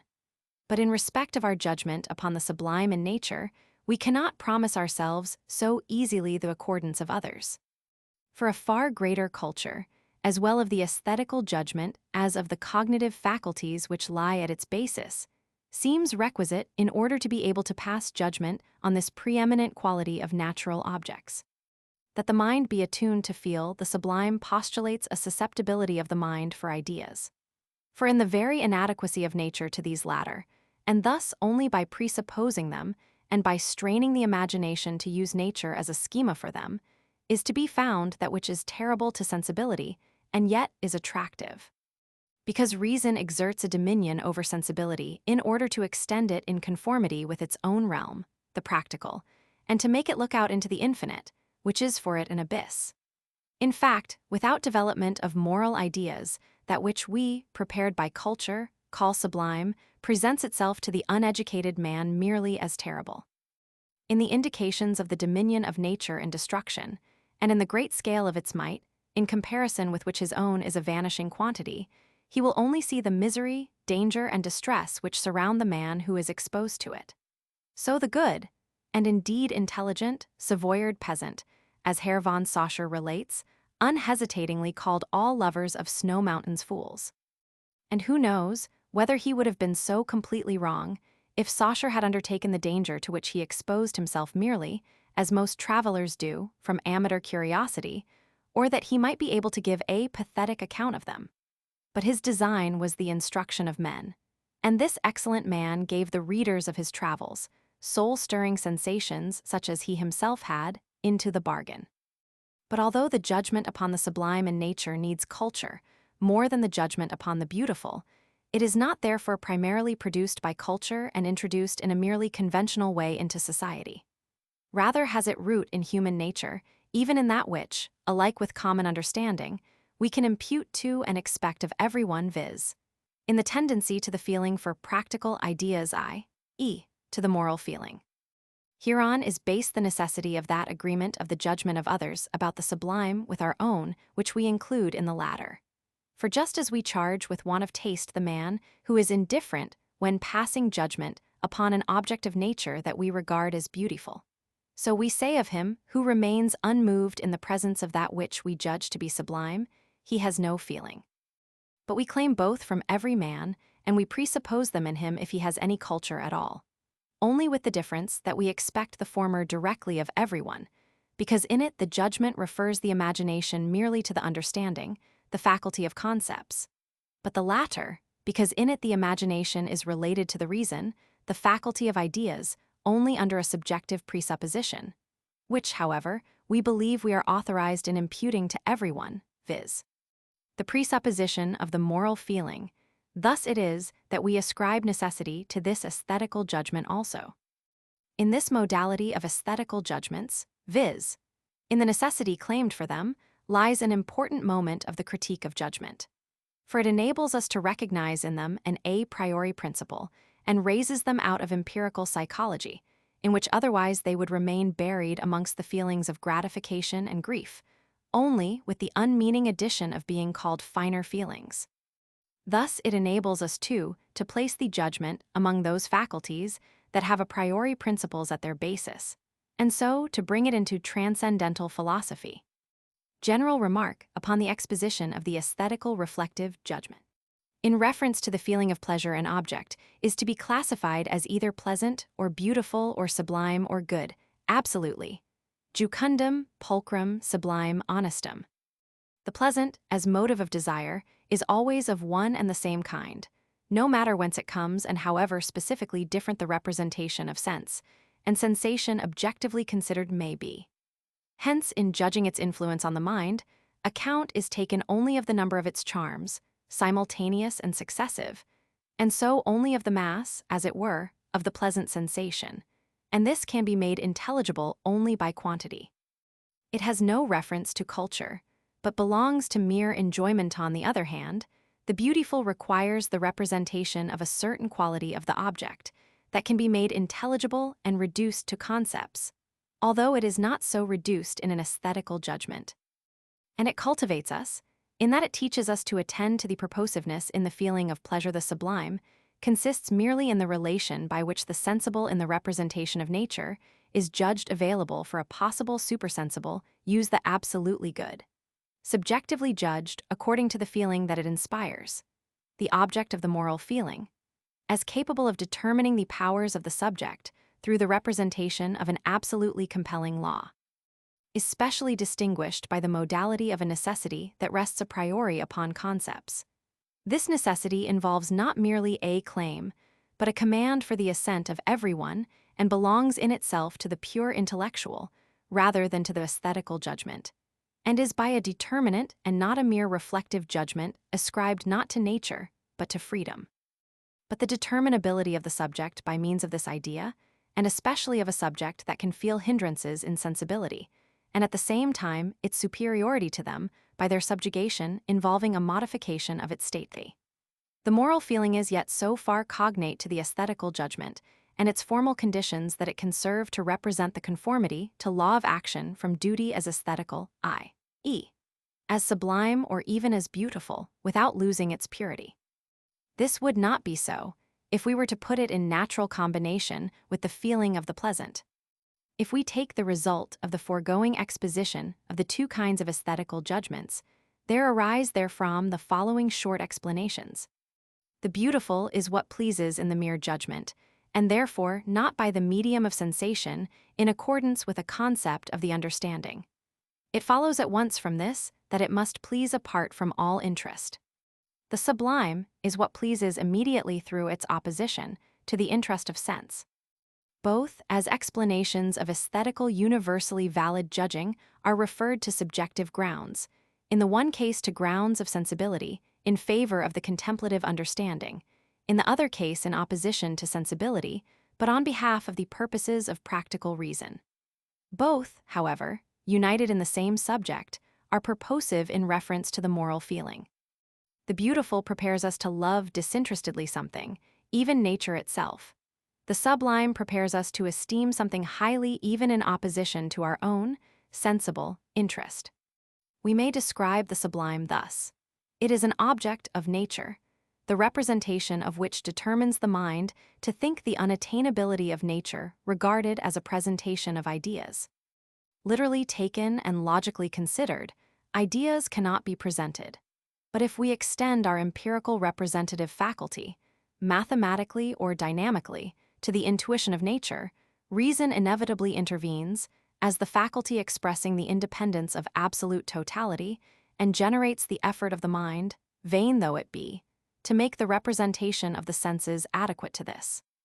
This effort, and the feeling of the unattainability of the idea by means of the imagination is itself a presentation of the subjective purposiveness of our mind in the employment of the imagination for its supersensible destination, and forces us, subjectively, to think nature itself in its totality as a presentation of something supersensible, without being able objectively to arrive at this presentation.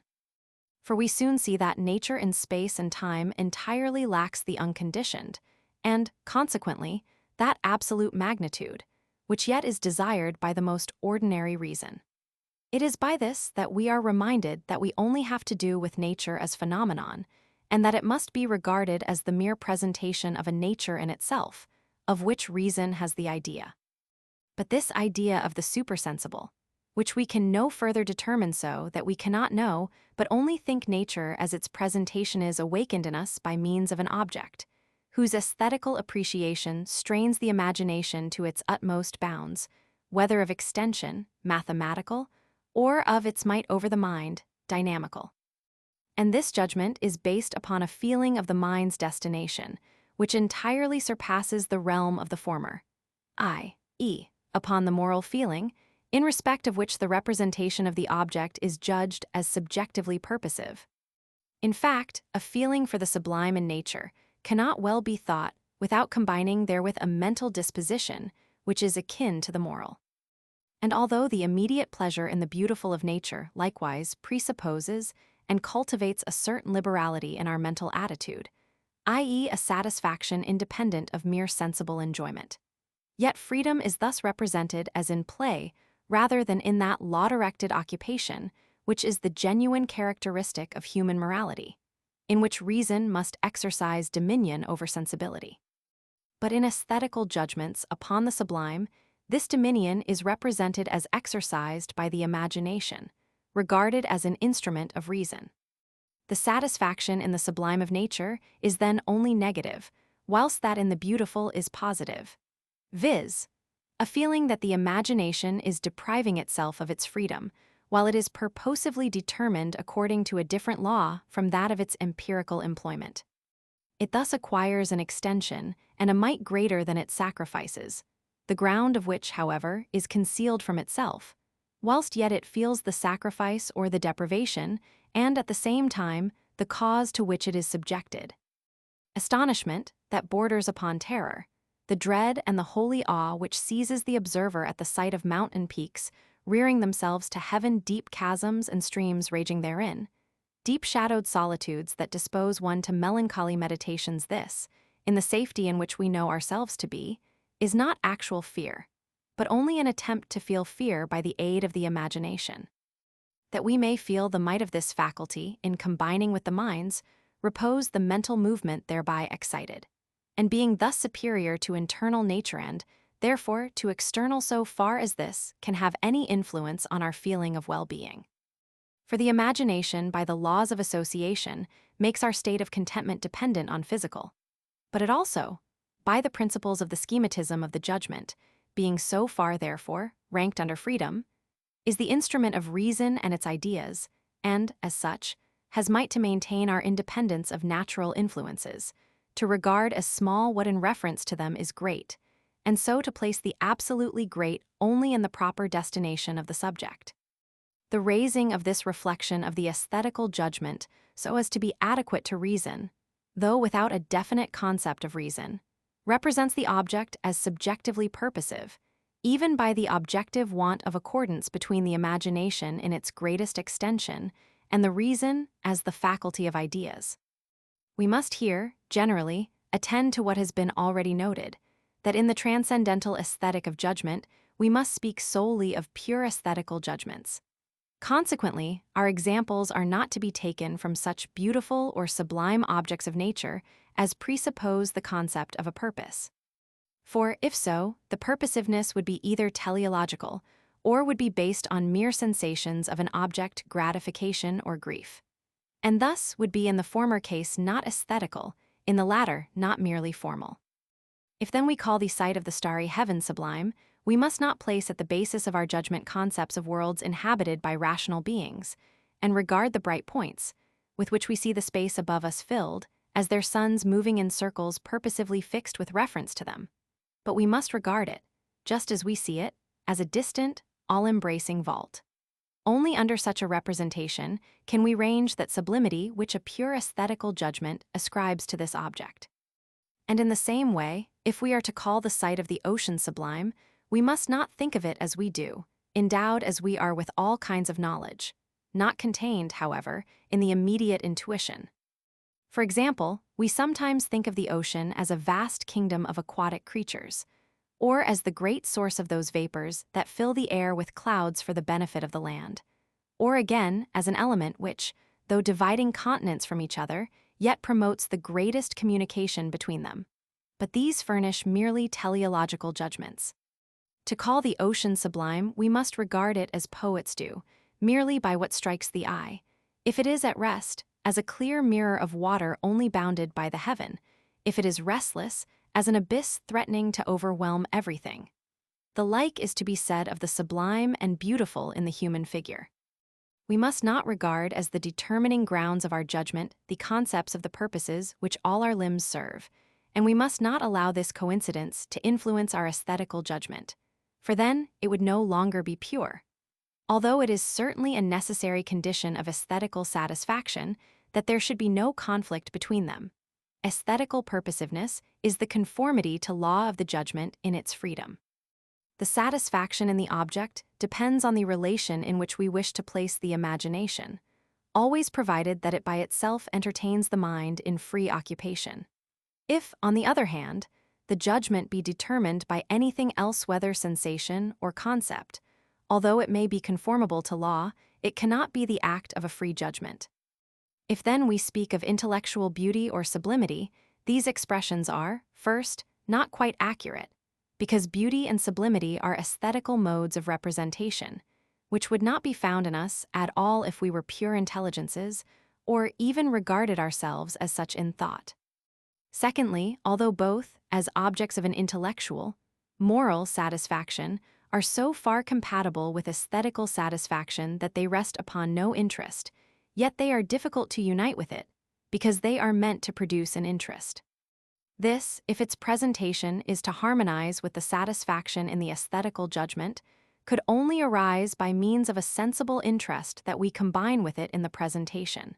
And thus damage would be done to the intellectual purposiveness, and it would lose its purity. The object of a pure and unconditioned intellectual satisfaction is the moral law in that might which it exercises in us over all mental motives that precede it. This might only makes itself aesthetically known to us through sacrifices, which causing a feeling of deprivation, though on behalf of internal freedom, in return discloses in us an unfathomable depth of this supersensible faculty, with consequences extending beyond our ken. Thus the satisfaction on the aesthetical side, in relation to sensibility, is negative, i.e. against this interest, but regarded from the intellectual side, it is positive and combined with an interest. Hence it follows that the intellectual in itself purposive, moral, good, aesthetically judged, must be represented as sublime rather than beautiful, so that it rather awakens the feeling of respect, which disdains charm, than that of love and familiar inclination. For human nature does not attach itself to this good spontaneously, but only by the authority which reason exercises over sensibility. Conversely also, that which we call sublime in nature, whether external or internal, e.g., certain affections, is only represented as a might in the mind to overcome hindrances of the sensibility by means of moral fundamental propositions, and only thus does it interest. I will dwell a moment on this latter point. The idea of the good conjoined with affection is called enthusiasm. This state of mind seems to be sublime, to the extent that we commonly assert that nothing great could be done without it.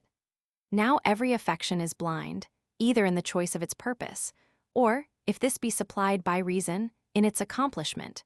For it is a mental movement which makes it impossible to exercise a free deliberation about fundamental propositions so as to determine ourselves thereby.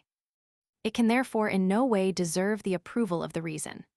Nevertheless, aesthetically, enthusiasm is sublime, because it is a tension of forces produced by ideas, which give an impulse to the mind, that operates far more powerfully and lastingly than the impulse arising from sensible representations. But which seems strange, the absence of affection, apatheia, phlegma insignificatu bono, in a mind that vigorously follows its unalterable principles is sublime, and in a far preferable way, because it has also on its side the satisfaction of pure reason. It is only a mental state of this kind that is called noble, and this expression is subsequently applied to things, e.g., a building, a garment, literary style, bodily presence, etc., when these do not so much arouse astonishment, the affection produced by the representation of novelty exceeding our expectations, as admiration, astonishment that does not cease when the novelty disappears. And this is the case when ideas agree in their presentation, undesignedly and artlessly, with the aesthetical satisfaction. Every affection of the strenuous kind, viz., that excites the consciousness of our power to overcome every obstacle animi strenui, is aesthetically sublime, e.g., wrath, even despair, i.e., the despair of indignation, not of faint-heartedness. But affections of the languid kind, which make the very effort of resistance an object of pain animum languidum, have nothing noble in themselves, but they may be reckoned under the sensuously beautiful. Emotions, which may rise to the strength of affections, are very different. We have both spirited and tender emotions. The latter, if they rise to the height of affections, are worthless. The propensity to them is called sentimentality. A sympathetic grief that will not admit of consolation, or one referring to imaginary evils to which we deliberately surrender ourselves being deceived by fancy as if they were actual, indicates and produces a tender, though weak, soul which shows a beautiful side and which can be called fanciful, though not enthusiastic. Romances, lachrymose plays, shallow moral precepts, which toy with falsely so-called moral dispositions, but in fact make the heart languid, insensible to the severe precept of duty, and incapable of all respect for the worth of humanity in our own person, and for the rights of men, a very different thing from their happiness, and in general incapable of all steady principle. Even a religious discourse, which recommends a cringing, abject seeking of favor and ingratiation of ourselves, which proposes the abandonment of all confidence in our own faculties in opposition to the evil within us, instead of a sturdy resolution to endeavor to overcome our inclinations by means of those powers, which with all our frailty yet remain to us. That false humility, which sets the only way of pleasing the Supreme Being in self-depreciation, in whining hypocritical repentance, and in a mere passive state of mind, these are not compatible with any frame of mind that can be counted beautiful, still less with one which is to be counted sublime. But even stormy movements of mind, which may be connected under the name of edification with ideas of religion, or as merely belonging to culture with ideas containing a social interest, can in no way, however they strain the imagination, lay claim to the honor of being sublime presentations, unless they leave after them a mental mood which, although only indirectly, has influence upon the mind's consciousness of its strength, and its resolution in reference to that which involves pure intellectual purposiveness, the supersensible. For otherwise all these emotions belong only to motion, which one would fain enjoy for the sake of health. The pleasant exhaustion, consequent upon such disturbance produced by the play of the affections, is an enjoyment of our well-being arising from the restored equilibrium of the various vital forces. This in the end amounts to the same thing as that state which Eastern voluptuaries find so delightful, when they get their bodies as it were kneaded, and all their muscles and joints softly pressed and bent. Only that in this case, the motive principle is for the most part external. In the other case, it is altogether internal. Many a man believes himself to be edified by a sermon, when indeed there is no edification at all, no system of good maxims. Or to be improved by a tragedy, when he is only glad at his ennui being happily dispelled. So the sublime must always have reference to the disposition, i.e. to the maxims which furnish to the intellectual, and to the ideas of reason a superiority over sensibility. We need not fear that the feeling of the sublime will lose by so abstract a mode of presentation which is quite negative in respect of what is sensible for the imagination. Although it finds nothing beyond the sensible to which it can attach itself, yet feels itself unbounded by this removal of its limitations. And thus, that very abstraction is a presentation of the infinite, which can be nothing but a mere negative presentation, but which yet expands the soul. Perhaps there is no sublimer passage in the Jewish law than the command, "Thou shalt not make to thyself any graven image, nor the likeness of anything which is in heaven, or on the earth, or under the earth," etc. This command alone can explain the enthusiasm that the Jewish people in their moral period felt for their religion when they compared themselves with other peoples, or explain the pride which Mohammedanism inspires. The same is true of the moral law and of the tendency to morality in us. It is quite erroneous to fear that if we deprive this of all that can recommend it to sense, it will only involve a cold, lifeless assent, and no moving force or emotion. It is quite the other way, for where the senses see nothing more before them, and the unmistakable and indelible idea of morality remains, it would be rather necessary to moderate the impetus of an unbounded imagination, to prevent it from rising to enthusiasm, than through fear of the powerlessness of these ideas to seek aid for them in images and childish ritual. Thus governments have willingly allowed religion to be abundantly provided with the latter accessories, and seeking thereby to relieve their subjects of trouble, they have also sought to deprive them of the faculty of extending their spiritual powers beyond the limits that are arbitrarily assigned to them, and by means of which they can be the more easily treated as mere passive beings. This pure, elevating, merely negative presentation of morality brings with it, on the other hand, no danger of fanaticism, which is a delusion that we can will ourselves to see something beyond all bounds of sensibility, i.e. to dream in accordance with fundamental propositions, or to go mad with reason. And this is so just because this presentation is merely negative. For the inscrutableness of the idea of freedom quite cuts it off from any positive presentation. But the moral law is in itself sufficiently and originally determinate in us, so that it does not permit us to cast a glance at any ground of determination external to itself.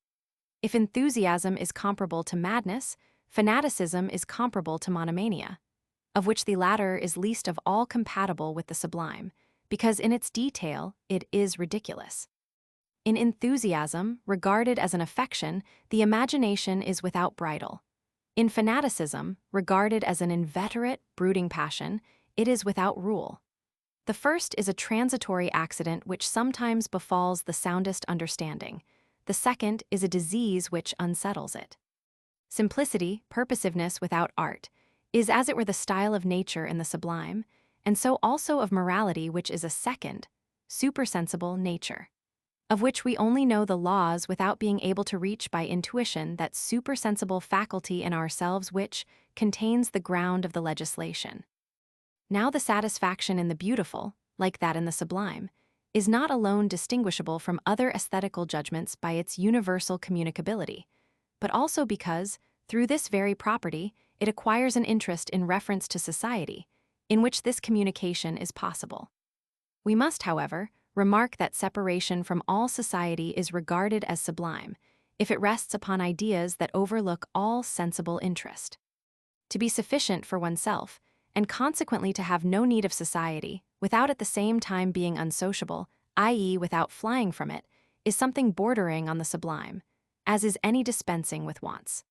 On the other hand, to fly from men from misanthropy, because we bear ill will to them, or from anthropophobia shyness, because we fear them as foes, is partly hateful, partly contemptible. There is indeed a misanthropy, very improperly so called, the tendency to which frequently appears with old age in many right-thinking men, which is philanthropic enough as far as goodwill to men is concerned, but which through long and sad experience is far removed from satisfaction with men.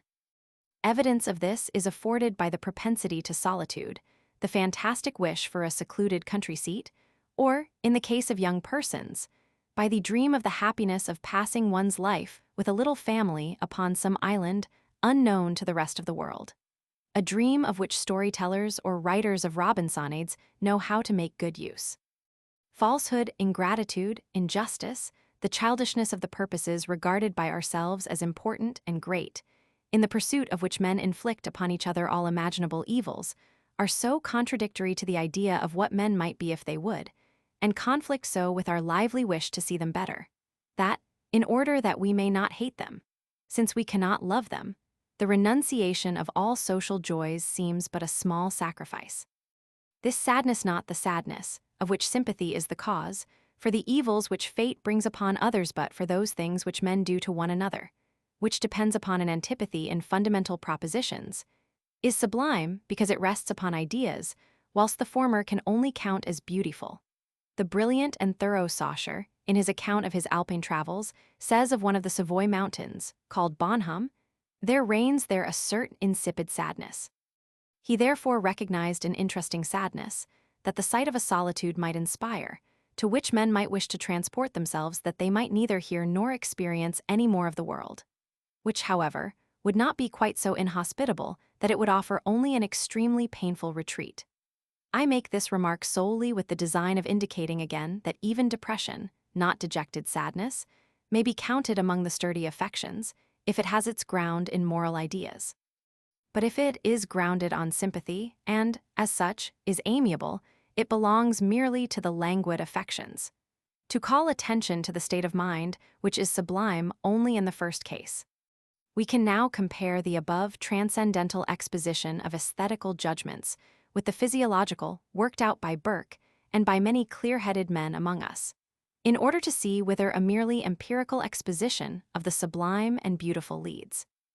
Burke, who deserves to be regarded as the most important author who adopts this mode of treatment, infers by this method that the feeling of the sublime rests on the impulse towards self-preservation and on fear, i.e., on a pain, which, not going so far as actually to derange the parts of the body, produces movements which, since they purify the finer or grosser vessels of dangerous or troublesome stoppages, are capable of exciting pleasant sensations. Not indeed pleasure, but a kind of satisfying horror, a certain tranquility tinged with terror. The beautiful, which he founded on love, which he wishes to keep quite separate from desire, he reduces to the relaxing, slackening, and enervating of the fibers of the body, and a consequent weakening, languor, and exhaustion, a fainting, dissolving, and melting away for enjoyment. And he confirms this explanation not only by cases in which the imagination in combination with the understanding can excite in us the feeling of the beautiful or of the sublime, but by cases in which it is combined with sensation as psychological observations. These analyses of the phenomena of our mind are exceedingly beautiful and afford rich material for the favorite investigations of empirical anthropology. It is also not to be denied that all representations in us, whether objectively viewed they are merely sensible or are quite intellectual, may yet subjectively be united to gratification or grief, however imperceptible either may be, because they all affect the feeling of life, and none of them, so far as it is a modification of the subject, can be indifferent. And so, as Epicurus maintained, all gratification or grief may ultimately be corporeal, whether it arises from the representations of the imagination or the understanding, because life without a feeling of bodily organs would be merely a consciousness of existence, without any feeling of well-being or the reverse, i.e. of the furthering or the checking of the vital powers. For the mind is by itself alone life, the principle of life, and hindrances or furtherances must be sought outside it, and yet in the man, consequently in union with his body. If, however, we place the satisfaction in the object altogether, in the fact that it gratifies us by charm or emotion, we must not assume that any other man agrees with the aesthetical judgment which we pass. For as to these, each one rightly consults his own individual sensibility. But in that case, all censorship of taste would disappear, except indeed the example afforded by the accidental agreement of others in their judgments were regarded as commanding our assent. And this principle we should probably resist, and should appeal to the natural right of subjecting the judgment, which rests on the immediate feeling of our own well-being, to our own sense, and not to that of any other man. If then the judgment of taste is not to be valid merely egoistically, but according to its inner nature, on account of itself, and not on account of the examples that others give of their taste, to be necessarily valid pluralistically, if we regard it as a judgment which may exact the adhesion of everyone, then there must lie at its basis some a priori principle, whether objective or subjective, to which we can never attain by seeking out the empirical laws of mental changes. For these only enable us to know how we judge, but do not prescribe to us how we ought to judge.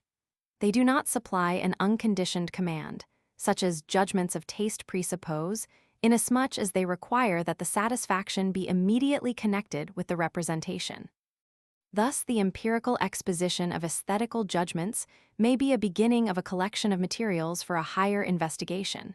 But a transcendental discussion of this faculty is also possible, and is an essential part of the critique of taste. For if it had not a priori principles, it could not possibly pass sentence on the judgments of others, and it could not approve or blame them with any appearance of right. The remaining part of the analytic of the aesthetical judgment contains first the deduction of aesthetical judgments. Section 30. The deduction of aesthetical judgments on the objects of nature must not be directed to what we call sublime in nature, but only to the beautiful. The claim of an aesthetical judgment to universal validity for every subject requires, as a judgment resting on some a priori principle, a deduction, or legitimatizing of its pretensions, in addition to its exposition, if it is concerned with satisfaction or dissatisfaction in the form of the object. Of this kind are judgments of taste about the beautiful in nature.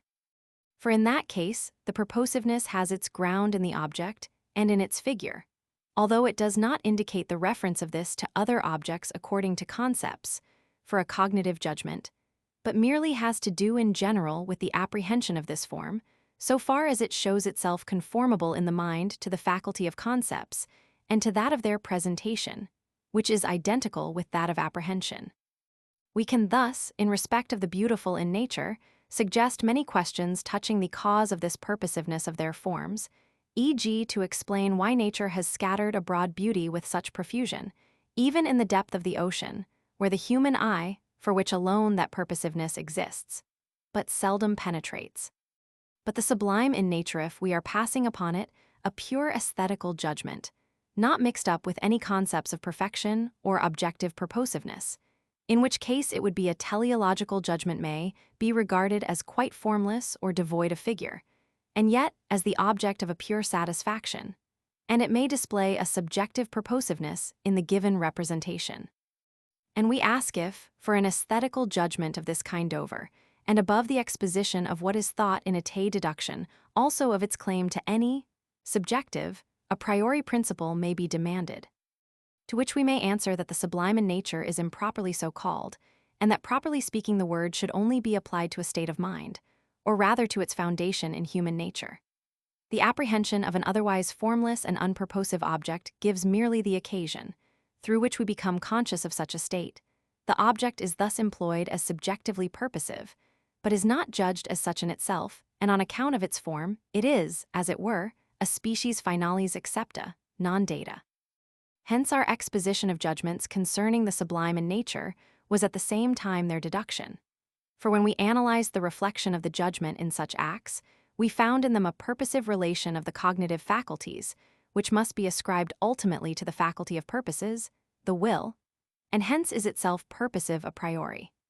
This then immediately involves the deduction, i.e. the justification of the claim of such a judgment to universal and necessary validity. We shall therefore only have to seek for the deduction of judgments of taste, i.e. of judgments about the beauty of natural things. We shall thus treat satisfactorily the problem with which the whole faculty of aesthetical judgment is concerned. Section 31. Of the method of deduction of judgments of taste. A deduction, i.e. the guarantee of the legitimacy of a class of judgments, is only obligatory if the judgment lays claim to necessity. This it does if it demands even subjective universality or the agreement of everyone, although it is not a judgment of cognition, but only one of pleasure or pain in a given object, i.e. it assumes a subjective purposiveness thoroughly valid for everyone, which must not be based on any concept of the thing, because the judgment is one of taste. We have before us in the latter case no cognitive judgment neither, a theoretical one based on the concept of a nature in general formed by the understanding, nor a pure, practical one based on the idea of freedom, as given a priori by reason. Therefore, we have to justify a priori the validity neither of a judgment, which represents what a thing is, nor of one which prescribes that I ought to do something in order to produce it. We have merely to prove for the judgment generally the universal validity of a singular judgment that expresses the subjective purposiveness of an empirical representation of the form of an object. In order to explain how it is possible that a thing can please in the mere act of judging it, without sensation or concept, and how the satisfaction of one man can be proclaimed as a rule for every other. Just as the act of judging of an object for the sake of a cognition in general has universal rules. If now this universal validity is not to be based on any collecting of the suffrages of others, or on any questioning of them as to the kind of sensations they have, but is to rest, as it were, on an autonomy of the judging subject in respect of the feeling of pleasure in the given representation, i.e. on his own taste, and yet is not to be derived from concepts, then a judgment like this, such as the judgment of taste, in fact has a twofold logical peculiarity. First, there is its a priori universal validity, which is not a logical universality in accordance with concepts, but the universality of a singular judgment. Secondly, it has a necessity, which must always rest on a priori grounds, which however does not depend on any a priori grounds of proof, through the representation of which the assent that everyone concedes to the judgment of taste could be exacted. The solution of these logical peculiarities, wherein a judgment of taste is different from all cognitive judgments if we at the outset abstract from all content, viz., from the feeling of pleasure, and merely compare the aesthetical form with the form of objective judgments, as logic prescribes it is sufficient by itself for the deduction of this singular faculty. We shall then represent and elucidate by examples these characteristic properties of taste. Section 32. First peculiarity of the judgment of taste. The judgment of taste determines its object in respect of satisfaction, in its beauty, with an accompanying claim for the assent of everyone, just as if it were objective. To say that this flower is beautiful is the same as to assert its proper claim to satisfy everyone. By the pleasantness of its smell, it has no such claim. A smell which one man enjoys gives another a headache. Now what are we to presume from this, except that beauty is to be regarded as a property of the flower itself, which does not accommodate itself to any diversity of persons or of their sensitive organs, but to which these must accommodate themselves if they are to pass any judgment upon it. And yet this is not so. For a judgment of taste consists in calling a thing beautiful just because of that characteristic in respect of which it accommodates itself to our mode of apprehension. Moreover, it is required of every judgment which is to prove the taste of the subject, that the subject shall judge by himself, without needing to grope about empirically among the judgments of others, and acquaint himself previously as to their satisfaction or dissatisfaction with the same object. Thus his judgment should be pronounced a priori, and not be a mere imitation, because the thing actually gives universal pleasure. One would think, however, that an a priori judgment must contain a concept of the object, for the cognition of which it contains the principle. But the judgment of taste is not based upon concepts at all, and is in general not a cognitive but an aesthetical judgment. Thus a young poet does not permit himself to be dissuaded from his conviction that his poem is beautiful by the judgment of the public or of his friends.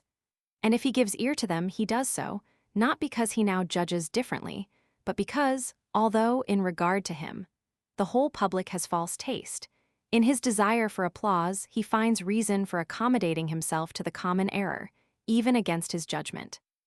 It is only at a later time, when his judgment has been sharpened by exercise, that he voluntarily departs from his former judgments, just as he proceeds with those of his judgments which rest upon reason. Taste claims autonomy. To make the judgments of others the determining grounds of his own would be heteronomy. That we, and rightly, recommend the works of the ancients as models and call their authors classical, thus forming among writers a kind of noble class who give laws to the people by their example, seems to indicate a posteriori sources of taste and to contradict the autonomy of taste in every subject. But we might just as well say that the old mathematicians who are regarded up to the present day as supplying models not easily to be dispensed with for the supreme profundity and elegance of their synthetical methods prove that our reason is only imitative, and that we have not the faculty of producing from it, in combination with intuition, rigid proofs by means of the construction of concepts.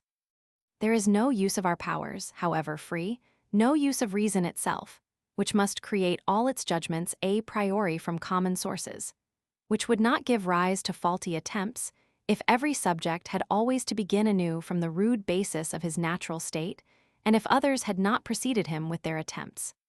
Not that these make mere imitators of those who come after them, but rather by their procedure they put others on the track of seeking in themselves principles, and so of pursuing their own course, often a better one.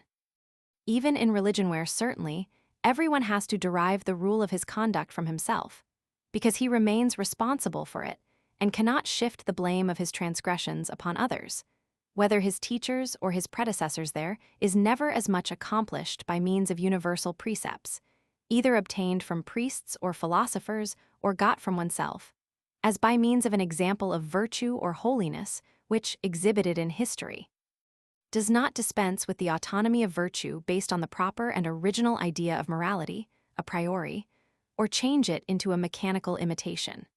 Following, involving something precedent, not imitation, is the right expression for all influence that the products of an exemplary author may have upon others.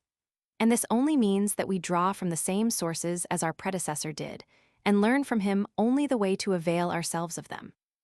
But of all faculties and talents, taste, because its judgment is not determinable by concepts and precepts, is just that one which most needs examples of what has in the progress of culture received the longest approval, that it may not become again uncivilized and return to the crudeness of its first essays. Section 33. Second peculiarity of the judgment of taste. The judgment of taste is not determinable by grounds of proof, just as if it were merely subjective. If a man, in the first place, does not find a building, a prospect, or a poem beautiful, 100 voices all highly praising it will not force his inmost agreement. He may indeed feign that it pleases him, in order that he may not be regarded as devoid of taste. He may even begin to doubt whether he has formed his taste on a knowledge of a sufficient number of objects of a certain kind, just as one, who believes that he recognizes in the distance as a forest, something which all others regard as a town, doubts the judgment of his own sight. But he clearly sees that the agreement of others gives no valid proof of the judgment about beauty. Others might perhaps see and observe for him, and what many have seen in one way, although he believes that he has seen it differently, might serve him as an adequate ground of proof of a theoretical and consequently logical judgment. But that a thing has pleased others could never serve as the basis of an aesthetical judgment. A judgment of others which is unfavorable to ours may indeed rightly make us scrutinize our own with care, but it can never convince us of its incorrectness. There is therefore no empirical ground of proof which would force a judgment of taste upon anyone. Still less, in the second place, can an a priori proof determine, according to definite rules, a judgment about beauty. If a man reads me a poem of his or brings me to a play, which does not after all suit my taste, he may bring forward in proof of the beauty of his poem Battu, or Lessing, or still more ancient and famous critics of taste, and all the rules laid down by them. Certain passages which displease me may agree very well with rules of beauty, as they have been put forth by these writers and are universally recognized. But I stop my ears, I will listen to no arguments and no reasoning. And I will rather assume that these rules of the critics are false, or at least that they do not apply to the case in question, than admit that my judgment should be determined by grounds of proof a priori. For it is to be a judgment of taste and not of understanding or reason. It seems that this is one of the chief reasons why this aesthetical faculty of judgment has been given the name of taste. For though a man enumerate to me all the ingredients of a dish, and remark that each is separately pleasant to me, and further extol with justice the wholesomeness of this particular food, yet am I deaf to all these reasons. I try the dish with my tongue and my palate, and thereafter, and not according to universal principles, do I pass my judgment. In fact, the judgment of taste always takes the form of a singular judgment about an object. The understanding can form a universal judgment by comparing the object in point of the satisfaction it affords with the judgment of others upon it. E.g., all tulips are beautiful. But then this is not a judgment of taste, but a logical judgment, which takes the relation of an object to taste as the predicate of things of a certain species. That judgment, however, in which I find an individual given tulip beautiful, i.e., in which I find my satisfaction in it to be universally valid, is alone a judgment of taste.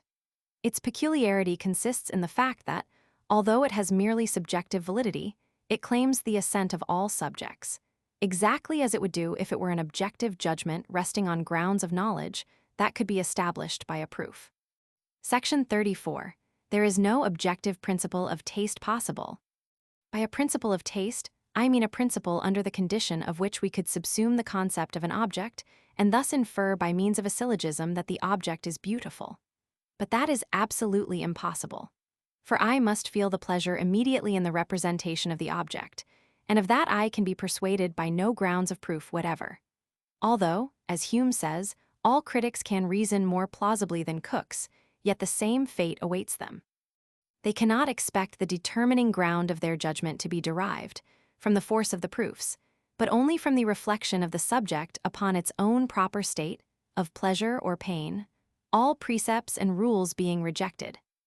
But although critics can and ought to pursue their reasonings so that our judgments of taste may be corrected and extended, it is not with a view to set forth the determining ground of this kind of aesthetical judgments in a universally applicable formula, which is impossible, but rather to investigate the cognitive faculties and their exercise in these judgments, and to explain by examples the reciprocal subjective purposiveness, the form of which, as has been shown above, in a given representation, constitutes the beauty of the object.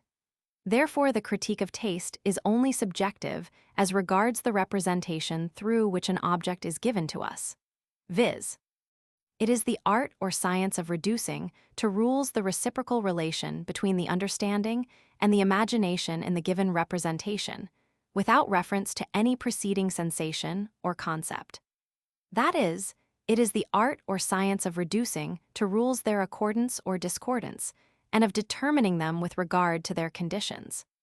It is an art if it only shows this by examples. It is a science if it derives the possibility of such judgments from the nature of these faculties as cognitive faculties in general. We have here, in transcendental criticism, only to do with the latter. It should develop and justify the subjective principle of taste as an a priori principle of the judgment.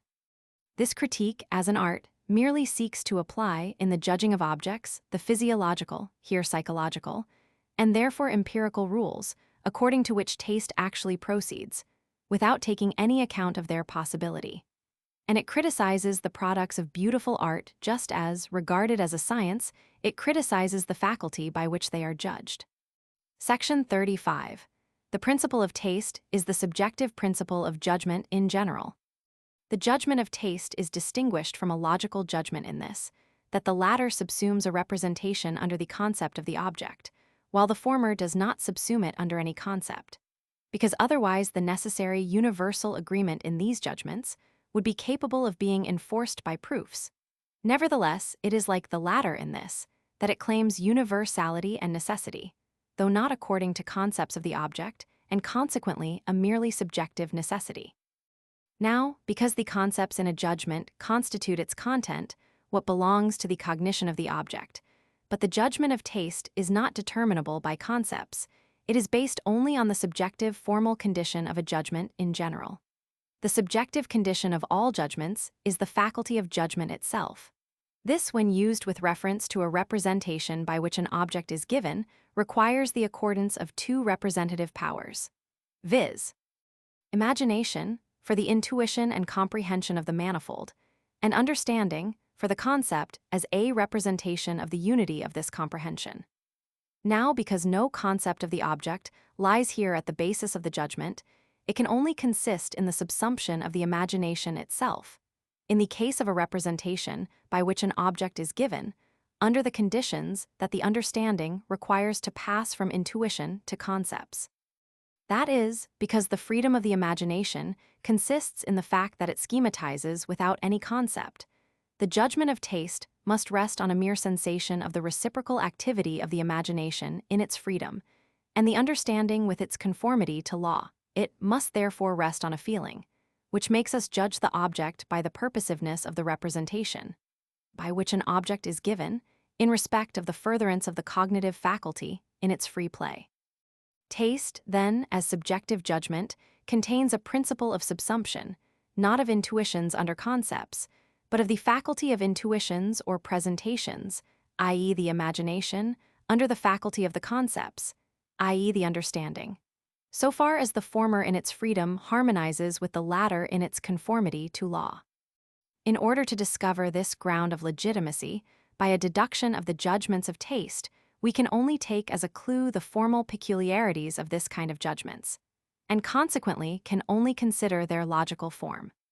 Section 36. Of the problem of a deduction of judgments of taste. The concept of an object in general can immediately be combined with the perception of an object, containing its empirical predicates, so as to form a cognitive judgment, and it is thus that a judgment of experience is produced. At the basis of this lie a priori concepts of the synthetical unity of the manifold of intuition, by which the manifold is thought as the determination of an object. These concepts, the categories, require a deduction, which is given in the Critique of Pure Reason, and by it we can get the solution of the problem: how are synthetical a priori cognitive judgments possible? This problem concerns then the a priori principles of the pure understanding and its theoretical judgments. But with a perception, there can also be combined a feeling of pleasure or pain and a satisfaction that accompanies the representation of the object and serves instead of its predicate. Thus, there can result an aesthetical non-cognitive judgment. At the basis of such a judgmentif, it is not a mere judgment of sensation, but a formal judgment of reflection, which imputes the same satisfaction necessarily to everyone must lie some a priori principle, which may be merely subjective, if an objective one should prove impossible for judgments of this kind, but also as such may need a deduction that we may thereby comprehend how an aesthetical judgment can lay claim to necessity. On this is founded the problem with which we are now occupied: how are judgments of taste possible? This problem then has to do with the a priori principles of the pure faculty of judgment in aesthetical judgments, i.e. judgments in which it has not, as in theoretical ones, merely to subsume under objective concepts of understanding, and in which it is subject to a law, but in which it is itself, subjectively, both object and law. This problem then may be thus represented: how is a judgment possible, in which merely from our own feeling of pleasure in an object, independently of its concept, we judge that this pleasure attaches to the representation of the same object in every other subject, and that a priori without waiting for the accordance of others? It is easy to see that judgments of taste are synthetical, because they go beyond the concept and even beyond the intuition of the object, and add to that intuition as predicate something that is not a cognition, viz., a feeling of pleasure or pain.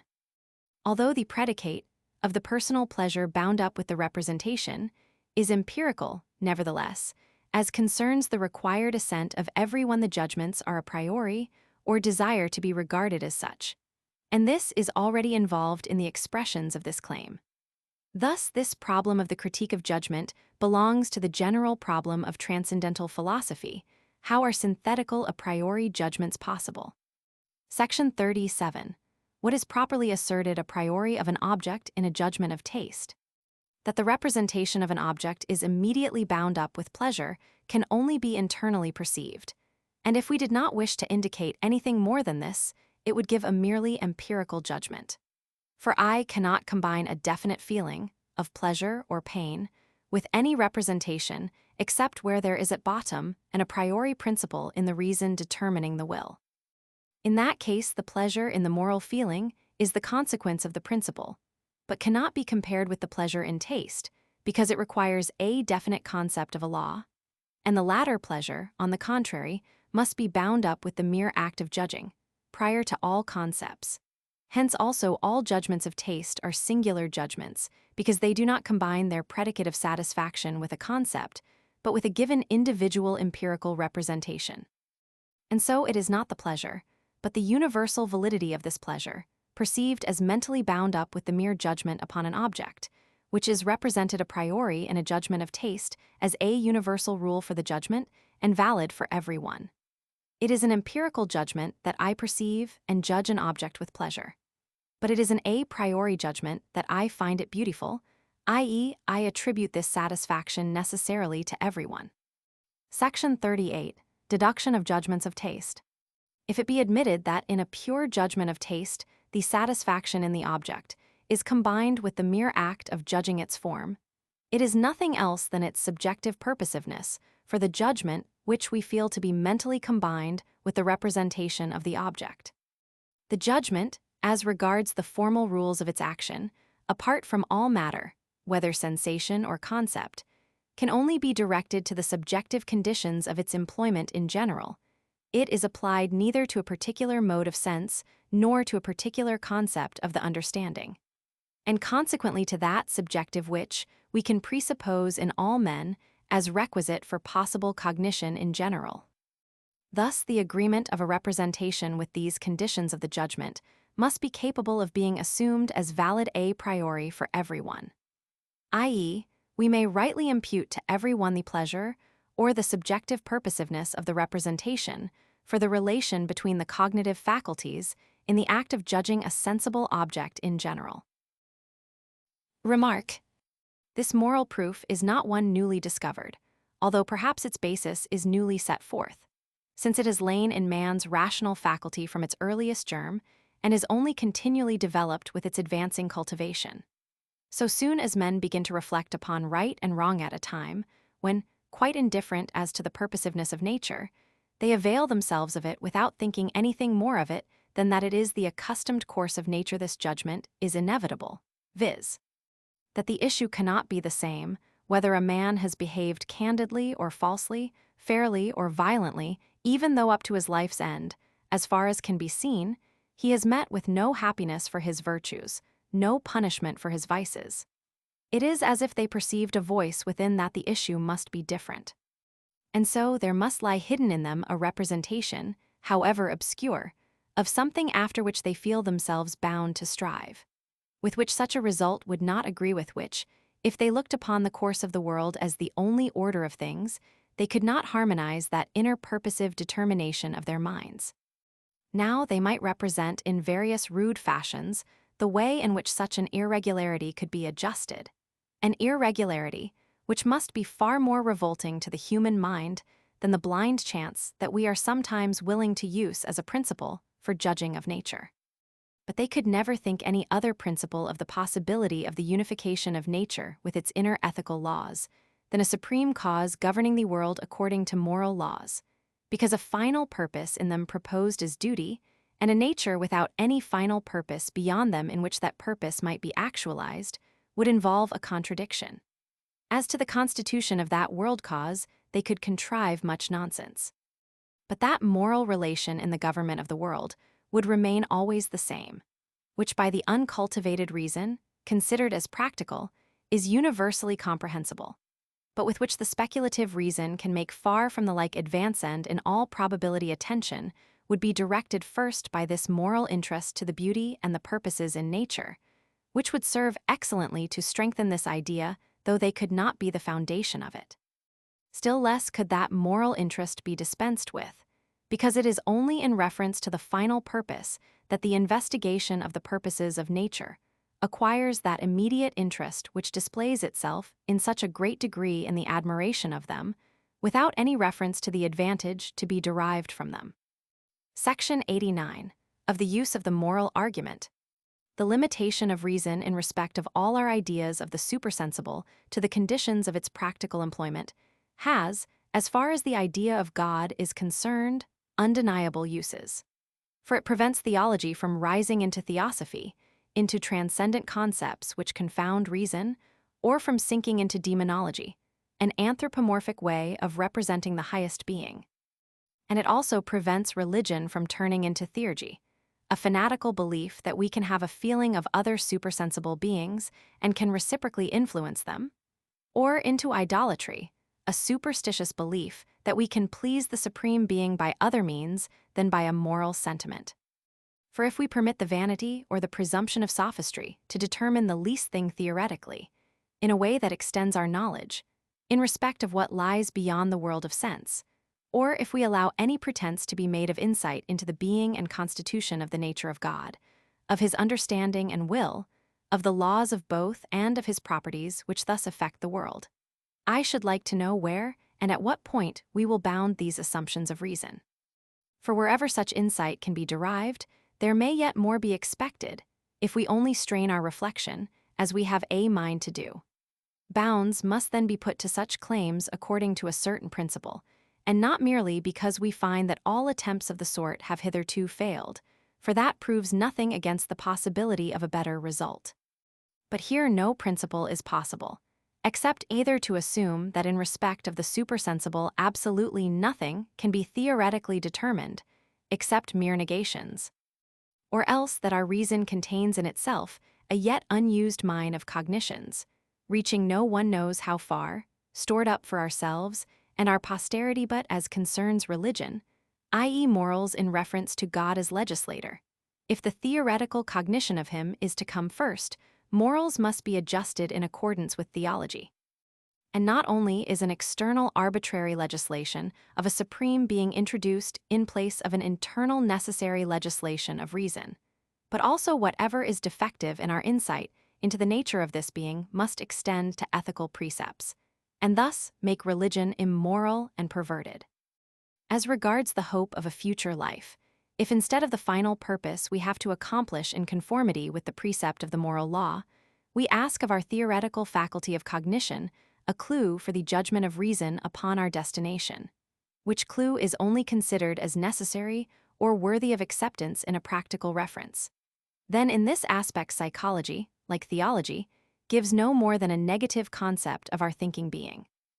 That is, none of its actions or of the phenomena of the internal sense can be explained materialistically, and hence of its separate nature and of the continuance or non-continuance of its personality after death, absolutely, no ampliative determinate judgment is possible on speculative grounds by means of our whole theoretical cognitive faculty.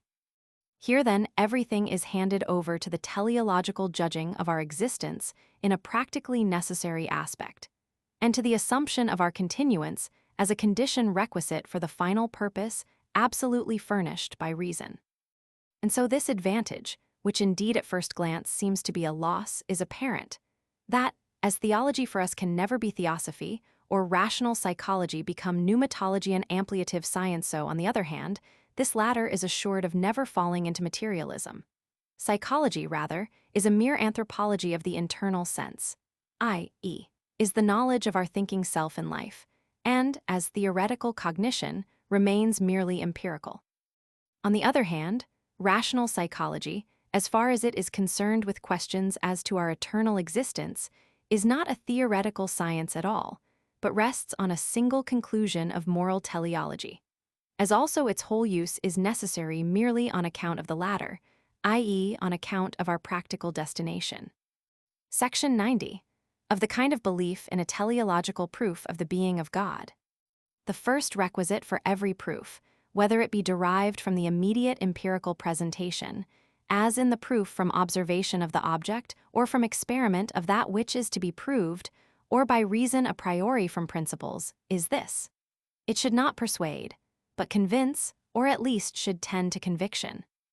I.e., the ground of proof or the conclusion should not be merely a subjective, aesthetical determining ground of assent, mere illusion, but objectively valid and a logical ground of cognition.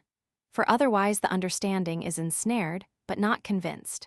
Such an illusory proof is that which, perhaps with good intent, but yet with willful concealment of its weaknesses, is adduced in natural theology.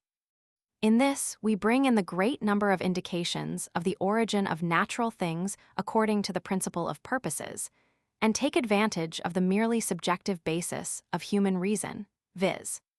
its special propensity to think only one principle instead of several, whenever this can be done without contradiction, and when in this principle only one or more requisites for determining a concept are furnished, to add in our thought these additional so as to complete the concept of the thing by arbitrarily supplementing it.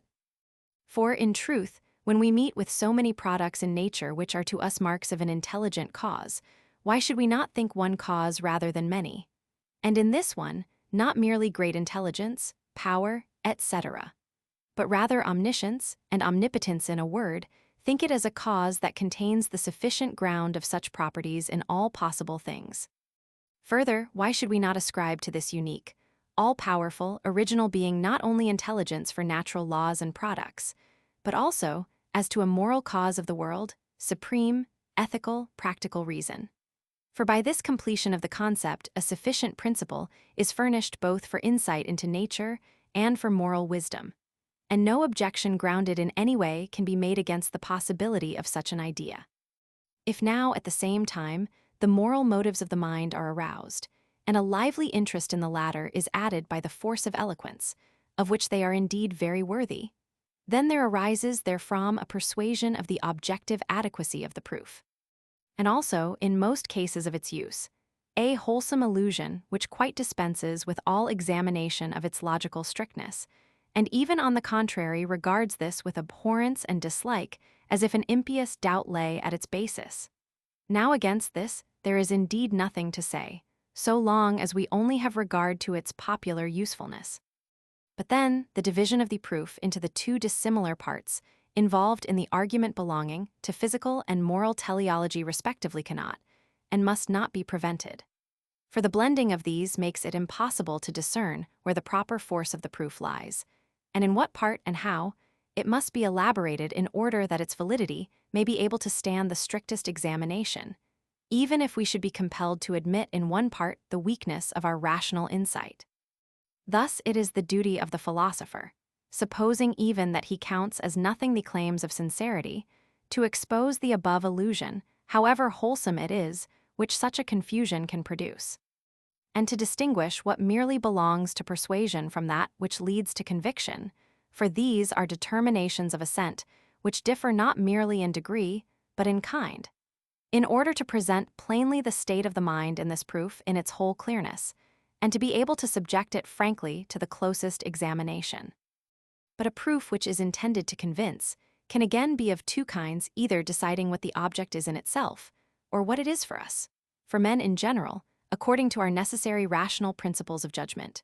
Proof cap alpha tau, letter 1f00, lambda letter 1f75 theta epsilon, iota alpha nu or cap alpha tau, letter 1f04 nu theta rho, mega pi omicron nu, the last word being taken in its universal signification of man in general.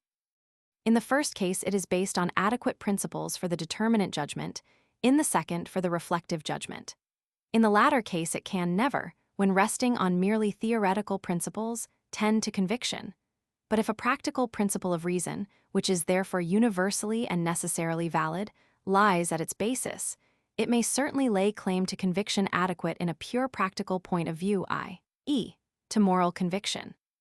But a proof tends to conviction, though without convincing, if it is brought on the way thereto, i.e., if it contains in itself only objective grounds, which although not attaining to certainty, are yet of such a kind that they do not serve merely for persuasion as subjective grounds of the judgment. All theoretical grounds of proof resolve themselves either into 1. Proofs by logically strict syllogisms of reason, or where this is not the case, 2. Conclusions according to analogy, or where this also has no place, 3. Probable opinion. Or finally, which has the least weight, 4. Assumption of a merely possible ground of explanation, i.e., hypothesis. Now, I say that all grounds of proof in general, which aim at theoretical conviction, can bring about no belief of this kind from the highest to the lowest degree, if there is to be proved the proposition of the existence of an original being, as a God, in the signification adequate to the whole content of this concept, viz. A moral author of the world, by whom the final purpose of creation is at the same time supplied. 1. As to the logically accurate proof proceeding from universal to particular, we have sufficiently established in the critique the following. Since no intuition possible for us corresponds to the concept of a being that is to be sought beyond nature, whose concept, therefore, so far as it is to be theoretically determined by synthetical predicates, remains always problematical for us, there is absolutely no cognition of it to be had, by which the extent of our theoretical knowledge is in the least enlarged. The particular concept of a supersensible being cannot be subsumed under the universal principles of the nature of things, in order to conclude from them to it, because those principles are valid simply for nature, as an object of sense. 2. We can indeed think one of two dissimilar things, even in the very point of their dissimilarity, in accordance with the analogy of the other. But we cannot, from that wherein they are dissimilar, conclude from the one to the other by analogy, i.e., transfer from the one to the other this sign of specific distinction. Thus I can, according to the analogy of the law of the equality of action and reaction in the mutual attraction and repulsion of bodies, also conceive of the association of the members of a commonwealth according to rules of right.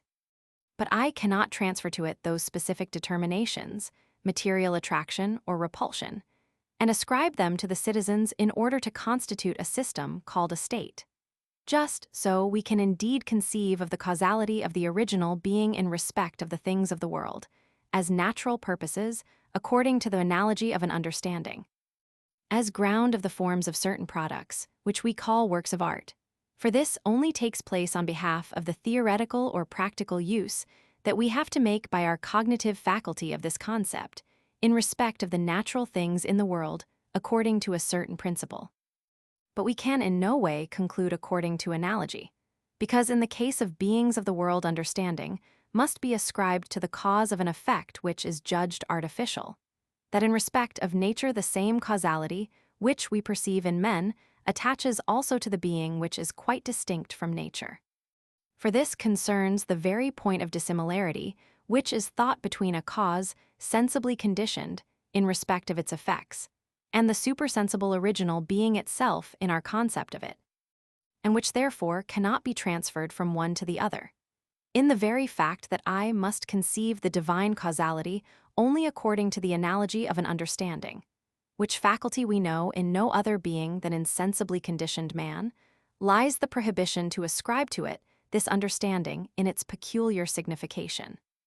3. Opinion finds in a priori judgments no place whatever, for by them we either cognize something as quite certain or else cognize nothing at all. But if the given grounds of proof from which we start, as here from the purposes in the world, are empirical, then we cannot even with their aid form any opinion as to anything beyond the world of sense, nor can we concede to such venturesome judgments the smallest claim to probability. For probability is part of a certainty possible in a certain series of grounds. Its grounds compare with the sufficient ground as parts with a whole, the insufficient ground of which must be susceptible of completion.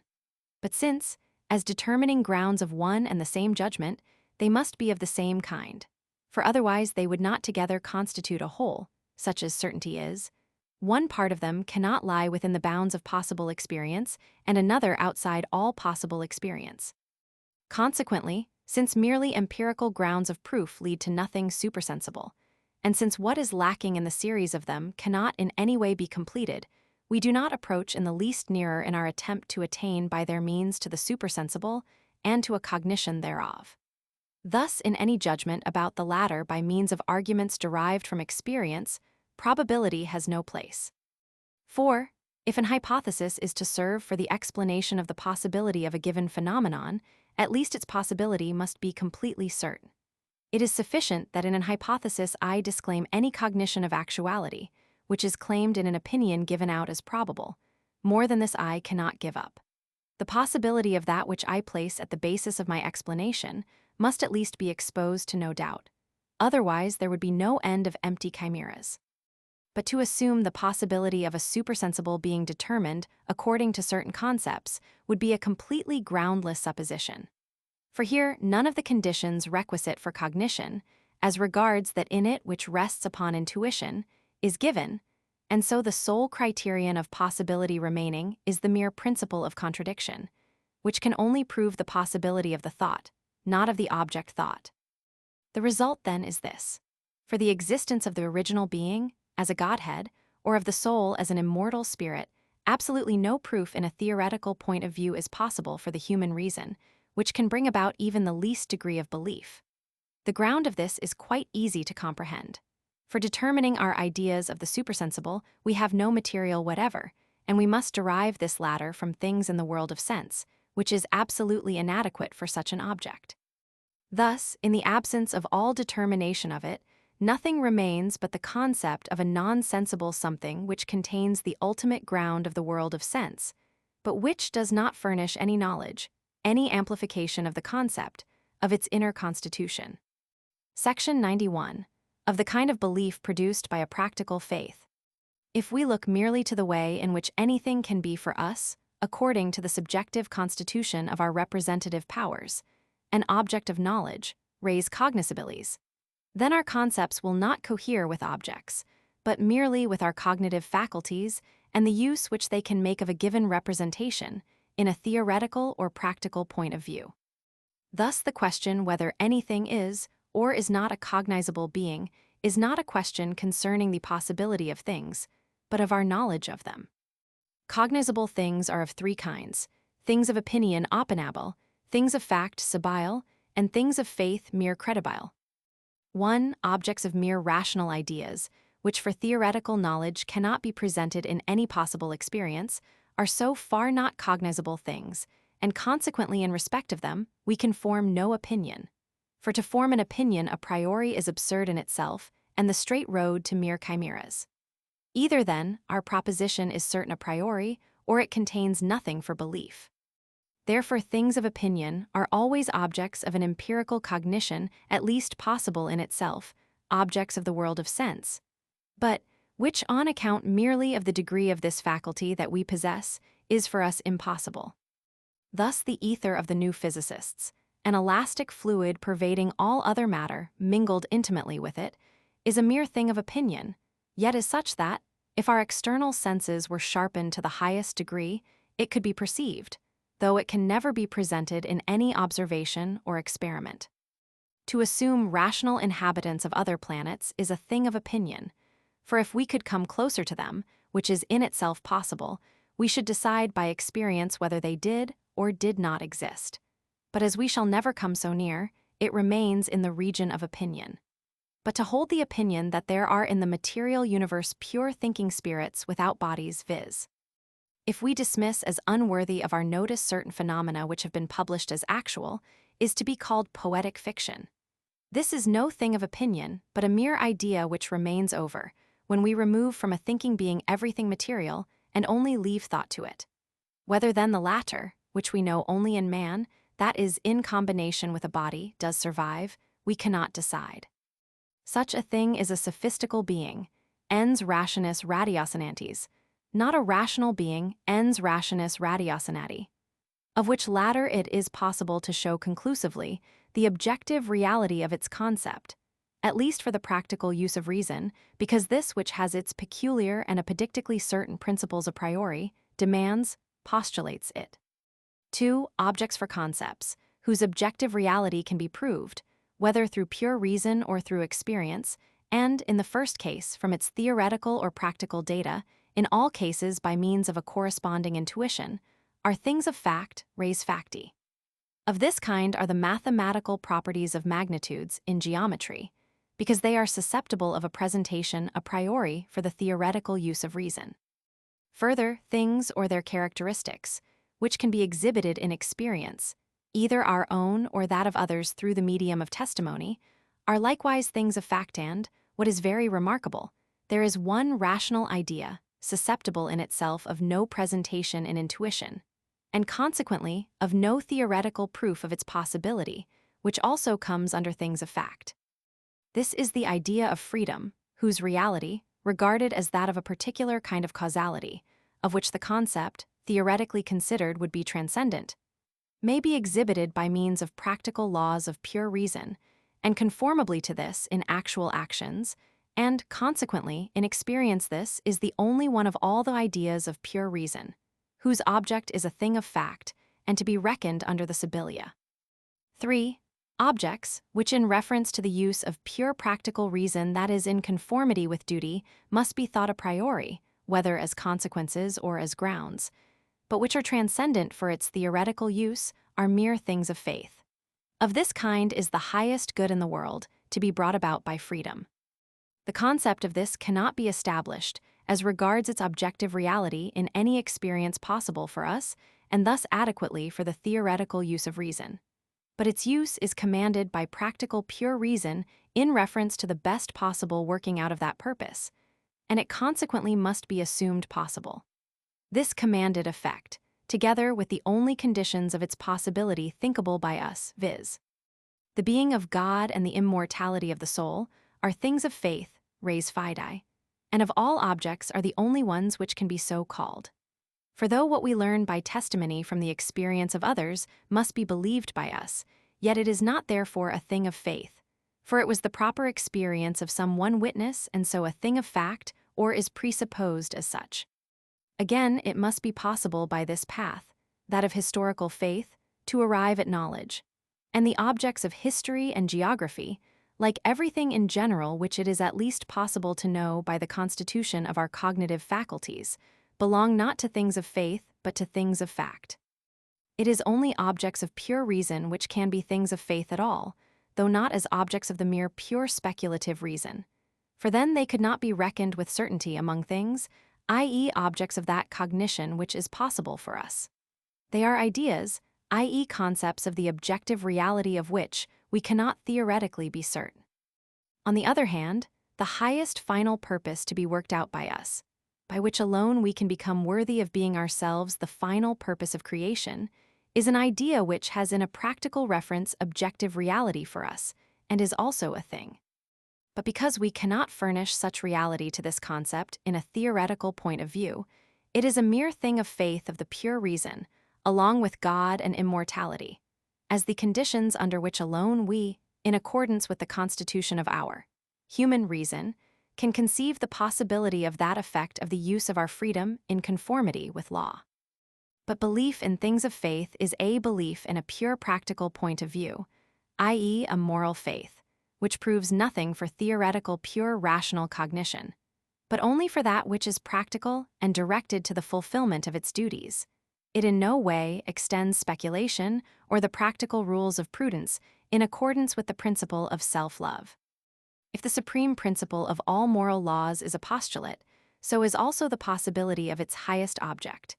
And consequently, too, the condition under which we can think this possibility is postulated along with it and by it.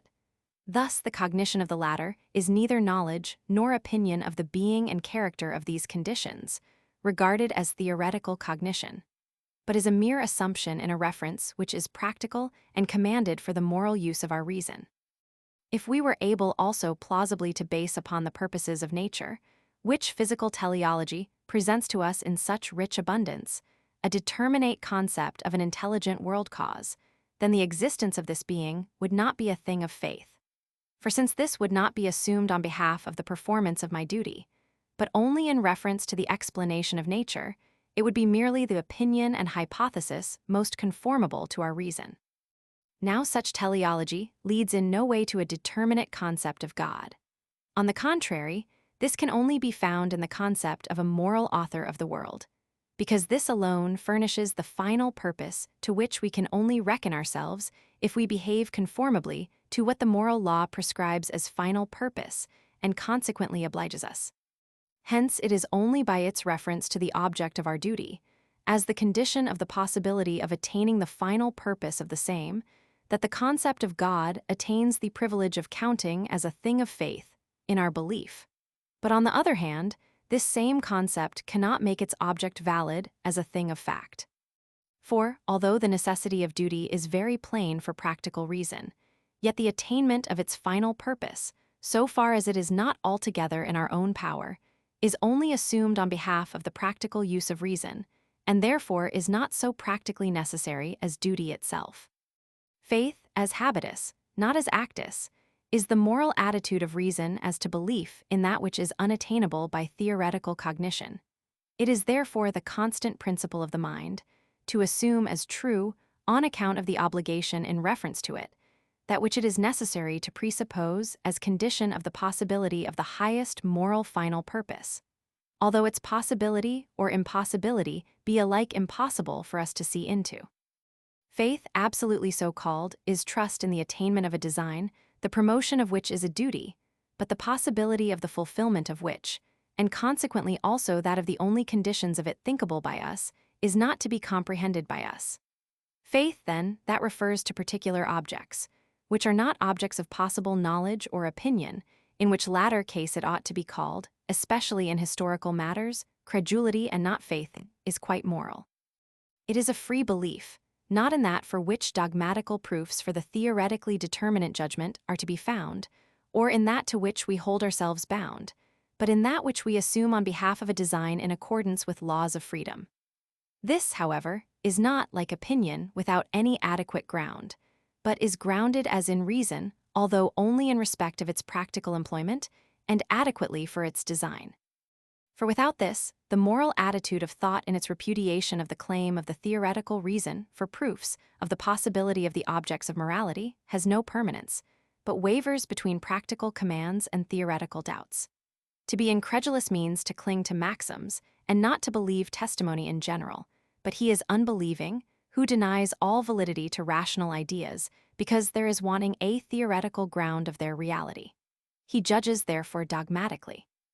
A dogmatical unbelief cannot subsist together with a moral maxim dominant in the mental attitude, for reason cannot command one to follow a purpose, which is cognized as nothing more than a chimera. But a doubtful faith can. To this, the absence of conviction by grounds of speculative reason is only a hindrance, the influence of which upon conduct a critical insight into the limits of this faculty can remove, while it substitutes by way of compensation a paramount practical belief. If, in place of certain mistaken attempts, we wish to introduce a different principle into philosophy, and to promote its influence, it makes us highly contented to see how and why those attempts must have disappointed us. God, freedom, and immortality are the problems at the solution of which all the equipments of metaphysic aim, as their ultimate and unique purpose. Now it was believed that the doctrine of freedom is needed for practical philosophy only as its negative condition, but that on the other hand the doctrine of God and of the constitution of the soul, as belonging to theoretical philosophy, must be established for themselves and separately, in order afterwards to unite both with that which the moral law, possible only under the condition of freedom, commands, and so to constitute a religion. But we can easily see that these attempts must fail. For from mere ontological concepts of things in general, or of the existence of a necessary being, it is possible to form absolutely no determinate concept of an original being by means of predicates which can be given in experience, and can therefore serve for cognition. Again, a concept based on experience of the physical purposiveness of nature could furnish no adequate proof for morality, or consequently for cognition of a deity. Just as little could the cognition of the soul by means of experience, which we only apply in this life, supply us with a concept of its spiritual immortal nature, a concept which would be adequate for morality. Theology and pneumatology, regarded as problems of the sciences of a speculative reason, can be established by no empirical data and predicates, because the concept of them is transcendent for our whole cognitive faculty. The determination of both concepts, God and the soul, in respect of its immortality alike, can only take place by means of predicates, which, although they are only possible from a supersensible ground, must yet prove their reality in experience. For thus alone can they make possible a cognition of a quite supersensible being. The only concept of this kind to be met with in human reason is that of the freedom of men under moral laws, along with the final purpose which reason prescribes by these laws.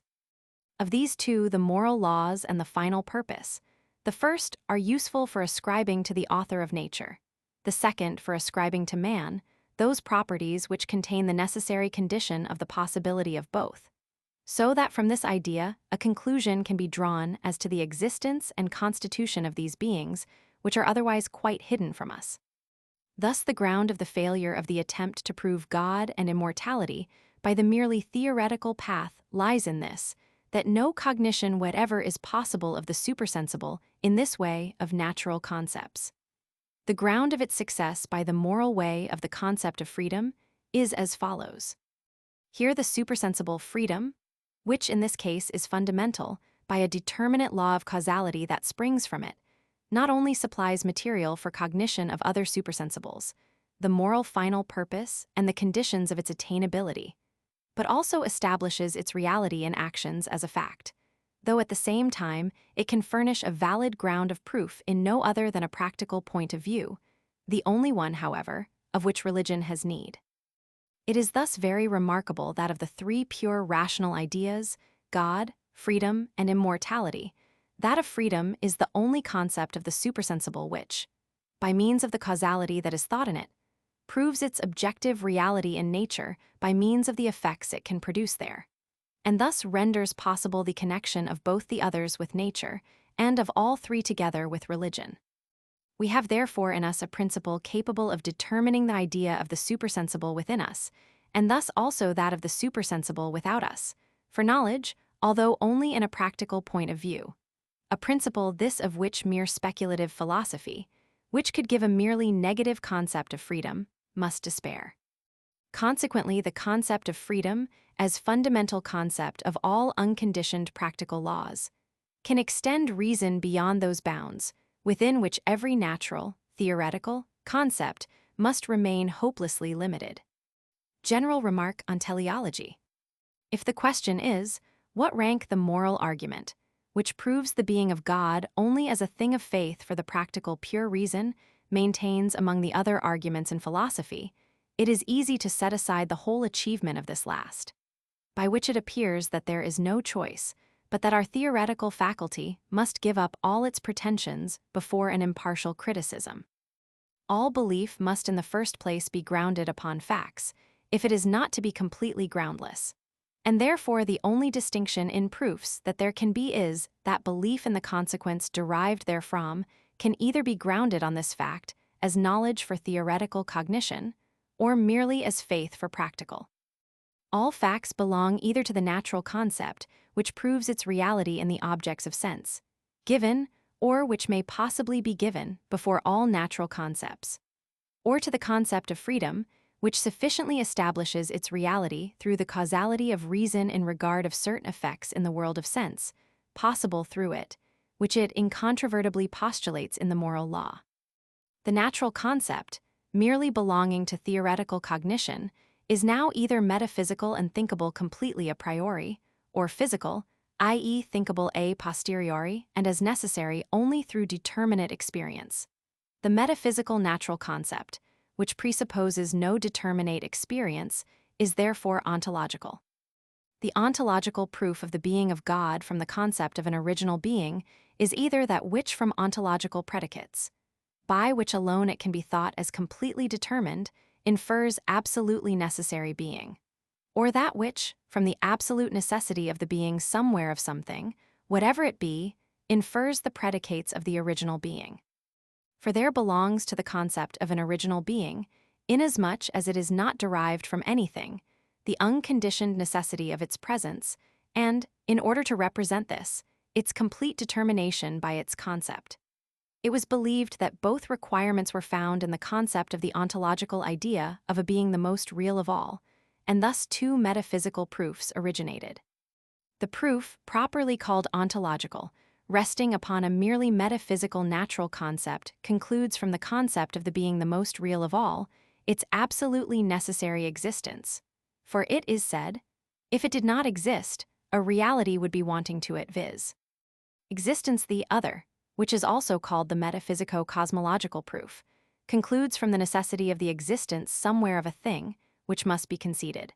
For a being is given to us in self-consciousness, its complete determination as that of a being the most real of all. For everything existing must be completely determined, but the absolutely necessary, i.e. that which we ought to cognize as such and consequently a priori, must be completely determined by means of its own concept. But this is only the case with the concept of a thing the most real of all.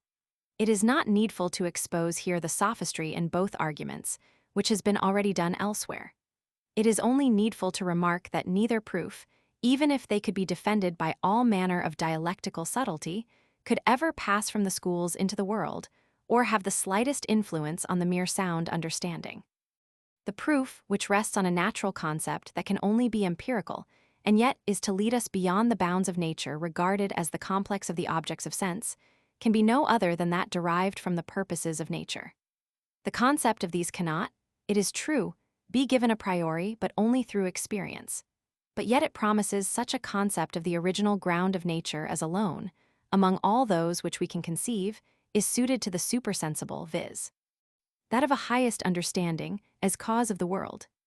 This, in fact, it completely performs in accordance with principles of the reflective judgment, i.e., in accordance with the constitution of our human faculty of cognition, but whether or not it is in a position to supply from the same data this concept of a supreme, i.e., independent intelligent being, in short of a God or author of a world under moral laws, and consequently as sufficiently determined for the idea of a final purpose of the being of the world. This is the question upon which everything depends, whether we desire a theoretically adequate concept of the original being on behalf of our whole knowledge of nature, or a practical concept for religion. This argument derived from physical teleology is worthy of respect. It produces a similar effect in the way of conviction upon the common understanding as upon the subtlest thinker. And Ariamaris has acquired immortal honor in his work, not yet superseded, in which he abundantly develops this ground of proof with his peculiar thoroughness and lucidity. But how does this proof acquire such mighty influence upon the mind? How does a judgment by cold reason, for we might refer to persuasion the emotion and elevation of reason produced by the wonders of nature, issue thus in a calm and unreserved assent? It is not the physical purposes, which all indicate in the world cause an unfathomable intelligence. These are inadequate thereto, because they do not satisfy the need of the inquiring reason. For, wherefore, it asks, are all those natural things that exhibit art? Wherefore is man himself, whom we must regard as the ultimate purpose of nature thinkable by us? Wherefore is this collective nature here, and what is the final purpose of such great and manifold art? Reason cannot be contented with enjoyment, or with contemplation, observation, and admiration, which, if it stops there, is only enjoyment of a particular kind, as the ultimate final purpose for the creation of the world and of man himself. For this presupposes a personal worth, which man alone can give himself, as the condition under which alone he and his being can be the final purpose. Failing this, which alone is susceptible of a definite concept, the purposes of nature do not satisfactorily answer our questions, especially because they cannot furnish any determinate concept of the highest being as an all-sufficient, and therefore unique and so properly called highest, being, and of the laws according to which an understanding is cause of the world. Hence that the physico-teleological proof convinces, just as if it were a theological proof, does not arise from our availing ourselves of the ideas of purposes of nature as so many empirical grounds of proof of a highest understanding.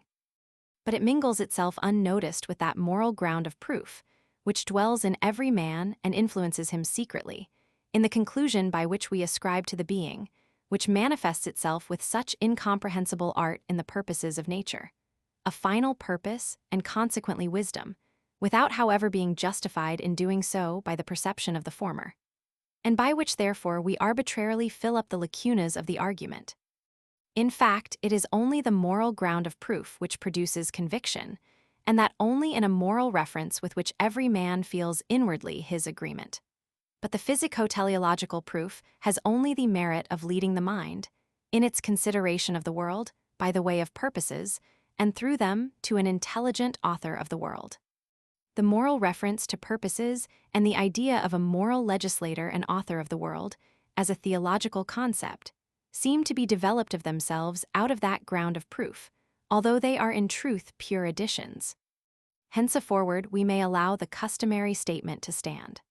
For it is generally difficult, if the distinction requires much reflection, for ordinary sound understanding to distinguish from one another as heterogeneous the different principles which it confuses, and from one of which alone it actually draws conclusions with correctness. The moral ground of proof of the being of God, properly speaking, does not merely complete and render perfect the physico-teleological proof, but it is a special proof that supplies the conviction which is wanting in the latter. This latter, in fact, can do nothing more than guide reason, in its judgments upon the ground of nature, and that contingent but admirable order of nature only known to us by experience, to the causality of a cause containing the ground of the same in accordance with purposes, which we by the constitution of our cognitive faculties must think as an intelligent cause. And thus, by arresting the attention of reason, it makes it more susceptible of the moral proof. For what is requisite to the latter concept is so essentially different from everything which natural concepts contain and can teach, that there is need of a particular ground of proof quite independent of the former, in order to supply the concept of the original being adequately for theology and to infer its existence. The moral proof, which it is true only proves the being of God in a practical though indispensable aspect of reason, would preserve all its force.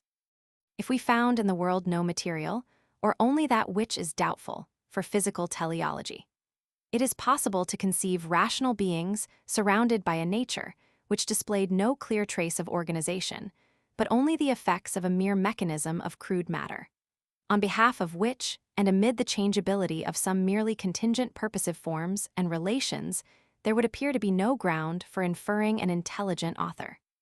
In such case, there would be no occasion for a physical teleology.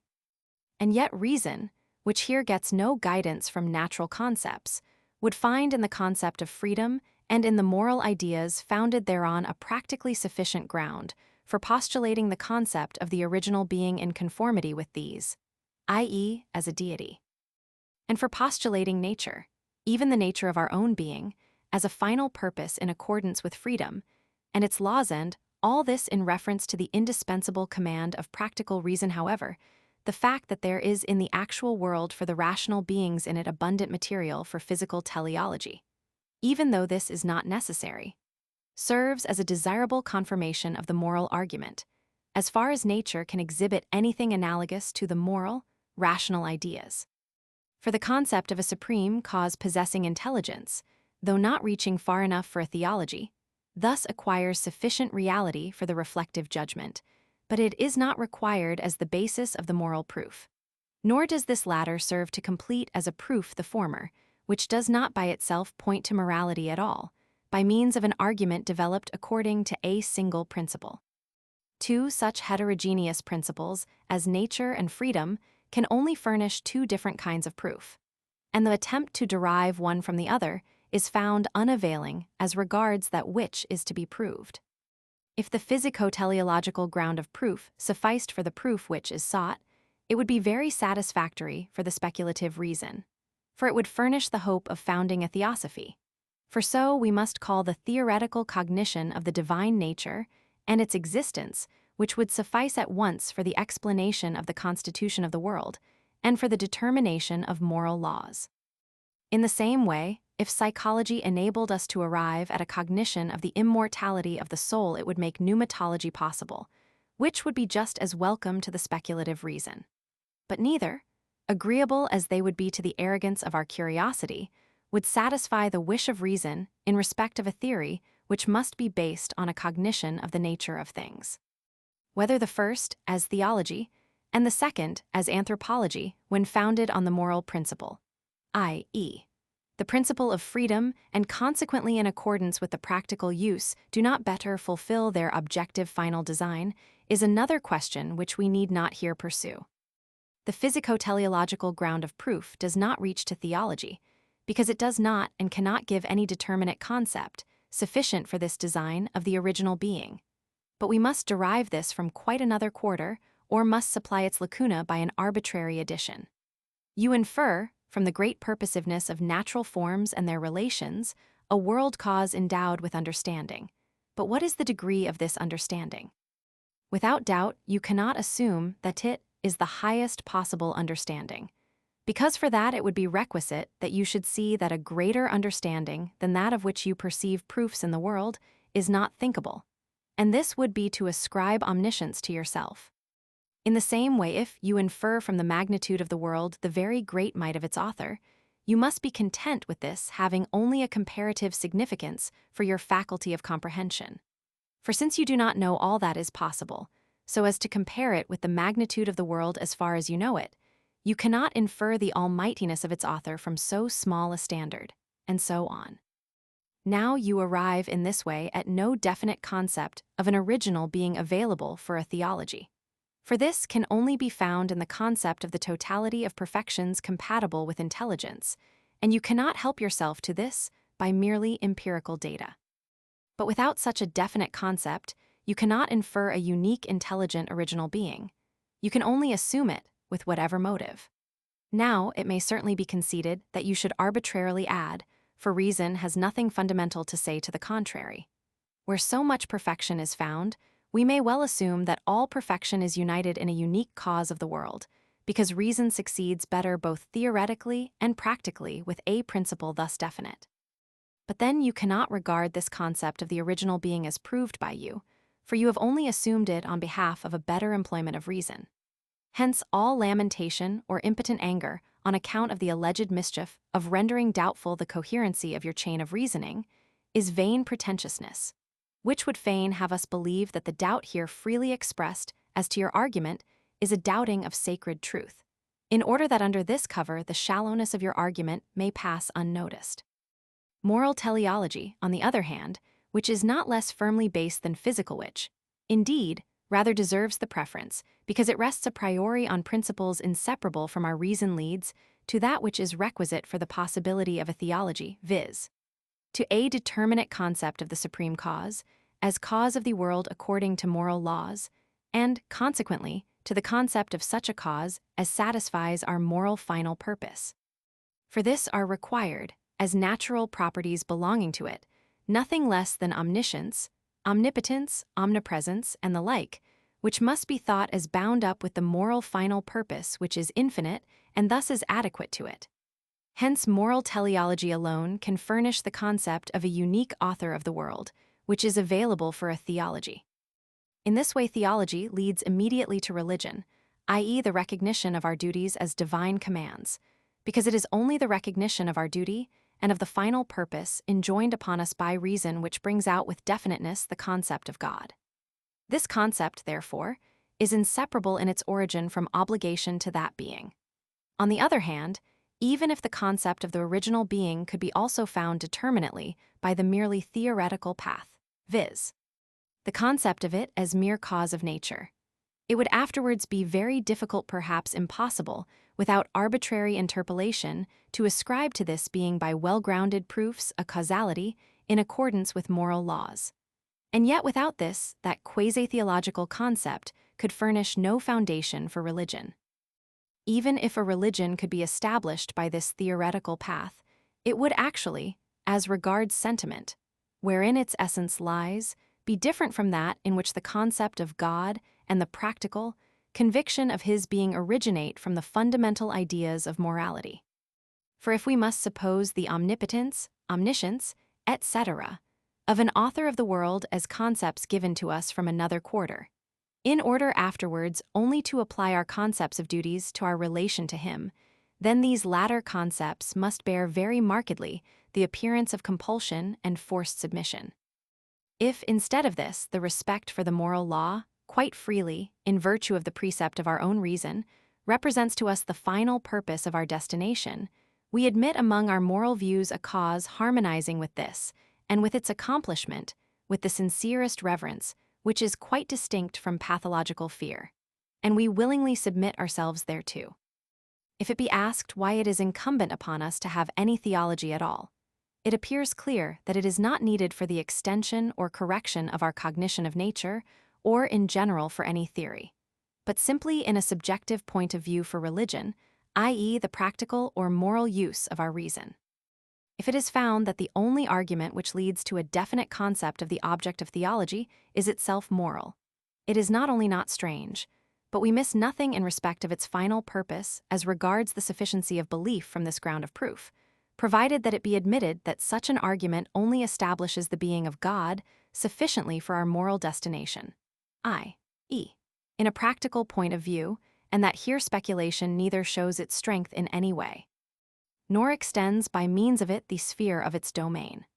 Our surprise and the alleged contradiction between the possibility of a theology asserted here and that which the critique of speculative reason said of the categories, viz., that they can only produce knowledge when applied to objects of sense, but in no way when applied to the supersensible vanish, if we see that they are here used for a cognition of God not in a theoretical point of view, in accordance with what his own nature, inscrutable to us, may be, but simply in a practical in order, then at this opportunity, to make an end of the misinterpretation of that very necessary doctrine of the critique, which, to the chagrin of the blind dogmatist, refers reason to its bounds.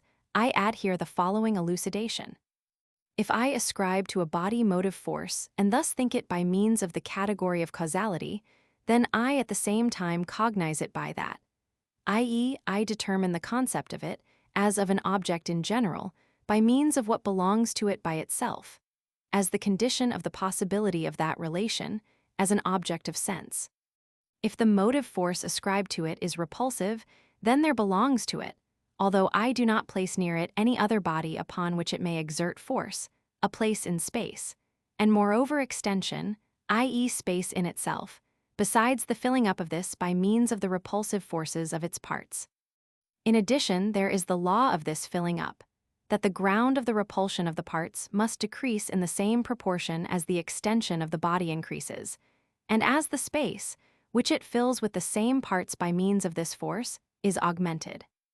On the contrary, if I think a supersensible being as the first mover, and thus by the category of causality as regards its determination of the world motion of matter, I must not think it as existing in any place in space, nor as extended.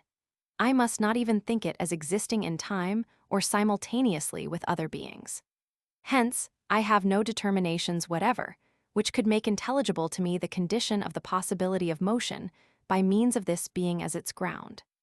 Consequently, I do not in the very least cognize it by means of the predicate of cause, as first mover, for itself, but I have only the representation of a something containing the ground of the motions in the world, and the relation of the latter to it as their cause, since it does not besides furnish me with anything belonging to the constitution of the thing which is cause, leaves its concept quite empty. The reason of this is, that by predicates which only find their object in the world of sense, I can indeed proceed to the being of something which must contain their ground, but not to the determination of its concept as a supersensible being, which excludes all these predicates. By the category of causality, then, if I determine it by the concept of a first mover, I do not in the very least cognize what God is. Perhaps, however, I shall have better success if I start from the order of the world, not merely to think its causality as that of a supreme understanding, but to cognize it by means of this determination of the said concept, because here the troublesome condition of space and of extension disappears. At all events, the great purposiveness in the world compels us to think a supreme cause of it, and to think its causality as that of an understanding. But we are not therefore entitled to ascribe this to it. E.g., we think of the eternity of God as presence in all time, because we can form no other concept of mere being as a quantum, i.e., as duration, or we think of the divine omnipresence as presence in all places in order to make comprehensible to ourselves his immediate presence in things which are external to one another, without daring to ascribe to God any of these determinations as something cognized in him. If I determine the causality of a man in respect of certain products which are only explicable by designed purposiveness, by thinking it as that of understanding, I need not stop here, but I can ascribe to him this predicate as a well-known property and cognize him accordingly. For I know that intuitions are given to the senses of men and are brought by the understanding under a concept, and thus under a rule, that this concept only contains the common characteristic, with omission of the particular ones, and is thus discursive, and that the rules for bringing given representations under a consciousness in general are given by understanding before those intuitions, etc., I therefore ascribe this property to man as a property by means of which I cognize him. However, if I wish to think a supersensible being, God, as an intelligence, this is not only permissible in a certain aspect of my employment of reason, it is unavoidable. But to ascribe to him understanding and to flatter ourselves that we can cognize him by means of it as a property of his is in no way permissible. For I must omit all those conditions under which alone I know an understanding, and thus the predicate which only serves for determining man cannot be applied at all to a supersensible object. And therefore by a causality thus determined, I cannot cognize what God is. And so it is with all categories, which can have no significance for cognition in a theoretical aspect, if they are not applied to objects of possible experience. However, according to the analogy of an understanding, I can in a certain other aspect think a supersensible being, without at the same time meaning thereby to cognize it theoretically. Viz. If this determination of its causality concerns an effect in the world, which contains a design morally necessary but unattainable by a sensible being. For then a cognition of God and of his being, theology, is possible by means of properties and determinations of his causality merely thought in him according to analogy, which has all requisite reality in a practical reference, though only in respect of this, as moral. An ethical theology is therefore possible. For though morality can subsist without theology as regards its rule, it cannot do so as regards the final design which this proposes, unless reason in respect of it is to be renounced. But a theological ethic, of pure reason, is impossible. For laws which reason itself does not give, and whose observance it does not bring about as a pure practical faculty, cannot be moral. In the same way, a theological physic would be a nonentity, for it would propose no laws of nature, but ordinances of a highest will.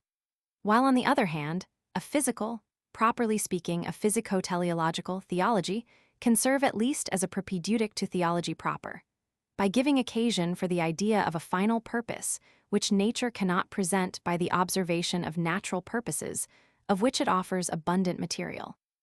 It thus makes felt the need of a theology which shall determine the concept of God adequately for the highest practical use of reason, but it cannot develop this and base it satisfactorily on its proofs.